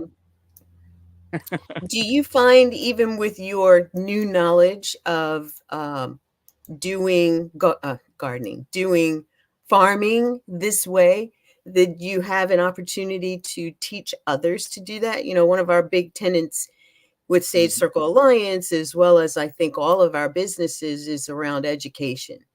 Yes, yes, yes, yes. So Of course. how Yeah, yeah. how are you influencing education Well, or our planning to? yeah, pre-Sage Circle Alliance, when we were just ourselves and not part of the great group that is existing now, is we were all about education too. We whenever someone said, "What is this a plant-based diet.org?" I'm like, we are an educational nonprofit, educational institution, maybe a new paradigm of education, right? Because we're not formal in a classroom setting, but yeah, I mean, we want to document everything. And I have been documenting everything. We have a YouTube channel. If folks are interested, you can go to plantbasedvideos.info. That's plantbasedvideos.info. It goes right to our YouTube, and you'll see the most recent videos. Most of them are me digging the holes for the plants with my pickaxe. They are unboxing the bare root plants to explain what we acquired, because we didn't grow them here. We had to acquire the plants somewhere else. And then the planting process and what it looked like, how, like, no, we don't have fences here. We want all the wildlife to come in, right? We believe that nature is balance, and we don't want to put up giant walls for the wildlife here. So we have had certain systems that we've installed along with the trees and the vines, so that, as I mentioned earlier, we can eat the fruit, and hopefully these animals here won't eat it. It's not native to them anyway, but we have certain systems that we use, and that's all documented on the YouTube channel. And then, hopefully we'll have more educational opportunities as time goes on, as the plants grow. And that, like you said, that's what it's about. It's about education. So the best way to learn is to get hands-on and do it. And, I think at some point we will invite others to join us if they want. Oh, that's nice. That's nice. One of the things I think Meryl and I were talking about not too long ago is how kids experience things. And, I remember when I was in school, when my kids were in school, we used to have these, what do you call them when you go on these little trips? Field trips, yeah. Yeah, the field trips. And yeah, maybe you'll get to the point where you reach into the local school or schools there, elementary and middle schools, and invite them to have a day at the farm. We'd love it. And Actually, part of what you're saying, actually, that reminds me of something else that we've done. Another initiative here along with the farm that's local, that's educational, we believe anyway, is that when we bought this property last year from the original owners, I started up a group online. We're in a county called Highland County, Virginia. There's only a little over 2,000 people that live in this entire county. It's one of the least populated counties. It's all mountains. That's why. And I started a group, and now that group has just crossed over 1,500 members in the group. And there's only a little over 2,000 people that live in the county. So I'm starting to broadcast out to that group also what we're doing here. Because typically it's been traditionally almost exclusively animal agriculture here. Because what they've done is, we've got several mountain ridges that run through the county, north-south. And then in between the mountain ridges are valleys where you've got rivers and streams. And through those valleys, that's where all the animals graze. It's almost exclusively animals in those areas. So yeah, it's people are learning about what we're doing here. that is amazing. It reminds me of one of I forget their name, one of the local animal sanctuaries here in the Atlanta area is looking to do more stuff. And I think I might reach out and make that, and it's not a new thought. They probably have thought about it. They're in an area that it takes a good little while to get to them. But I can't imagine that there aren't a couple of schools nearby Oh yeah, that, yeah, of course. but yeah, I love it. Yeah, And actually, the public schools, you're talking about the schools, right? They're very small here. The average high school graduating class at the public high school is between 10 and 15. whoa, okay, The county seat has a population of just over 100 people. That's a lot. okay. And I'm talking to you. I'm on my phone. There's only one mobile tower in the entire county. It just happens to be down the mountain from here. So I can work remote. I can talk to people. You know, it's very, very nice. We're very fortunate to be here. Amazing.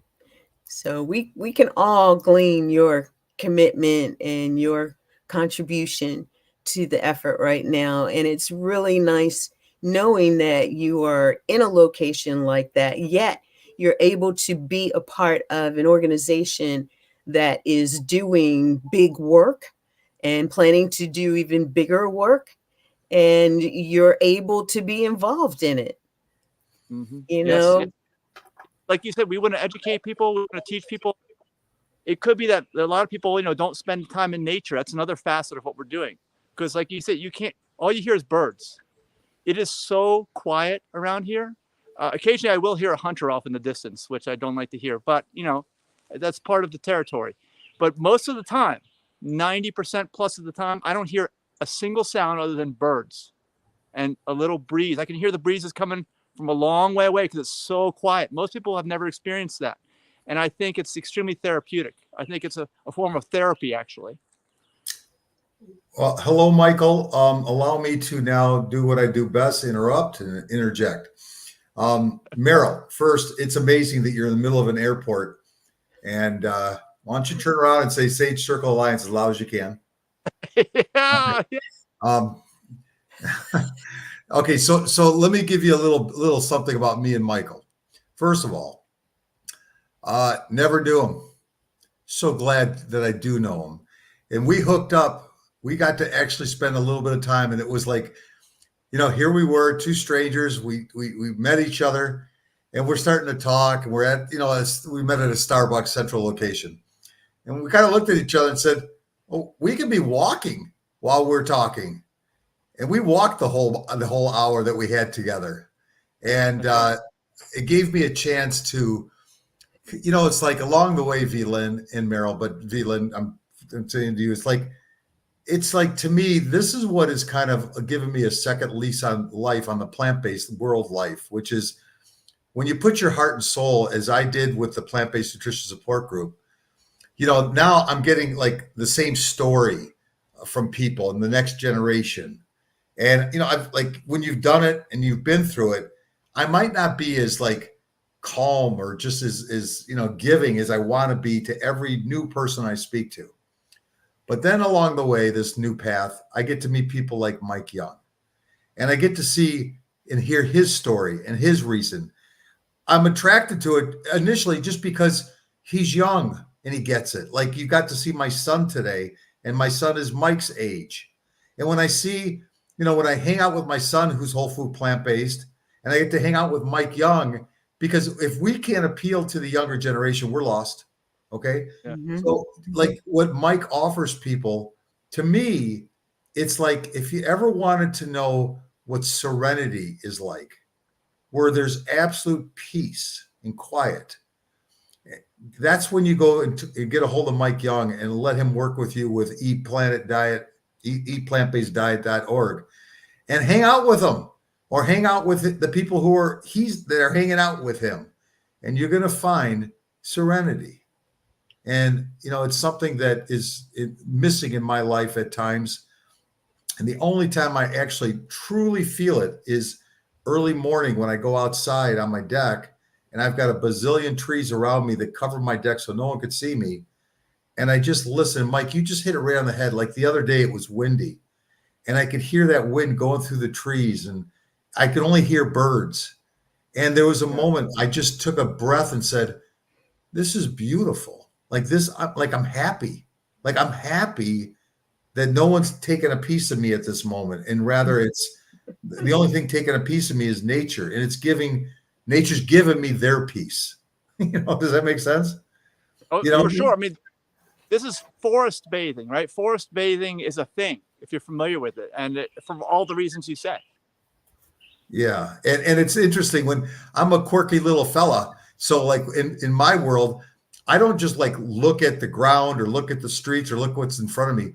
I always look up and I want to see, because like in my neighborhood, you know, I've been in the same house for 34 years, and it's like the trees are now my canopy and they're all around me. And I'm like, you are so beautiful, Mr. Tree. I mean, it sounds kind of quirky and corny, but it's like, you are beautiful and you are surrounding me with that beauty. So everywhere I go, I look up to see what's around me. And yeah, Mike, look at, that's not like a picture that he imposes. This is where he is. All right, this is where he is. You know, that's funny. I sit in. Go ahead, Michael. I was going to say at ACLM, you know, they're the American College of Lifestyle Medicine. There are member interest groups, and it can be anything: pediatrics, it could be physical therapy, women's health, psychology, mental health, whatever. There is a group that is about nature therapy. Yeah, it is a legitimate thing. They write nature prescriptions. It is a real thing. So. Yeah. Yes. I want to also point out that, you know, we call this Mountain Ridge Farm because we are on the mountain ridge. If I were to cut away the trees behind me, you would see the most amazing view of the next mountain ridge past the creek or the river, you know, long range views. But I don't want to do that because this is where it's at. You know, I mean, you can always get a nice mountain view on a, just go online, search it up. There's images all over the place. But it is something different when you're in the woods. I know people even use, like, if we go on like American culture, right? People used to say, "I'm not out of the woods yet," as if being in the woods is a bad thing. Right. I don't know how that ever evolved, but that is completely wrong. You want to be, at least if you're on the place that has that would natively grow these trees like this, that's where you want to be. That's where nature's balance is.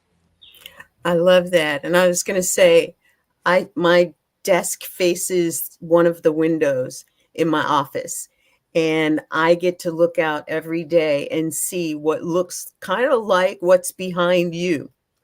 Yep. And I love it. I love looking at my backyard and the trees when the green is just there, and to watch the colors change when the season changes. It really pulls me. I even see we had some red robins. There's a nest near us. So we saw the red robin family as they were teaching the kids to fly.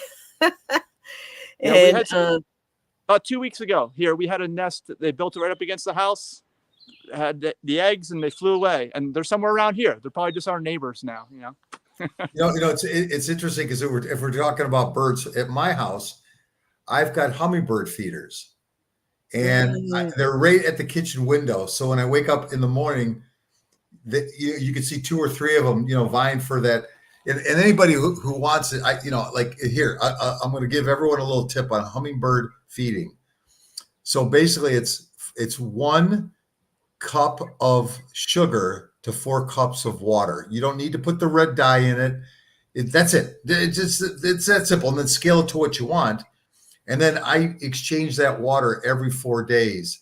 And every year I get the hummingbirds out in early May, and they come right away, and they hang out with me till October every single year. And when I'm sitting there doing the thing I admittedly don't like doing, cooking, at least when I'm cleaning my dishes, I get to be entertained by nature and the hummingbirds. Another thing that people say as we're looking at backdrops, we all know what Meryl's backdrop is like. God, Meryl, you're awesome. Go ahead and yell SCA again, okay? But I want everyone to see what's in my background. And my background it's up here. It's my wife, who, let's face it, for those people who are listening, I live in a house divided. My wife has improved greatly, but it's a house divided. But I am so blessed because she fully supports, you know, the work that I do, and she still loves me. So that's at the very top. This is what I want people to see, that my wife loves me. The second thing down here is my beautiful dog, Sophie, because she, now that my wife's not at the house, I would probably have Sophie maybe equal to Tracy, but for smarts, I put her just below. But then across here are my kids and my grandkids. Except I do have one picture of my wife when she was like 11, and she looks just as pretty then as she does now. So this is just kind of like a reminder of why I do what I do. And the fact is the people who love me the most understand. And that kind of gets me into a question I've been wanting to ask Mike. And I want to ask V-Lynn and Meryl if we could, which is like, I come from a family of understanding. Like they know that I don't get to see them as much as I want, and definitely as much as they want, because I could be a lot of fun. But they know that I'm on this mission, this Sage Circle Alliance mission to bring everyone together. And I want to know, Mike, from your tell me about your family and how they react to you and all the things that make you an amazing man. Sure. Well, it's a challenge. That's how I would say right there. Just kind of like you point out, you're in a house divided. I mean, everyone is to some degree, because I don't know anyone who has a family where everybody is in line with this whole plant-based movement. I haven't heard of that yet. So that's actually why we started our organization 10 years ago. It's exactly why, what you say, because I didn't know anybody that was plant-based, and nobody in my family was. I just did some research on my own, and I realized that this is probably the right thing to do. So I just went ahead and did it. And then the reason why I started the organization was to connect people, because I know that everyone becomes like the 5 people they hang around with the most. And nobody's immune to that. There's nothing you can do to change that. So you want to surround yourself with people that are going to challenge you in the right ways, rather than pull you, with negative influences in the wrong direction. Not to say that you can't hang out with them, because I do. I mean, people in my blood family, right, I associate with, but they are not good influences on me in the regards to my development in this space. And that's actually where the Sage Circle Alliance comes in, because yes, we created our nonprofit to help in this regard, but the Sage Circle Alliance is really that to the next level, so yeah, you can't change people that don't want to be changed is another thing I would say. So don't really try to set the example. I think we've already brought that up, that as the way to go, right? Setting the example, and just associate with folks who are going to be positive peer pressure on you as much as you can. And that's Sage Circle Alliance, positive peer pressure. Yeah. And I appreciate you saying that, because I grew up with 8 buddies in high school, and once I had heart disease, I would invite all 8 of them to my house, and every Thursday night I'd cook for all of us. I wanted these guys, none of them were plant-based, by the way. And I wanted them to, and they say, oh, this tastes good, and can I have some more and all that. But along the way, 3 of them were still morbidly obese, complaining all the time. And about a year ago, I went to them and I said, listen, I love you. I love you. You've been my buddy for a long time. I'll do anything for you. But if you're going to come to this house, eat my food, and hang out with me, you got to change the narrative. And the narrative is I accept you if this is how you want to run your life, but you can't come with the negativity and the complaints, because life is tough enough. I don't need to hear your complaints week after week.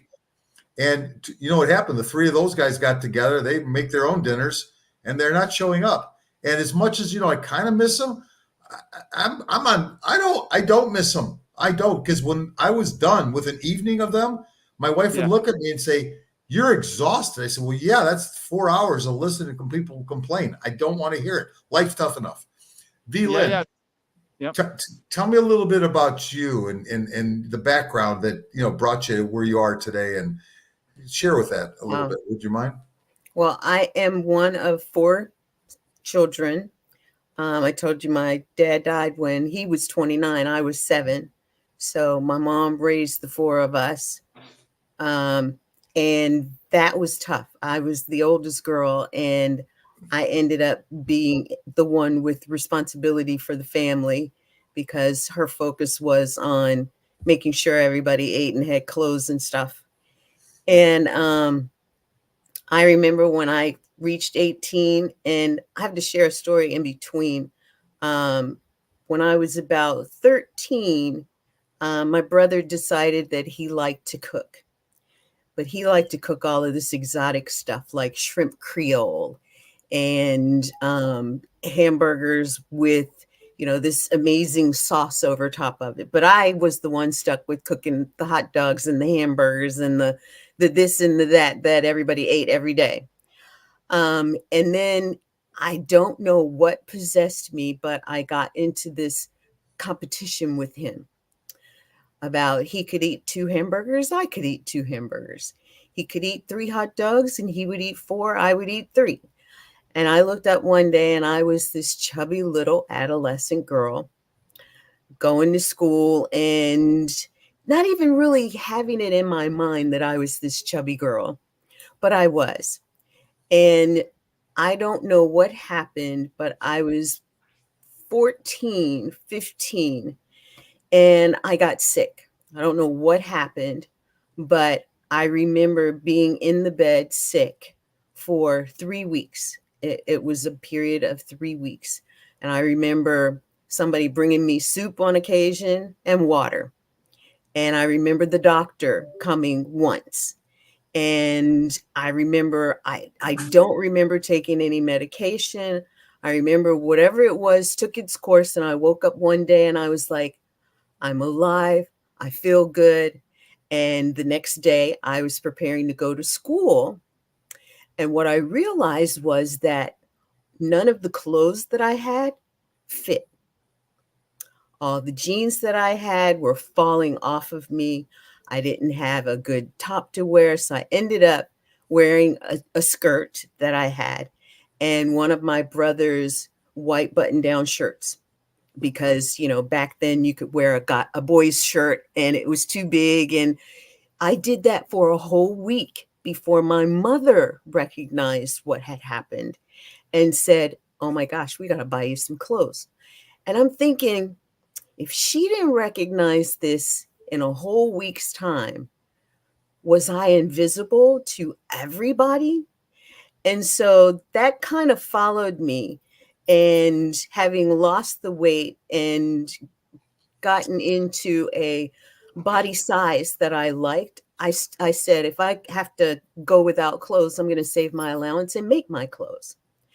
And I made my entire wardrobe for that school year and 2 school years after that, so that I knew that I would have clothes that I liked, because my mom ended up coming home with stuff that I was like, I'm not wearing that. You ever do that? Did your mom ever come home with clothes for you to wear and you said, no, I'm not doing that?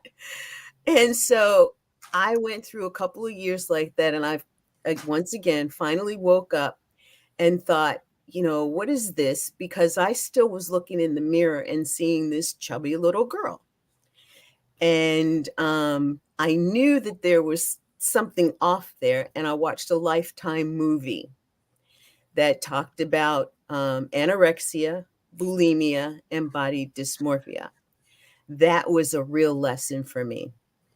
Now, what they didn't talk about was what food you should eat to maintain a good body weight and be healthy and get your brain to reframe what it sees when you look in the mirror to see the truth. And it wasn't until I was, I'll say in my mid-30s, before I finally realized. And then in between that, I found working out and I became an extreme athlete. I was a fitness instructor for 20 years. I ran 5Ks, 10Ks, half marathons. I did kickboxing, and one of my specialty classes was kickboxing. I trained with Billy Blanks for a year. I don't know if you know who that is, but Oh yeah, he was that workout guy to the stars. That was an amazing experience. Yeah. And I went all over the place. I was certified by the Reebok Alliance for fitness instructors, the American College of Sports Medicine. I had, kinesiology and, all kinds of training in this industry that I was in. But guess what? None of it addressed what you ate. I even taught kids aerobics, and the little that I knew, I was trying to teach the kids about exercise and eating right. So one of the, I guess, in intuitive good things that I did during my life was learning that salads could be a good balance for me. And so I ate a lot of salads. I liked salads, and mainly because I could put any kind of dressing on it that I wanted. And I still felt like I was getting good stuff. Very little meat, but I was still doing like one of my favorites was the baked potato with broccoli and cheese. And the cheese, where was the potato? Where was the broccoli? Because all you saw was the cheese. You had to eat it in a bowl because it was so much, it overflow on a plate. But as I got older, I started being more conscious about what I was eating and trying to eat more vegetables, but I still didn't get it. I saw the commercials about the hamburgers and the chicken and then the drive-through. And for me with kids, I was a single mom for most of my kids' lives. And, I did the best. I made sure they had vegetables that they liked. And they had to eat those vegetables all the time because that's what they liked. You got to eat vegetables. They liked salads. One of the good things that they liked was applesauce. And this was back when applesauce wasn't just totally inundated with sugar. And it was more natural, but it was difficult. And then as a senior adult, my grown daughter, my grandson, I was the one in the household fixing all the meals. I had some specialty meals, and I started going more and more plant-based. And one day I was just like, everything I cooked tasted awful. Everything for them that I cooked tasted awful to them. And I wasn't eating it. So I was like, oh, it's not tasting good. And then one day I was like, look, first of all, for me, I recognized that if I wasn't eating it, the reason why was because I felt like it was killing me. Why would I fix this for them and kill them? And so for me, it was like, look, guys, I can't fix this food for you anymore. If you want to eat what I'm eating, you're welcome to. I can't eat this anymore. It's not helping me. And I have to focus on me. So you're on your own. And they were like, okay. And I was okay too. But I think that they were thinking, let's see how long this is going to last. Right. And now we're 6 years later. And it hasn't been perfect in the early years, but after, a certain point in time, I was just like, look, I made this decision. I am over the fence. There's no going back. And if I'm going to be an example, let me just be an example. And their influence over me kind of it stopped.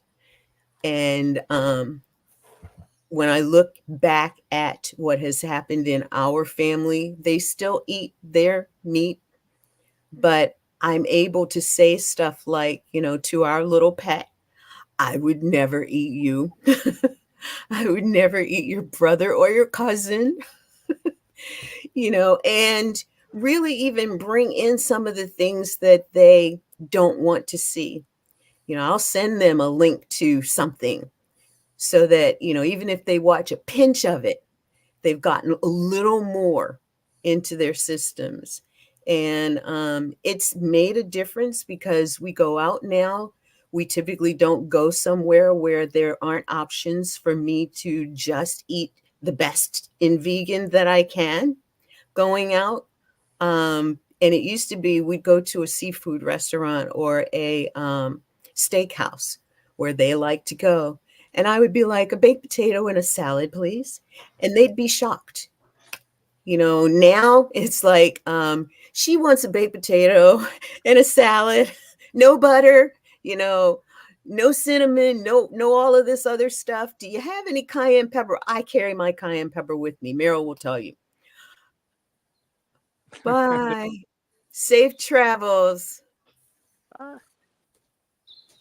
Yeah, she's gonna make a big announcement to the waiting space, right? About Sage Circle Alliance. Yeah. But yeah, that's about it for me today. It's the same. I'm doing my thing, my family. If I get to go along, I'm gonna go. You know, if we're going somewhere and doing something, they are very conscious of the fact that I eat differently than they do. We don't judge each other. There used to be some judgment. I used to get teased a lot. And I think that was one thing too. A few years ago, they ordered chicken wings or something, and I had one. And we had a family reunion not too long after that. And so we did this game of, what do you know about everybody in the family? And on my list, the question was, how long has Aunt Lim been vegan? And quite a few people had the right time frame, because the thing was that I wasn't cooking for my family anymore. But then my daughter was like, don't you believe that? And I thought, oh my goodness, I can't even have like one little morsel. And that said something to me. Do I want to have that one little morsel? No, I don't. Not with what I know now, not with the passion that I have for the advocacy work that we do, that I'm all about. No. And I thought, no one will ever be able to say that about me again. And that was a real pivotal point. It hurt then. It's wisdom now. And it's a story that I will share and continue to share, because I know that I am not alone in that kind of experience. And I want people to know that it happens and it's okay. And who are you today? That's what matters. And so that's my story. I appreciate that. It's interesting. I want to throw some snippets at you and then get back with Mike on a few things. First of all, it was Vila, and I could so relate to that because, I've been whole food, plant-based, no oil for almost 12 years. But I will say that there's many versions of me. And there was a real angry part about a year and a half ago when I had to get a stent. Again, this had nothing to do with what I was eating. It was lipoprotein little a. I'm still dealing with it. We could talk about it maybe in our next segment because it's so educational and nobody knows about it. Really, they don't. And if you have heart disease, you need to know about this stuff. You need to get tested. Okay, that all being said, when I was in angry Paul mode, there were a handful of times I'd be with family members and I'd say like, well, screw it. Let me take a bite of this or let me take a bite of that. And I would look at my family and they were like, so happy that I would take a bite of this person's hamburger or a bite of this person's pizza. Like I'm so glad you're doing it. Good for you. And that was the last time I did that because I realized I don't want to be like that. And they were getting pleasure while I knew going in, Mike, what the heck is that? There's bug. I'm in nature. It's a little bug. Okay. Huge, but it was right in front of the camera lens. It was cool. Okay. You could stop me on a dime, okay? And you just did. Okay. So it's like I'm watching my family going oh, go Paul, go Paul. I'm like, what? No more. They were enjoying the fact because I knew the next morning I was going to be doubled over in pain for hours. And it happens every single time. I will admit to everybody, 99.9% perfect. But I do have a moment every once in a while. I do have a moment. And when that happens, I know going in, I'm going to suffer the next day. So that was one snippet for you. The other one is, and it's funny because I'm watching Mike in nature. He's wearing, Mike, you've got long sleeves on, right? Yeah. Yes. And long pants. Yes. If you can see, I don't know. Yeah, I do. And what's the temperature there? It's probably, last time I checked, it might be 60, 65. Okay. It's a pleasant day. Okay. Yeah.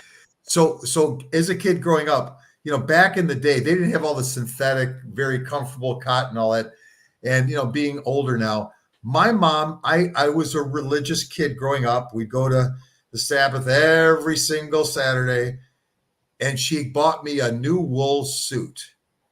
And that was wool that just, oh my God, it didn't matter. It was year round and it was the most itchiest thing I ever felt. And this is at Paul at 9, 10, 11, 12 years old. And of course, my mom, who's the only one who brought me up, I loved her. I loved her. I would never say a word. But what she didn't know was it wouldn't matter. I was wearing long johns underneath that wool suit in the summer. So I would rather sweat than be itchy. Yeah. So when you were talking about like the clothes, V-Lyn, it was like, like that was not a good moment, but it was just the love I had for my mom. I just didn't want her to know. But boy, I was so happy when everything, like I'd get home and I got to change. I was so sweaty, right? All right, next, yes. Next, really quick things. First, the thing I love about the Sage Circle Alliance, as we have young Mike here, and V-Lyn and Paul, like what I've noticed is every time, because I'm involved with like so many different conversations with so many people, it's like, you join the Sage, it doesn't matter how old they are, the color, their thoughts, their opinions. It's like all I just want to hear is their words and their commitment. That's all. I just want to hear their words and commitment to help make this different. And I would say now we're getting close to 50 people that have joined us in only a month. And every one of them wants to help make a difference. Now, their motivation is different. Everyone's got a different motivation. And I'm not blind. We all got to earn a living. Like we all got to pay bills. That's a fact. And the fact is that by working together, we might be able to pay those bills and have some money for even more fun if we work together. So that's the beauty of the Sage Circle Alliance. The last little thought is, so we're not going to talk into it today, but we are going to receive our 501c3 very soon. When we become a nonprofit, you ever have, like for me in my crazy mental life, and boy, I know Mike, you could relate because we've talked about this, where like you wake up, like I have a pad of paper next to my bed because for some reason I wake up with ideas. Yeah. And I'm giving everyone a heads up right now. And here's what spurred it without telling you what it is. I did not know that the underserved kids, I knew that their diet was terrible. It was terrible. But I asked the question, if you're wealthy and you have kids, what's their diet like? It's even worse because they have the ability to give them bad sentence, more bad food. A bigger variety of bad food. And then it hit me that that's what we need to do. We as an organization, in the first project we're going to announce as a 501c3, is we are going to band all the Sage members together, and we're going right after the children. And here was the tip off. I just wrote about this recently. I woke up in the middle of the night. That's what you do when you're in your 60s. Gotta go. Thank goodness I go right back to bed every time. The 3 commercials I saw were Twizzlers, and my thought is either like licorice or you don't. But then I find out that people like the black licorice over the red or red over the black. I don't like licorice. I'm not a licorice guy. The next commercial was a fast food one, pick whatever fast food company. And the last one was that crazy diabetes medicine.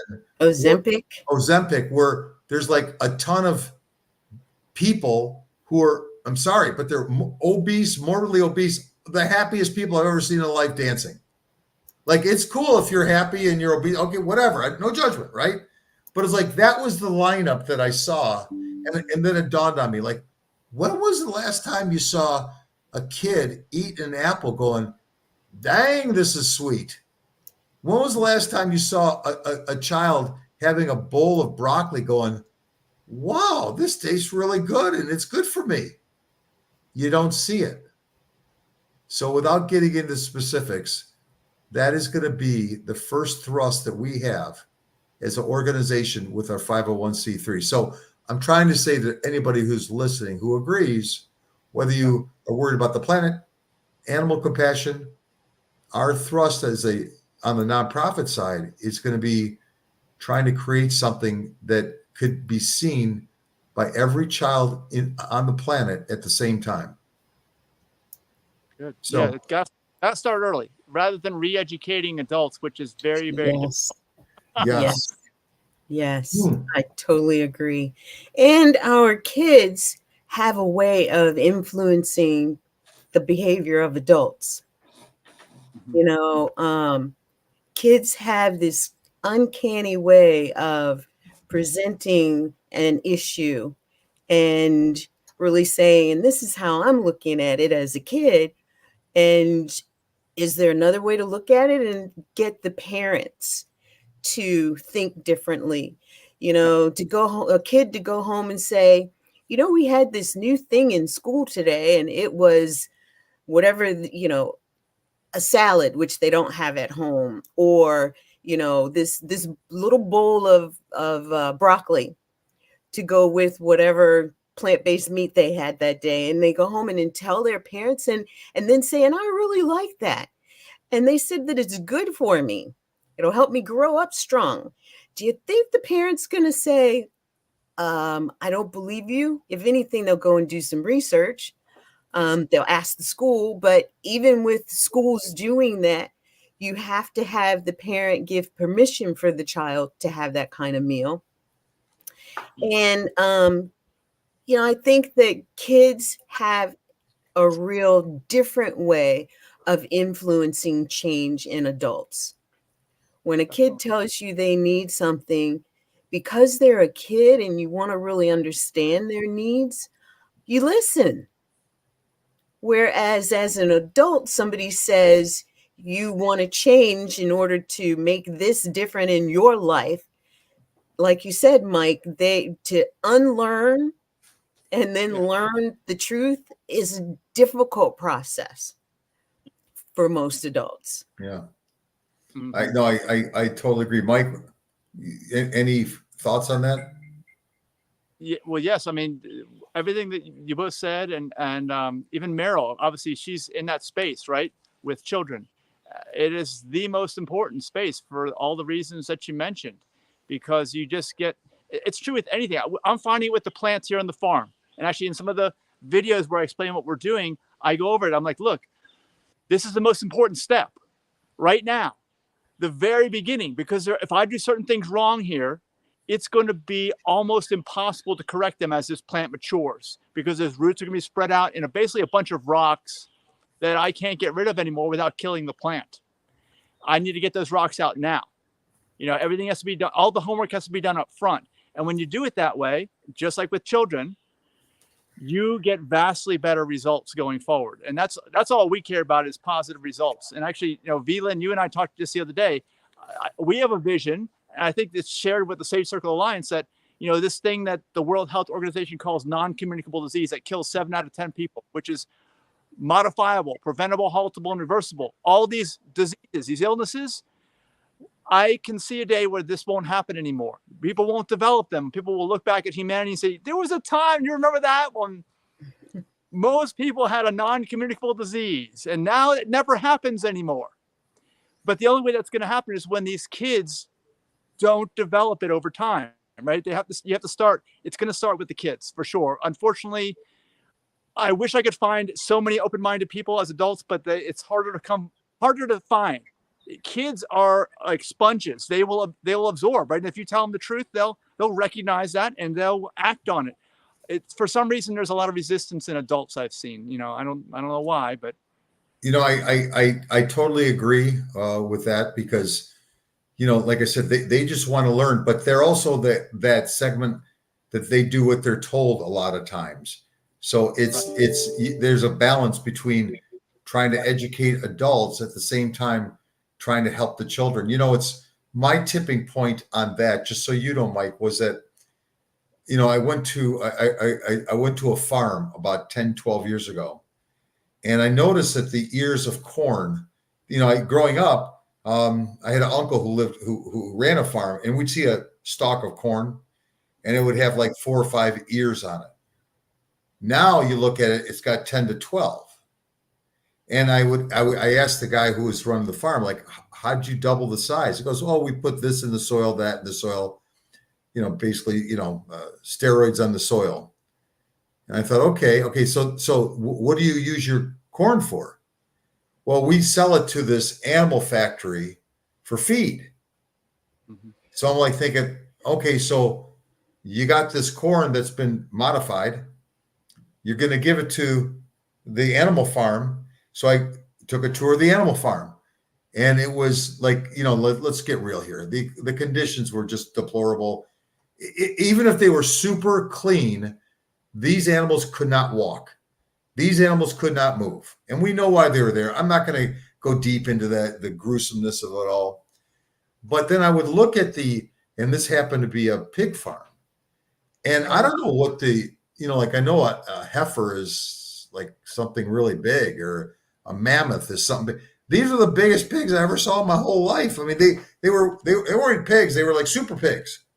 And I went to the guy and I said, well, I remember the pigs were like this size. Like, you got them this big. What's going on? He goes, well, we inject them with something that helps make them bigger.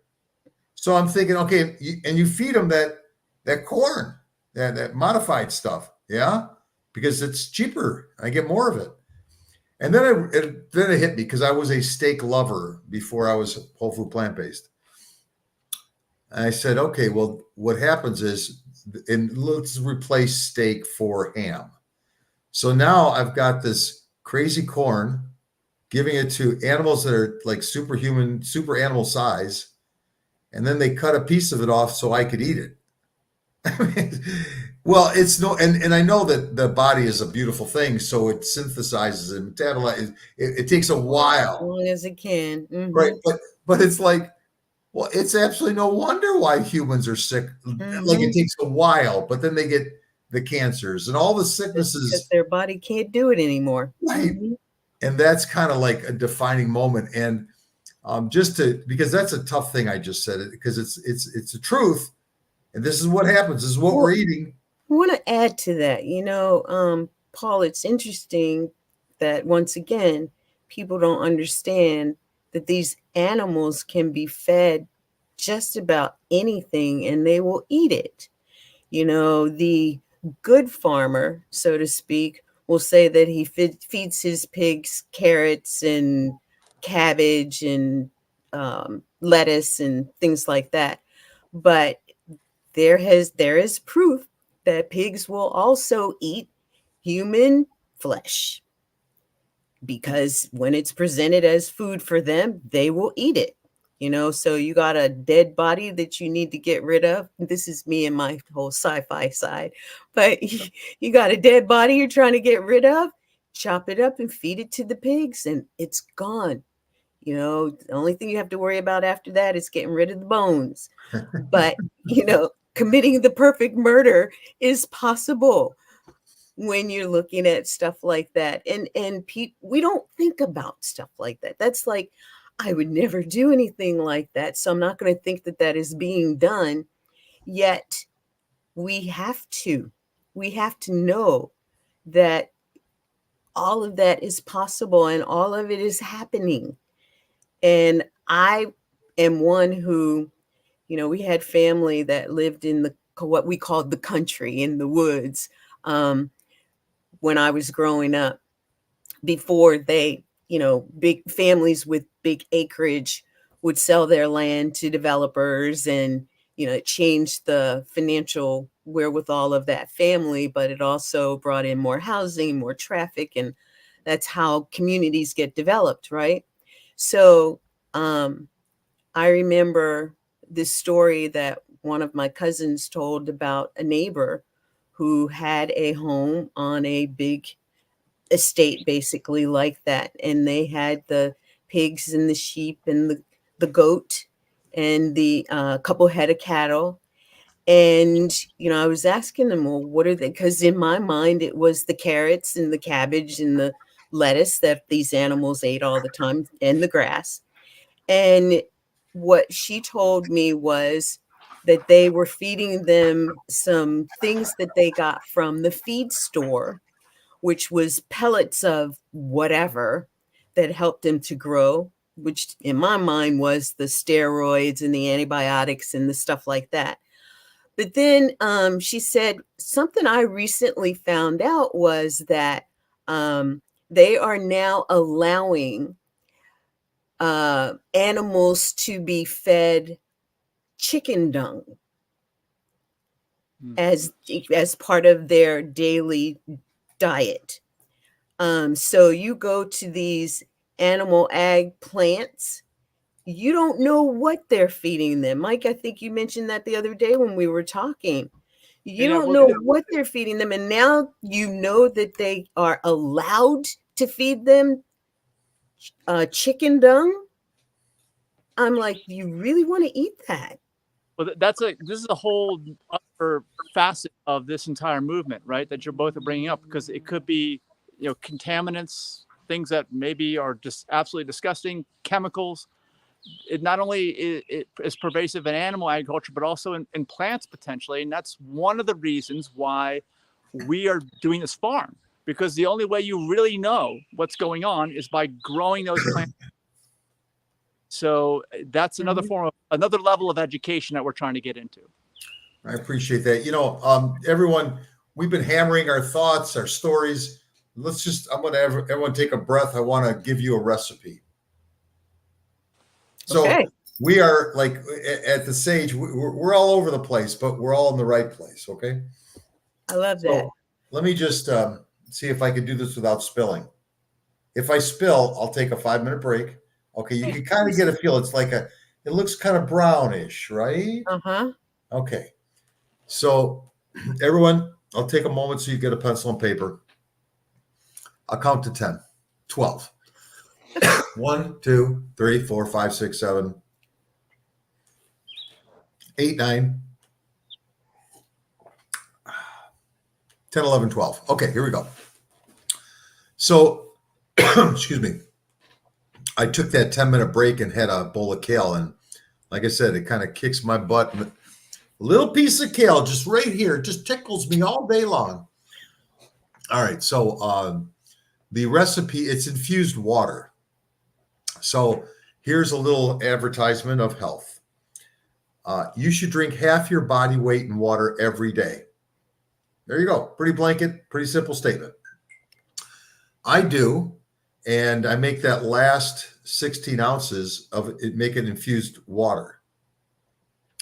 And what I found out is it's a simple recipe. It's water, and I add 4. Now I do, let's say about a pitcher's worth. So maybe it's a half gallon of water. That's the size of about a pitcher, a normal pitcher. And then I take 4 tea bags of not chamomile, but what's the other kind, Mike? The starts with an H. It just skips me for a second. Hibiscus, yes. So get 4 little packets or whatever of hibiscus and throw it in the water. And then the fun begins. So then I take 1 apple and cut it up, 1 orange and cut it up. And then I throw in something else that makes it change. It could be strawberries, raspberries, blueberries. It could be pineapple. And Mike knows all about pineapples. Good video the other day. So you choose the fruit. Okay. So you put it all together and you put it in your refrigerator for just a whopping 10 to 12 hours. And then you get this drink, and the drink is not water. It's not tea. It's infused water that tastes fruity good. And it allowed me to replace like a lemonade with like almost all the sugar out of it, as my alternative drink. So it was not only healthy for me, but it tastes better. There's your recipe moment at the Sage Circle Alliance. All right. Thank you. You're welcome. All right. So we've got Will Tuttle. So let's get it before we have Will join us. Michael, you are now, like, how much time do you got, Michael? Well, I know Dr. Tuttle, actually. He and I have done so many events together. Oh, I good. can't even tell you how many. Well, how much time do you got? You still got some time for us? Yeah, I do. I have some time, a little bit of time, a few minutes. Yes. All right. How about this? Me and V Lynn are going to not say a word. I'm going to let you talk to Will and just have some fun. Okay, bro? All right, very good. All right, here we go. V-Lynn. And here we go. Bringing on Dr. Tuttle. Yeah. Let's see. I will Here we go. Yes, Dr. Tuttle. All right. Hi there. Can you hear me? Is this working? Oh, Yes, yeah. it is. Oh, good. Very good. I just want to introduce you to the audience out here in Sage Circle Alliance TV. I don't know what we're calling it, but just that you and I have done so many events together. People may not know this, that you spend almost all of the winter, right, in Florida. And until recently, we had been doing Veg Fest, it seemed like every couple weeks in the winter or more, sometimes. Right. And you were at most of them. You were either video chatting in or you were there in person at the events. And I learned so much from you. I'll tell you, especially I'd say that the biggest thing I'd say that was challenging to me right after I started listening to your talks that you were giving at the festivals was about organic, and actually it's kind of funny because where I am now, you don't even know this, I don't think, Dr. Tuttle. This is our new farm project called Mountain Ridge Farm in Virginia. And it's a totally better than organic, chemical-free, regenerative growing of plants. Right now it's grapes and cherry trees to start. So anyway, Dr. Tuttle, you're a legend, and I know your whole story too, because you've explained it at our events. I remember how you walked across the place from down the Northeast United States, New England, down Tennessee, right? Right. You got so much knowledge and wisdom to offer. I'm so thankful that you're here and part of the Sage Circle Alliance. I know. It's great. It's great to be here. I know. I have to, sorry, there we go. I had Madeline and I both know you and Denise so well because for many years we've been coming, especially the last 4 years, coming to Florida, and on the way doing lectures and events, on the way back especially, and then we spent about 2 or 3 months in Florida, and we always admire your tremendous capacity to just keep giving, putting on events, and being positive and being creative and working with people and really bringing the vegan message of compassion and health to thousands of people, through all the different projects you have, the cruise, and then the not only the Veg Fest, but also the farm to table events we did, where the people actually grow the food and we eat the food that they're growing in various places in Florida. And I know you do, you've been doing so much. And the funny thing is, we're living in a little car basically, and you're living in a little car, the two of you. We live in a little, I thought ours was the world's smallest. It's a compact car. It's only, it's a little tiny microvan, and we spent 5 months in that. But then we saw you and Denise in an actual, just a sedan. Yeah. in a Tesla sedan living. So it's very impressive. So we vegans, we're good at imitating factory farm chicken, I guess, and just, cramming us into a little box, and we do okay. But we're all about liberating animals. That's the whole thing. Yeah. Dr. There was someone, it's very serendipitous anyway that we're talking now, because just earlier today, someone reached out to me just today and remembers you at the Plants to Table event that we did in Naples, Florida in late February. And she asked me specifically for your contact information, which I did deliver to her. So you may have already heard from her by now, but this happened within the last 3 hours. Wow. Hey, you guys, I'm picking up on something, which is you guys talked about a little minivan, a little car. So here's maybe you could help me. So I said to my wife, very soon I want to drive to Oregon, Seattle, California. Okay, now I'm whole food, plant-based, no oil. So there's a challenge. And it's like, any secrets? Because I think I'll be okay, but maybe I'm worried about her a little bit, as she's stuck with me for 5 days, but we're together all the time anyway. But is there any kind of secrets for the road that you could share? Well, yeah, the main thing really when you're on the road is to just be proactive in making sure you have good food that you make yourself. That's what we do. I mean, we really don't go to restaurants very much because we're strict, and we'd only eat organic, whole, plant-based foods, which most restaurants don't prepare unless you're maybe in a big city where they have a lot of vegan restaurants. But we pretty much stay away from big cities also. We like to be out more in the country. So we just go to like a Whole Foods or this really, as you come to the Western United States, maybe you have it where you are. There's Natural Grocers is a great chain too, and they have a lot of organic vegan food, and we make sandwiches and we make meals. We do picnics. We do a lot of picnics, and we do them in beautiful places. Somewhere like we can find a little state park or somewhere, as much as possible. Kind of look at your map as you're going. It depends on how much time you have, but spending time in nature and having good food that you prepare yourself, I think, is the best thing. You can also use Happy Cow, the app, and look for restaurants and health food stores that way too. But it's just a matter of, I'm very fortunate. I have a Madeline who's absolutely a genius at traveling with food, and we've done so much traveling. We've given lectures in all 50 states and traveled all over the world, and with just a little carry-on backpack and just bringing food with us wherever we go, and lived in China and India and all over the place. So I think it's just a matter of learning by doing, and make sure you just keep yourself healthy. If you want to stay healthy and have good food, don't let your values go down. Keep a high bar. I think it's a good idea. Thank you. Mike, you got something you want to? Yeah, I can give you our routine. Well, you mentioned pineapples. We eat a ton of pineapples. So we're constantly going shopping because you can never know when you're going to find ripe fruit. So you've got to go from store to store to store. Make that in your route. You're constantly stopping in produce aisles. We generally will eat pineapples for breakfast. Maybe 3 pineapples will split between us.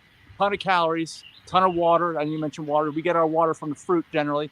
We usually will have a salad we prepare for ourselves at lunch. So we got 2 raw meals right there. And then for dinner, if we get something and we don't want to eat just bananas or some other fruit, then we will go to a restaurant. But we're kind of what we've honed in on, because like that's what it says, very hard to eat and not damage your health at any restaurant, unfortunately. We love pizza. So we'll go to a pizza place where I can ask them if they have any dairy in their crust. And if they say no, then I'll say, okay, give me your veggie pizza with no cheese. I don't even want the vegan cheese because that's not healthy for you either. And that'll be our dinner. Or something else we've done more recently is we go to Thai restaurants, because generally most of the Thai restaurants, you got to make sure they don't have fish sauce in there, but they will not use oil. They'll use coconut milk though, which is not quite as bad as oil. Okay. But it's better. So, but those are more things that we'll do on occasion. The fruit and the salad is every single day when we're on the road. And actually, the biggest thing for us, like I said, is shopping, right? Finding that fresh produce, because it only lasts a couple of days. You've got to eat it right away anyway. And that's a good thing, because the shorter the shelf life, the longer your life. I appreciate that. I want to throw one more quick recipe to everybody that is really healthy. So it's really, because I'm all about making mass amounts with the least amount of ingredients. Okay, that's one of my superpowers.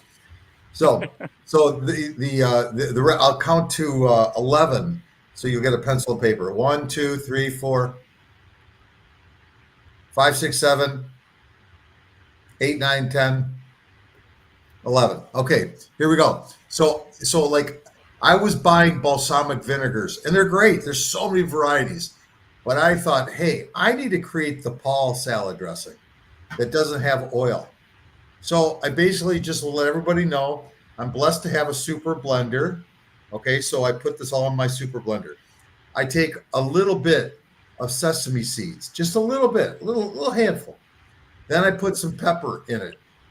Then I take orange, squeeze out the oranges, squeeze out the limes, and then I squeeze out the lemons. And then I just mix it really fast. And it is the most fruitful, enjoyable salad dressing. I've ever had. I've never bought balsamic since. Not that they're bad; they're good for you. But I wanted something that was always fresh to put on my lettuces because I probably eat 2 bales of kale a day, and I will continue forever. I'm so thankful. I like kale. By the way, I steam my kale for about 60 seconds, and then it just brings out the taste with the dressing. So there's a dressing. Now, that all being said, Mike, this is for you because I'm going to ask Will this question. Will, first of all, I am always honored to see you, my friend, and thank you. Just thank you. Thank you for being part of this. And I was telling people earlier, the second person on my love channel, which is my wife, my kids, grandkids, it's my dog, and I told my wife, don't ever ask me to choose because she won't like the answer. Never felt more loved by an animal in my whole life, by anybody in my whole life. Will, you have a wand. I'm giving you a wand. It's a magic wand. You could wish for one thing, just anything, one thing, but you have to tell me also what frustrates you. What is frustrating you? So go ahead, please. I'd love to hear your answer.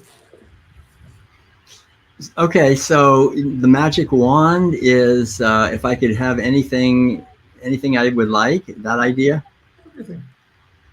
I would be that Mike has a total success with his mountaintop project up there, and has a great life with Denise, and they go forth and multiply the message of veganism to the whole world. Nice. So we wish you the best, Mike. Really, it sounds great. Nice. And what frustrates me, I guess, really is my so far inability. Of course, I'm very blessed to have the best. I feel like the best wife anyone could ever have. My beautiful Madeline partner. We have a mission together, and I guess our mission really is to veganize planet Earth. And I'm frustrated that we haven't succeeded yet, but we still have a few more years to go here, and that people resist the message so strenuously, the message of freedom, really, for themselves and for animals. It's like we're all in these prisons, and we say, look, the door's open, you can walk out, come on, and they no, we're going to stay here, and we're going to suffer and get sick and make everybody else sick and destroy the earth. And we don't need to. I mean, if the door's open, we can walk out, we can liberate animals and liberate ourselves. And the programming and the addiction really to the cultural program is frustrating. But I also understand, that's why I wrote The World Peace Diet and my new book, Food for Freedom, that just we're so programmed from infancy that what I'm asking them is to sort of let go of the program, and that is profoundly frightening for most people. So people would rather not leave the prison; they'd rather stay in the prison and suffer and cause suffering. So I think the good news is that the frustration, I think, in a sense, it builds character. It sort of compels creativity.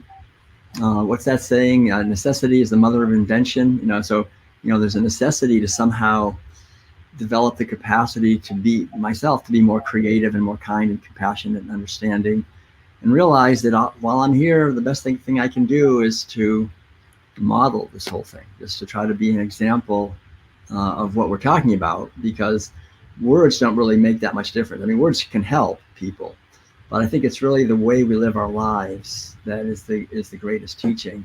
More than anything we say, it's really what we do and how we live. And that's why I like, this idea of growing our own food. We're doing the same thing in a different way here in California. We have about 75 fruit and nut trees, and we're out there, especially Madeline, but we're working every day and bringing in the food and eating it, and we even get to sell a little bit at the farmers market and kind of spread the word. So I think, also growing food, actually growing healthy, organic, vegan food is a great thing too, besides spreading the message, to try to help people to realize that we can be more self-sufficient. We can reduce the centralization in our society, which I think is a huge problem. As soon as power and food and money and information gets centralized in the hands of a few people, that's really the prison. That's why people are in the prison. So we need to encourage everybody to get out of the prison, grow their own food, take responsibility for their health and for the quality of their mind and their consciousness, because that's really the key, is that we allow our minds to be invaded by toxic media, and that keeps people kind of lost. So it's definitely a lot to do here in one lifetime, but we're doing our best. So we appreciate all you guys, what you're doing. Well, thank you. It's interesting. You being on the animal side and me being on the human health side with our organizations, there was a moment not too long ago where I would say, like, why am I doing this? Like, I'm not, the message is not resonating. It's not growing. And I wrote about the fact that it's like, they're still serving bad food at hospitals. They're not teaching it in schools, in medical schools. The doctors aren't talking about it. And this has been my personal life's work for 11 straight years of, like, crazy hours. And we all of us here understand that.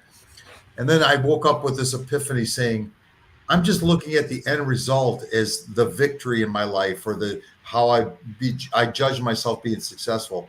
And I was looking at it wrong. And then I re-gauged it and said, here's how I need to look at it. And we've talked about this earlier today. It is, someone's got to build the foundation. Somebody has to. No one person could do it alone, but they need a Sage Circle Alliance, a group of like-minded people building that foundation. And one of the reasons why I wrote that letter a year and a month ago, it was not for this moment, even though I'm so blessed to have Mike and Dr. Tuttle and V. Lynn with me at this moment, but it was out of frustration. It was like, man, I keep seeing the 10 people at the top, they're doing great, and everyone beneath them is just making it, or somebody else calls, hey, I can't keep doing this plant-based thing. I'm going broke. Or, it was like so much. And I'm like, why can't we just all work together? Like, just let's rebuild it, and let's build it better and stronger and smarter. And that's what I wrote about. And that's why we're here today, just for this moment. So, Will, I understand how you feel. I live in those shoes. I do. But I just recentered how I look at it, because if not, my head would explode, to be honest with you. Well, it's a great question. Frustration, it's like, it's how an oyster makes a pearl, really, right? I mean, it's that irritation and the frustration. It's really calls forth, I think, ultimately the best in us. We are here to serve humanity and animals and the beautiful earth we're part of. And so we wouldn't do that if we didn't have this feeling that it could be better. So I'm glad of that. Yeah. Mm-hmm. V. Lynn, you've been taking this in, and I have. This has been a great conversation, and I totally agree and can relate. We're talking about some of the things that cause people to change, things that create change. And it's always I think about the caterpillar, and the way that the caterpillar turns into the butterfly. If it were not for the process within the cocoon, that the butterfly wouldn't have what it has in its beauty and splendor when it finally starts to fly and do its job in the world. And it amazes me the number of people, myself included, who their story of change and the cause of change is how they decided there was more to do. There was a bigger conversation to have. And, finding the Sage Circle Alliance and those who are in the same conversation really does amplify our voices. It gives a little more strength to the message. And when we can say we're a part of an organization that's moving out into the world to spread this message, we don't feel like we're doing it ourselves. And there's so many of us in business and in the work that we have done that it has felt like a struggle because we've been doing it ourselves. And now we have the support system in place to be where we can go to get fed and fueled and inspired and keep going on our journey to do even more and have the conversations to bring in even more who want to be in this. I cannot imagine the number of students in medical school who are going to medical school these days to think that there's a lot of money in it, only because most of them come out with these huge amounts of debt from the education, and then it's the struggle. But what if there was a way that we could do something? And, it just made me think about the podcast coming online, Sage Talk for Wicked Problems. And this is the kind of thing that we're doing now, and we want to do more of in having the conversations. What if there was a way for us to put students through medical school because of the plant-based side of things that creates a pool of funding that subsidizes their education, but they're in there and they are able to influence other students to learning this information and becoming more of an advocate for themselves in the way of plant-based living that we know is the foundation of all things changing. If more people ate plants, more animals would survive. We have less of a need to grow animals to kill animals, and the planet would result in, benefiting from all of this. And so I think that we have the group, the people with the ideas, and the people who do things. These are people who make things happen. Dr. Will, you're out there, you've written a new book. You're looking at how can I get out there to meet more people to talk about not just the content of the book, but the content of the book that's going to stay with people and help people to understand that there's freedom in this change that we're talking about. And Mike, people seeing you as an example of, this new farmer that's taken on this task, and you're talking about, bringing the kids in to do a field trip and, spend time in nature and the forest bathing. And Paul, with what you've done with PBNSG so far, it's been phenomenal. The more I talk about PBNSG, the more I find out that others know about PBNSG and that they don't know about the Sage Circle Alliance and the fact that the food foundation that leads to so much other change is possible for them to be a part of as well. It really makes me think about, too, the whole Veg Fest thing. Mike and I were talking the other day. I'm the speaker coordinator for the Georgia Veg Fest event that's going to be here at the end of August. And I've got one more slot open for a speaker, and I'm doing a panel. I was like, I've got 6 spots for speakers for the day. And I turned one of them into a panel so that I could get a bigger conversation in, right? And then I'm like, okay, and these are vegan people. So, do you want an exhibitor table so that you can do a cooking demonstration, when you're not speaking? And, it's like this is, and really have the conversation out on the junk food floor that's going to have people say, oh, that's something different. And, oh, that's real plant food. And, oh, this is where I feel like I can make a bigger impact. And this is how I support the people who are out there writing the books and doing the farms. I'm writing the book, but I'm not doing the farm. I'm not the PhD, I'm not the medical doctor, but these are the people that I'm helping to have the platform, the bigger platform, to have their conversations. And I told Mike, actually, Mike told me, well, if you can make a change, I said, I'm doing it one Veg Fest at a time. But isn't that how we have to do it? And I had no idea that you guys had done this whole Veg Fest thing for so long and trying to make a bigger impact. And maybe with what I'm doing, others at other Veg Fests can do something similar if they haven't already. And I've not been to a Veg Fest event where even a raw food demonstration was able to happen. They were fixing and selling their stuff. And I went through one and I was like, these desserts look delicious. Where's the no sugar stuff?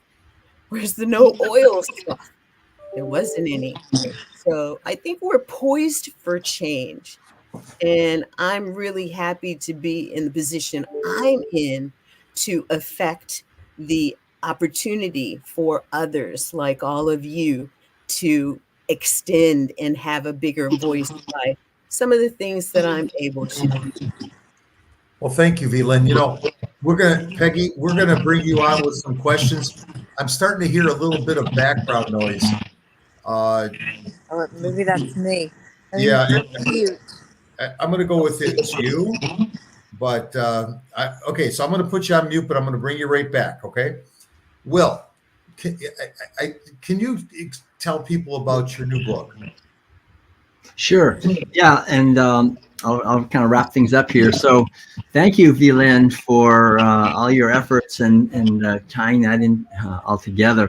I have a book that just came out called "Food for Freedom: Reclaiming Our Health and Rescuing Our World," and it's another big book. It's the first really big book I've done since the World Peace Diet, which is now almost 20 years ago. And that book, The World Peace Diet, is still selling quite well and published in about 18 languages.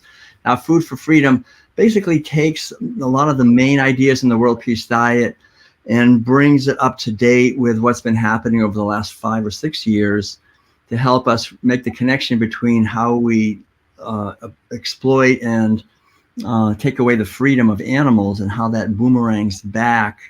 And we find our own human beings really are being increasingly exploited and having our freedom eroded. So the whole idea underlying, of course, the book is that it's only when we as human beings liberate animals that will have a solid and valid foundation for our own freedom. And freedom is not just health freedom. I mean, health freedom is really important. And we're not really free if we're not healthy. If we're not healthy, we're kind of trapped in a body that has no energy and is in pain and can't really function very well.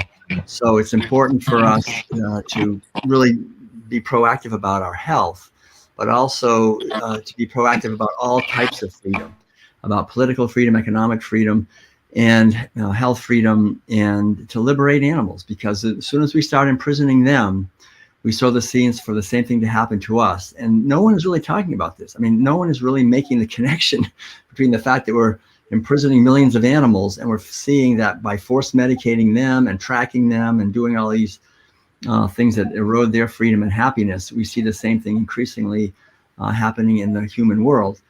And it's also kind of a ringing the alarm bell kind of a book, that it's essential for us to really take this seriously now. And the final thing I'll say is that it's also a book that's leading into the third book in the series, which is already written and will be out within the next month.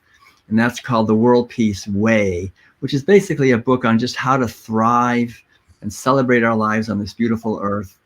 And it gives, not only about food, but about meditation and exercise and creativity and relationships and connecting with nature. There's really certain things. Food is important to be healthy. I mean, that is an important factor, but a lot of people think it's the only thing. If you eat healthy, then you should never be sick. And there's really a lot more to it. And a lot of it is our inner attitudes and how we live our lives and the quality of our relationships. And if we're really being creative in our lives and connecting with nature and learning to quiet our mind and connect to the inner silence, where really we are not just this physical body anyway. We are the infinite consciousness that makes this body possible and that activates it. And we have to understand that, because we're only here for a few short years.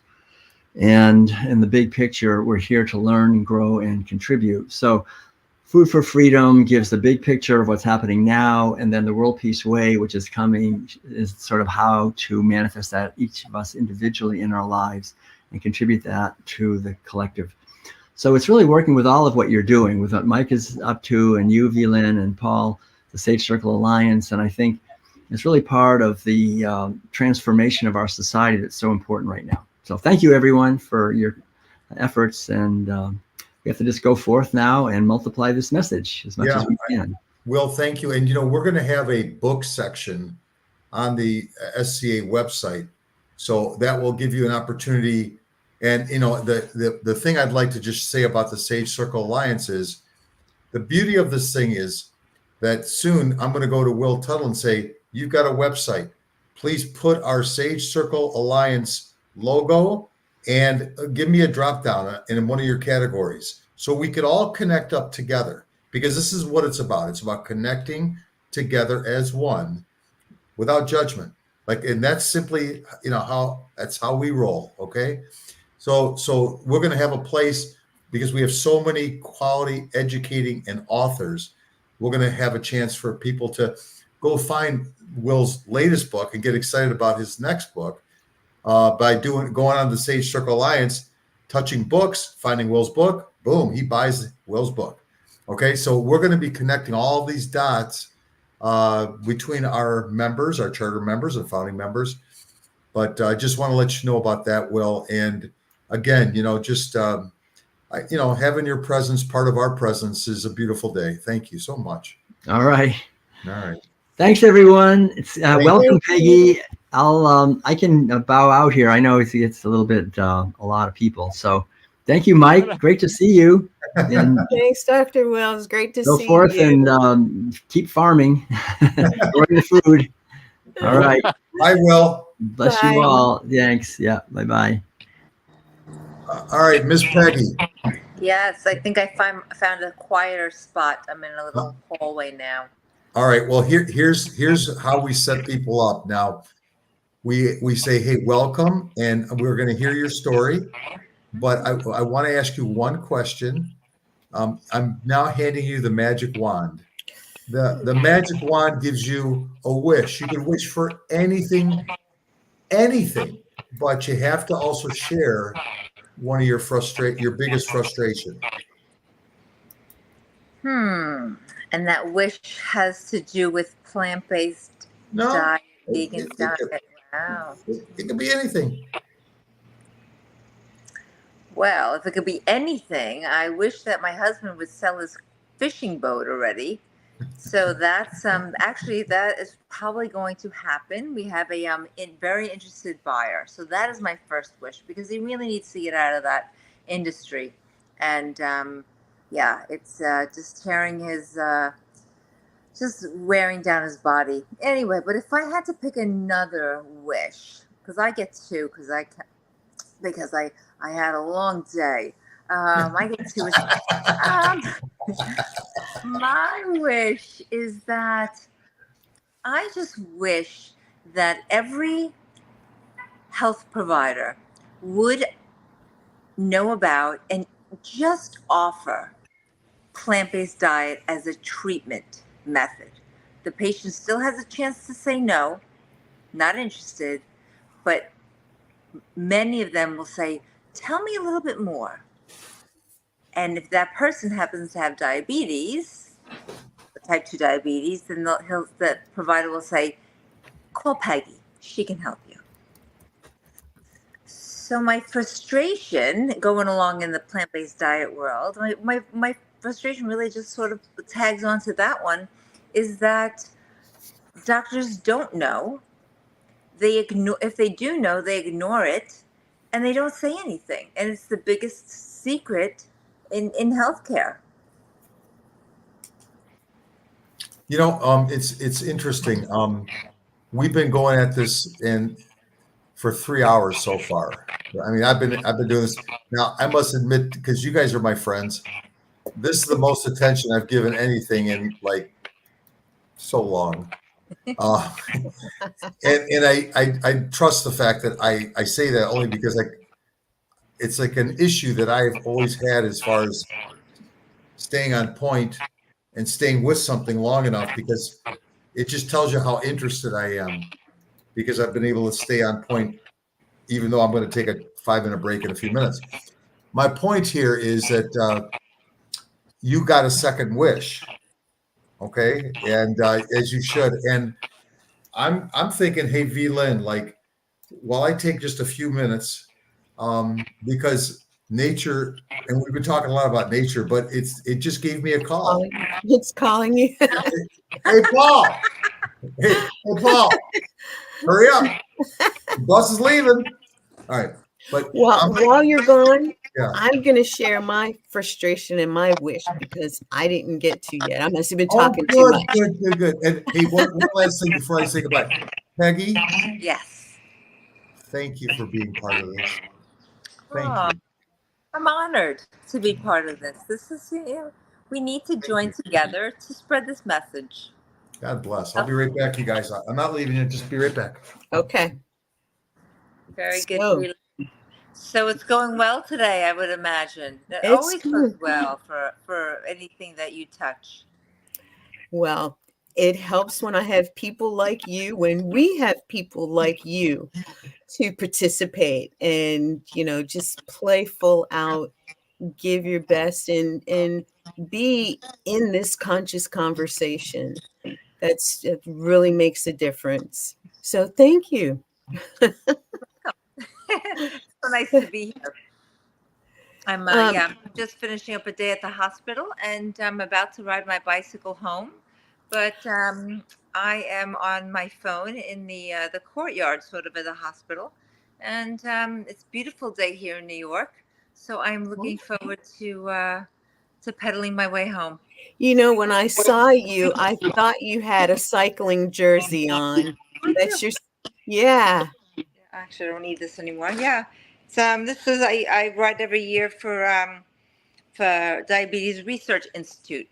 My very first diabetes patient, he came to me. His doctor diagnosed him with type 2 diabetes, and he walked in my office, and I thought, you don't look like you have type 2 diabetes. So we talked about it, and I said that we can do this the American Diabetes Association way, or we could do this my way, and he chose my way. And within 12 days, he was off his medication. But wow. So he supports DRI now, and every September we ride a ride together, raising money for DRI. So that's why this shirt. That is awesome. I love that. When I was riding, I would ride for the MS Society and raise money for the MS Society. My sister was diagnosed a couple of decades ago, and I would do weekend rides. Wow. And I loved those because you could pick like 25 miles, 50, 75, or 100. And I did it for several years in a row and got up to, my last ride was 100 miles on day 1. And I did 75 on day 2.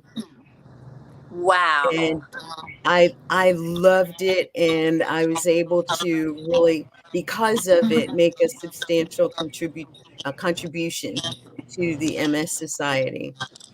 Perfect. But yeah. And those were fun days. V-Lynn, you're on the West Coast, right? Or you're I used to be on the West Coast. I used to be in the San Francisco Bay Area. I used to live just north of San Jose, and just south of Palo Alto, in a little city called Mountain View. And right next to Mountain View, I lived in Mountain View for most of the 10 years that I was there. I lived in Sunnyvale for the other time.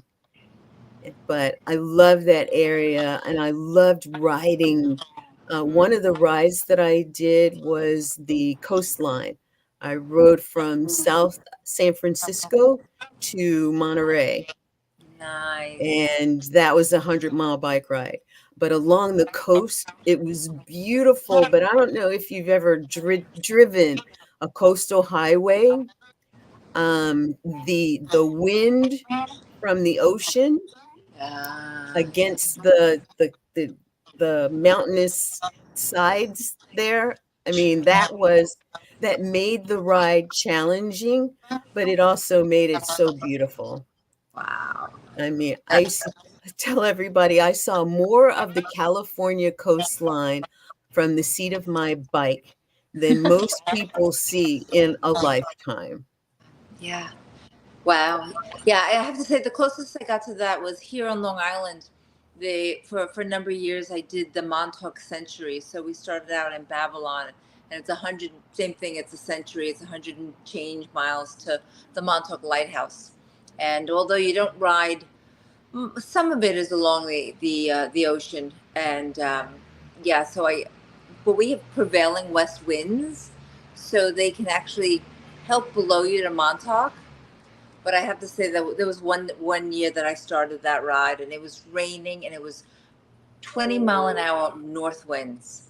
I got about 30, 40 miles in, and I just was close to home, so I veered off the path, and I just rode right home. So that was probably the last time I did it. So there you go.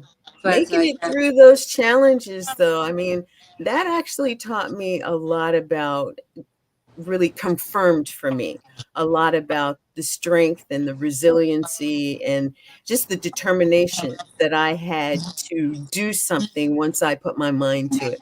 And I guess that's the same thing now as far as the plant-based journey that I'm on and the work that we do with Vegan Visibility Productions, and just supporting people like you, the coaches, the diabetes coaches, the nutrition coaches, the business owners who are looking to gain more visibility through the work that they do, and doing it in a collaborative way. So the Sage Circle Alliance really poses the best of opportunities for me to do more of my work. I've got a nice big pool of people that I can reach into and call on and say, hey, are you up for doing this? I've got this opportunity here. And, even Chatlin and I are creating things. We're going to be doing a book anthology, and we're going to be looking for authors to speak on this topic. Where would I go to find them? Within this group, of course. Sage Circle Alliance. Yes. Yeah. I agree. Yeah. And similar to you, I am in the market for a plant-based endocrinologist, because right now, like I didn't finish my story about Peter and the DRI chart, but he was originally diagnosed with type 2 diabetes. But he went on, after we got him off of his type 2 diabetes meds, he went on to develop type 1 diabetes. He really had type 1 diabetes. That's why he didn't look like a true person with type 2 diabetes. So, but I would have loved to send him to a plant-based doctor, because he was following my protocol. And if his doctor kept telling him, no, Peter, just take the medication, And I'm like, Peter, you don't have type 2 diabetes. And his doctor just kept giving him medications, was not paying attention to what he was eating or how he was exercising. So I need an endocrinologist who really understands plant-based diet, how it improves, changes blood sugar, exercise, the impact of that. So me too. Once I get once I figure out all the pockets of people that are involved in Sage Circle Alliance, I'm going to start to do the same thing. Like, I want you, and I want you, and I want you, and I want you to be part of the Erasing Diabetes medical team, especially endocrinologists. Mm-hmm. Mm-hmm. And I think this is perfect time to actually share that the Sage Circle Alliance's charter membership is open, and it will be open through the end of June. We have had an amazing month of live interviews and conversations on not just some of the wicked problems that are out there for us to potentially solve or start the solving of or contribute to the solving of, but this is an opportunity for us to say, hey, if you're out there, Yeah. if you know an endocrinologist who's plant-based, send them our way. Let's make the connection for us and let us grow this organization to a point where we can affect change in so many ways. And one of the ways that we want to do it, one of the ways that we're positioned to do it, is when we have our base of providers, we'll call us, we're going to create another level of membership that is for people who are looking for, like your friend Peter. It'd be the perfect place for him to come and say, hey, I'm being told this, this, and this. Is there someone within your organization that can help? And then we get that information flowing to you, and Peggy, you can make the connection, and that person not only feels as though they've got somebody to connect within you, but you've got the support network to provide everything that that person needs and then some. And I love the fact that there's the and then some as well, because we talk about community impact. How do you impact within your community? Well, that's a great question. Wouldn't it be great if somebody says, here are some of the things that you can do within your community? And that's an offering up out of the Sage Circle Alliance. There's just so much in the way of opportunity for the provider resources, the people like us, the professionals like us. And our membership is open right now. You're able to be a Sage Circle Alliance member, a charter member, for a nominal annual membership fee. And on top of that, we are actually looking at the future of plant-based lifestyle being now our focus in health and compassion and saving our planet. The conversation is so much bigger than any one of us, yet together we have the resources to address it from different vantage points and make a bigger difference. So I'm just happy I got to connect with you. I'd seen you out there and coming within the Sage Circle. I now know you and consider you as a friend. We're on a mission together. That's exciting. That's incredibly exciting. I don't want to say I was a lone wolf, but really didn't have connections to others who were like I was. And I got tired of, well, I didn't get tired, but it gets weary trying to, I don't say convert people, but always counter their questions or accusations.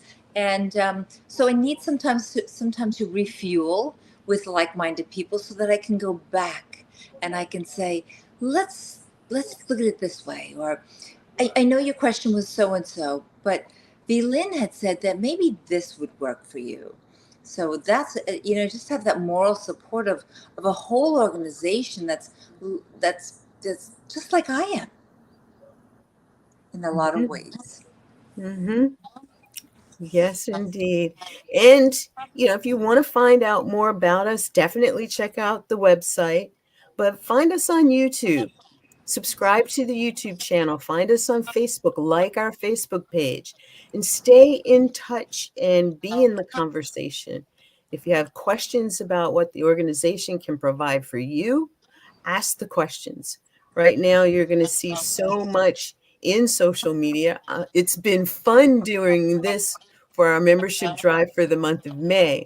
But what's really going to be fun is pushing things out through social media and through our individual newsletters and on our websites and in our blog posts and in our blog articles about the Sage Circle Alliance and a lot of the things that we've talked about, from the problems to the ideas and the solutions and the community and the camaraderie and the potential to affect change and make such an impact in the world. Because I it's needed. agree. Yeah, that's we have so many ideas. Like I think my ideas are great because that's what we all do. We think our ideas are great, but when you hear ideas of other people, they like blow me away. Like, how come I didn't think of that?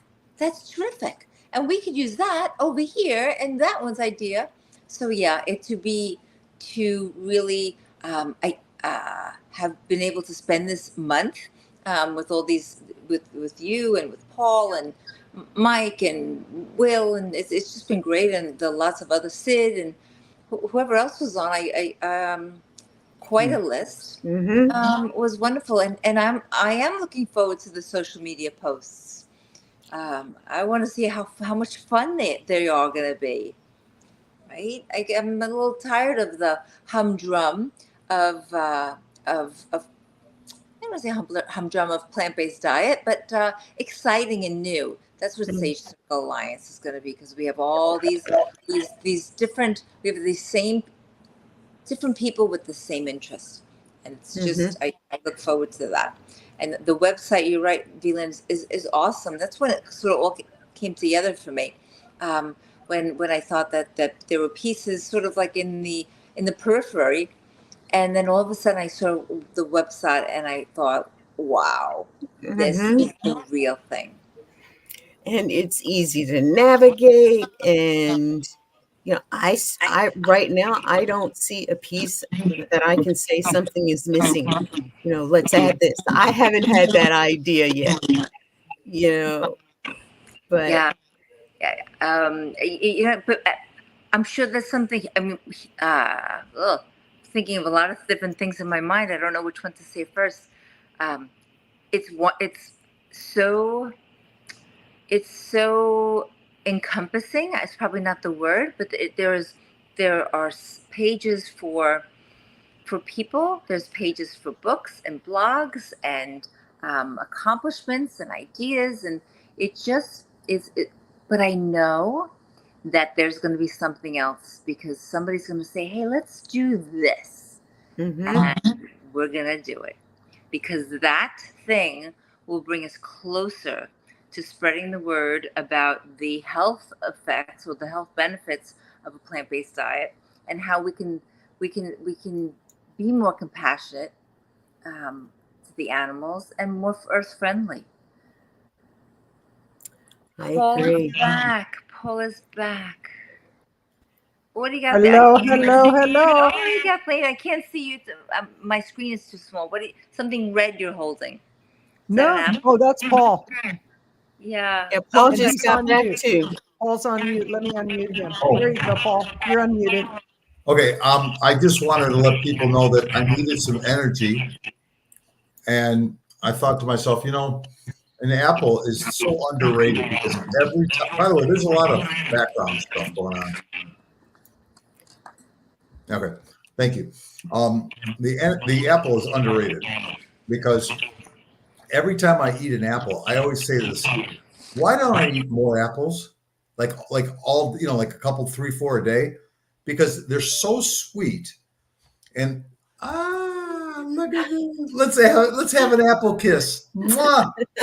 Mwah. Okay. Cheers. Well, that was that apple cider? No, actually, no. I had my apple cider in my smoothie today, but this has orange pico tea or something. I don't know. It's like, I like my morning tea. I don't drink coffee. Tea's my deal. I got you, girl. Yeah. So, wait. I mean, you're on mute, Peggy. We'll unmute you. You. Okay. There you go. Okay, yeah. I was going to say, I'm not a coffee gal either. Tea is my thing. You either. Okay. Yeah, I'm a water person. I just drink. I just like the whole body flow thing going on every day. Thank you for sharing, Paul. That was I Hey, got a sharing nice is visual caring. on that. Yeah. Sharing is caring. You know, I have to tell you, I actually was listening on my morning walk this morning, had a delightful walk and listening to Dr. Greger. And he was talking about if you eat an apple before you do your meal, that you actually will lose calories as a result of the apple because you eat about 300 calories less of the main course. And it's like, that's interesting. And he went into the whole science on it. And so an apple before a meal is, according to him, a great idea. And I think he knows a thing or two about eating nutritiously. Yeah, he's one of a kind. There was a thing about that apple a day. Not only did it keep the doctor away, That's you what they didn't said. get sick because that apple was an opportunity to just keep the flow going. Yeah. Yep. Yeah. Love my apples and clementines. Oh my gosh. Mhm. My two favorites. Apples and clementines and pomegranate seeds. If I can take the time to open a pomegranate, oh my gosh, I just love those things. Yeah, it is amazing to me. They're like, for me, I like a lot of different fruits, but I like them like in season type fruits. And every year I take a ride to Ludington, Canada, where they have peaches. And I don't know, that's also the plant for Heinz ketchup. I'm just throwing that in. But whatever they do in that soil, you ever have a peach when it's at its perfect prime where you can't really you got to eat it over the sink because it's just gushing with it. And so every late August, I drive out and then I have to spend hours at the border moving my peaches across the border. But I got to tell you, it tastes so good. But, when it comes to fruits, I kind of got into whatever's in season because that's when it tastes the best. Because let's get real, like I love watermelon, but watermelon in January just doesn't taste that great. And something that I've finally realized, somebody pointed out to me, the watermelons that we've been getting with no seeds in them. It's like, that's not really watermelon. The watermelon we should be eating has seeds. That's what watermelons do. And I thought, okay, so how do you tell from the outside if a watermelon has seeds or not? Don't you read the sign that says? I don't know. Yeah, you read the sign. Seed or seedless? Yeah. How do you tell? You get somebody to cut it open. Oh, okay. I'll tell you, who loves watermelon is chickens. Besides me? No, our chickens love watermelon. That's like a treat. We diced it up for them. And then, it's like if we want to move them so we can move the tractor, we were working out in the pasture today, and you just give them a bunch of watermelon. They go running towards it, and then you can move the tractor. Freedom. Yep, there you go. Since we're kind of going into the whole watermelon thing, I was always interested in trying to choose the right, like, how do you choose that's the watermelon amongst many different watermelons? And, everyone's got this thing where you look at the core and you thunk it a few times. But I read, and it's so far so good, is how you see the watermelon, it's got like yellow to green, yellow to green, yellow. And if there's like two and a half fingers or so in between each one, then that's the one you want to choose. And so far it's been good. I mean, it's been what if you have stubby fingers?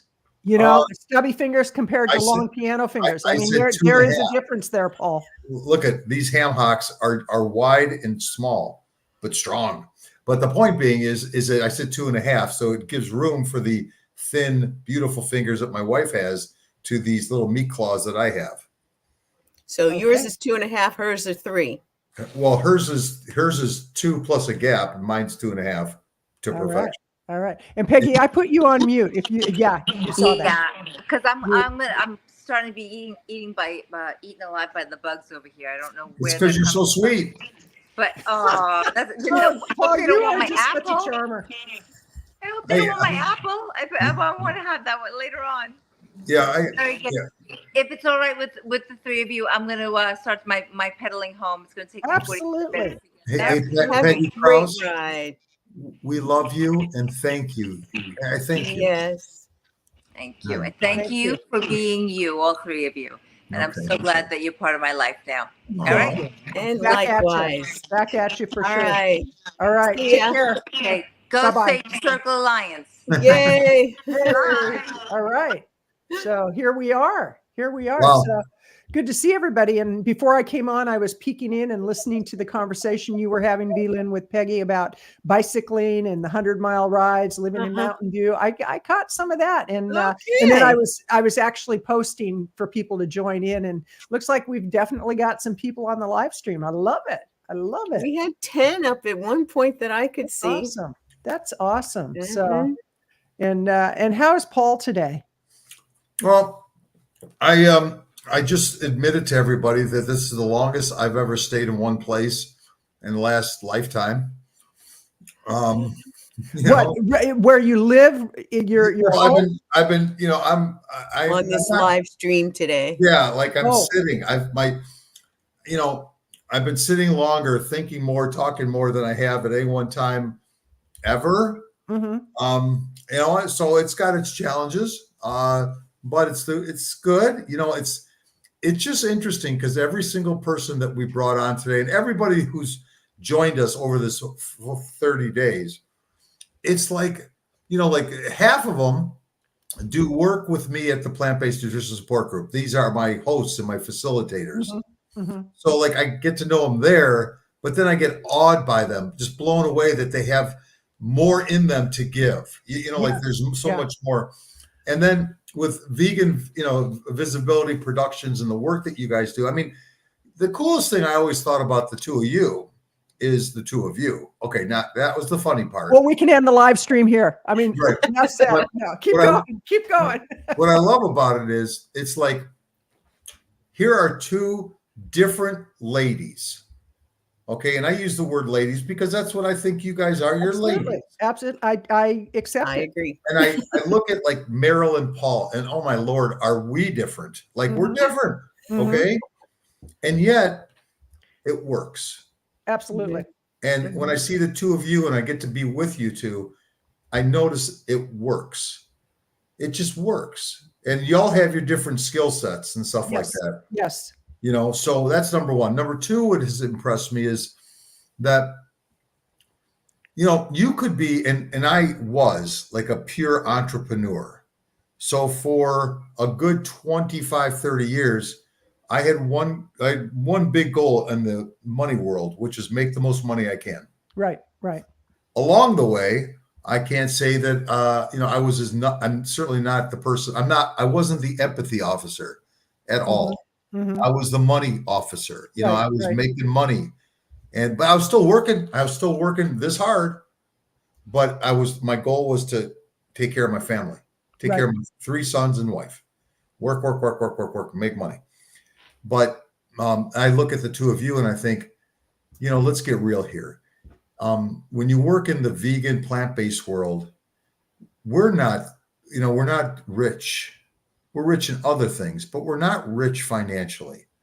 And I find that every time you make a connection with somebody, it'd be great if you could have them pay you in full price, but you always work with them. You're always willing to work with them. And it could be, hey, instead of giving me $1, give me 75 cents. Well, that's working with somebody.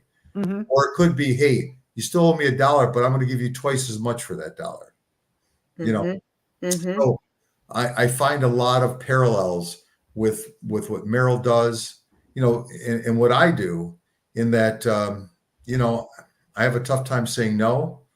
I learn along the way so I don't repeat the things I agreed to that I wish I didn't.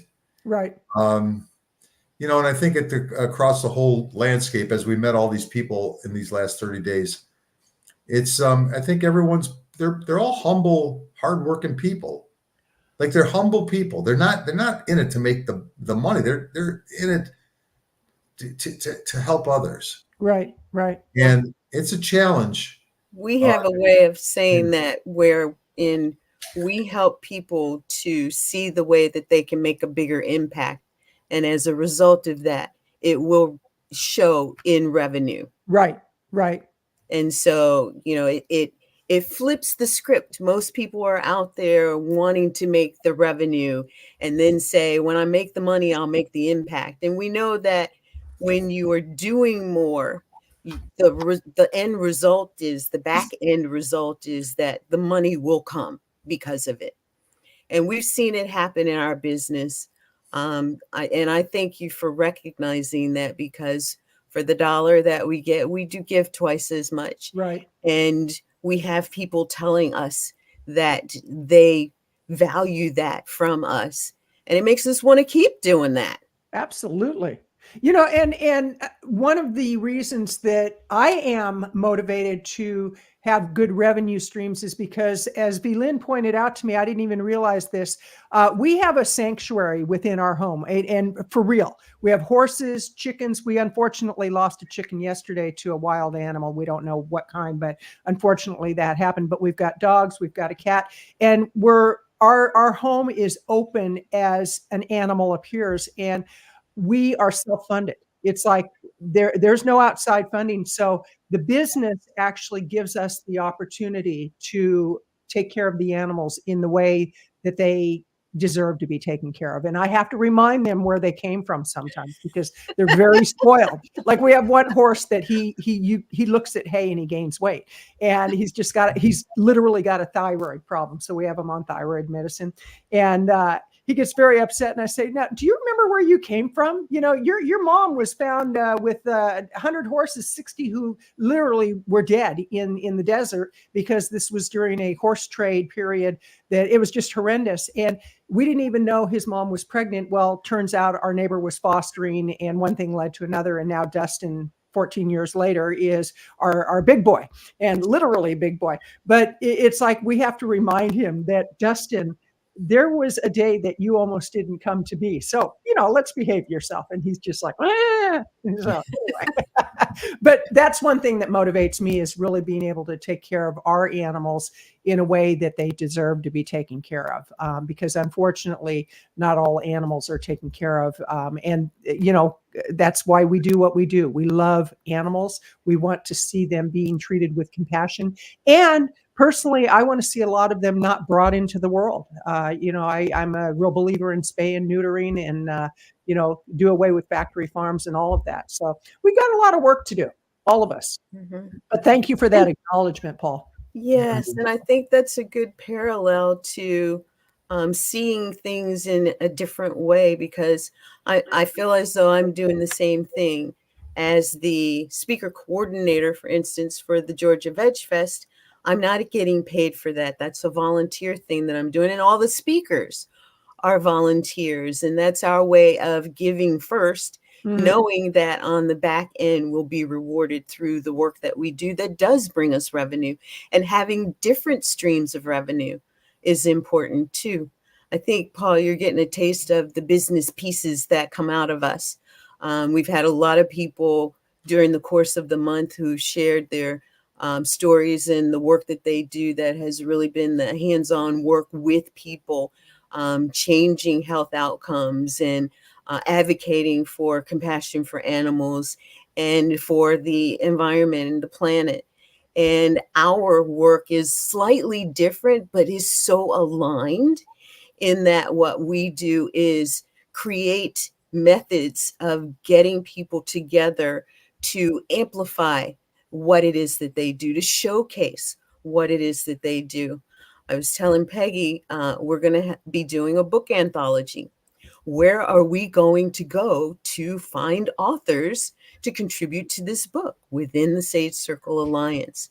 And before, we were putting our heads together, we were making our lists, we were going to go here and there, and this person and that person and the other person. And what better place for us to begin but right here with the Sage Circle Alliance, because we know these people, we know that we're on the same mission, that the vision is a shared vision, and the passion is there. So, you know, it's just, it's amazing. I think that parallel extends to every member of the Sage Circle Alliance. You know, we've all got our sanctuary of sorts. And this gives us an opportunity to come together collectively, to be supported in our efforts, to tell our stories, so that that's how others know who we are and what we do, how we're contributing, and we get to hear their stories. I told Peggy, I have seen you out there for a couple of years now, as long as I've known PBNSG, but now I get to know who Peggy Krause is. And that's just such a great feeling. Now I know who Paul Chatlin is. Or he was a picture on the website of PBNSG. And I had been to some of the meetings. Dr. Akil had spoken. I was there for that. I've known many of the PBNSG coordinators, and now I know them even better. But even more than that, I know the work that they do. And that's something that you don't necessarily get to know being a part of PBNSG or being a part of the audience there. Whoever the speaker is, that's who you get to know. This way, we're really supporting the work that each individual does. We're amplifying the voice of each individual so that as they rise and come into a collective space, we're louder, we're stronger, we have a deeper message, and we make a bigger impact. Yeah, it's as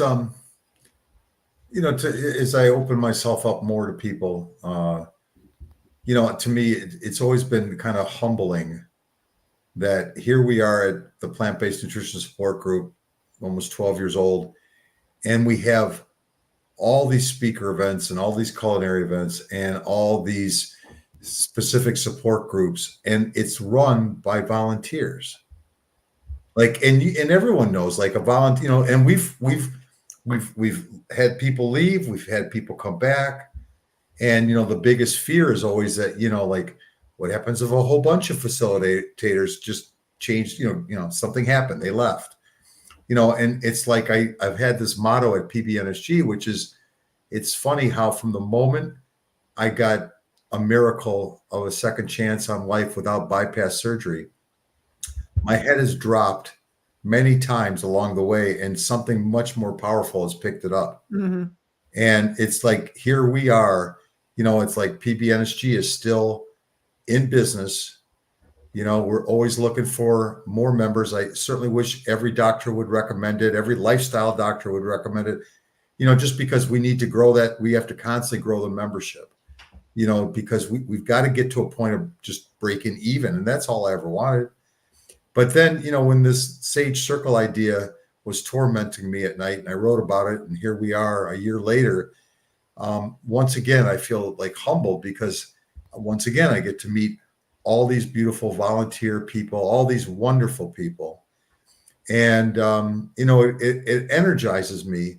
And yet, like, I'm honest, it's like, maybe this day, somebody will watch the Sage Circle and say, I know you're in your infancy. I know this is a long game for all of us, but I want to help you. I mean, with 350 million people in the United States, I'm waiting for that one person who could say, let me help you. Let's, with $50,000, it would mean the world to us, because we can do so many things. I mean, we could do something with $5,000. Absolutely. So I'm not saying, I'm saying that, like, I feel as if it's like deja vu again in some weird way, where PBNSG was like a struggle. And when we were doing live events, we were doing fine. But when you switch over from live events to doing things virtually, it's a whole different market. It's a whole different thing. But I couldn't in good consciousness, like, keep having live meetings when COVID was happening. And whether you believe conspiracy or believe it's whatever you want to believe, the people who would go to our meetings, 80% were 60 and older. I just could not live with myself if something happened to them. Yeah.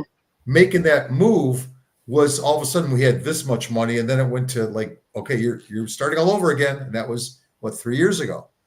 Here we are with the SCA, and there are moments, I mean, it's not stopping me, but it's like, there are moments where I sit there and say, is today the day that I'm going to be able to, like, have a breath where we have money that we could actually take some of the ideas and not have to wait so long to create them, that we could actually create them now, and especially Mhm. with the hint that I gave earlier today of our 501c3 plans with children. I mean, like, we can't wait. We Right. can't wait around. We've got to do things now. Right. So it's compelling. And I must also, since I'm doing this big admonishment today, what I feel the worst about isn't the work I put in, because I get offset by the great people I get to meet, but it's my beautiful wife who doesn't see her husband. Right. Like she's an independent, strong person, and she understands, but I don't understand.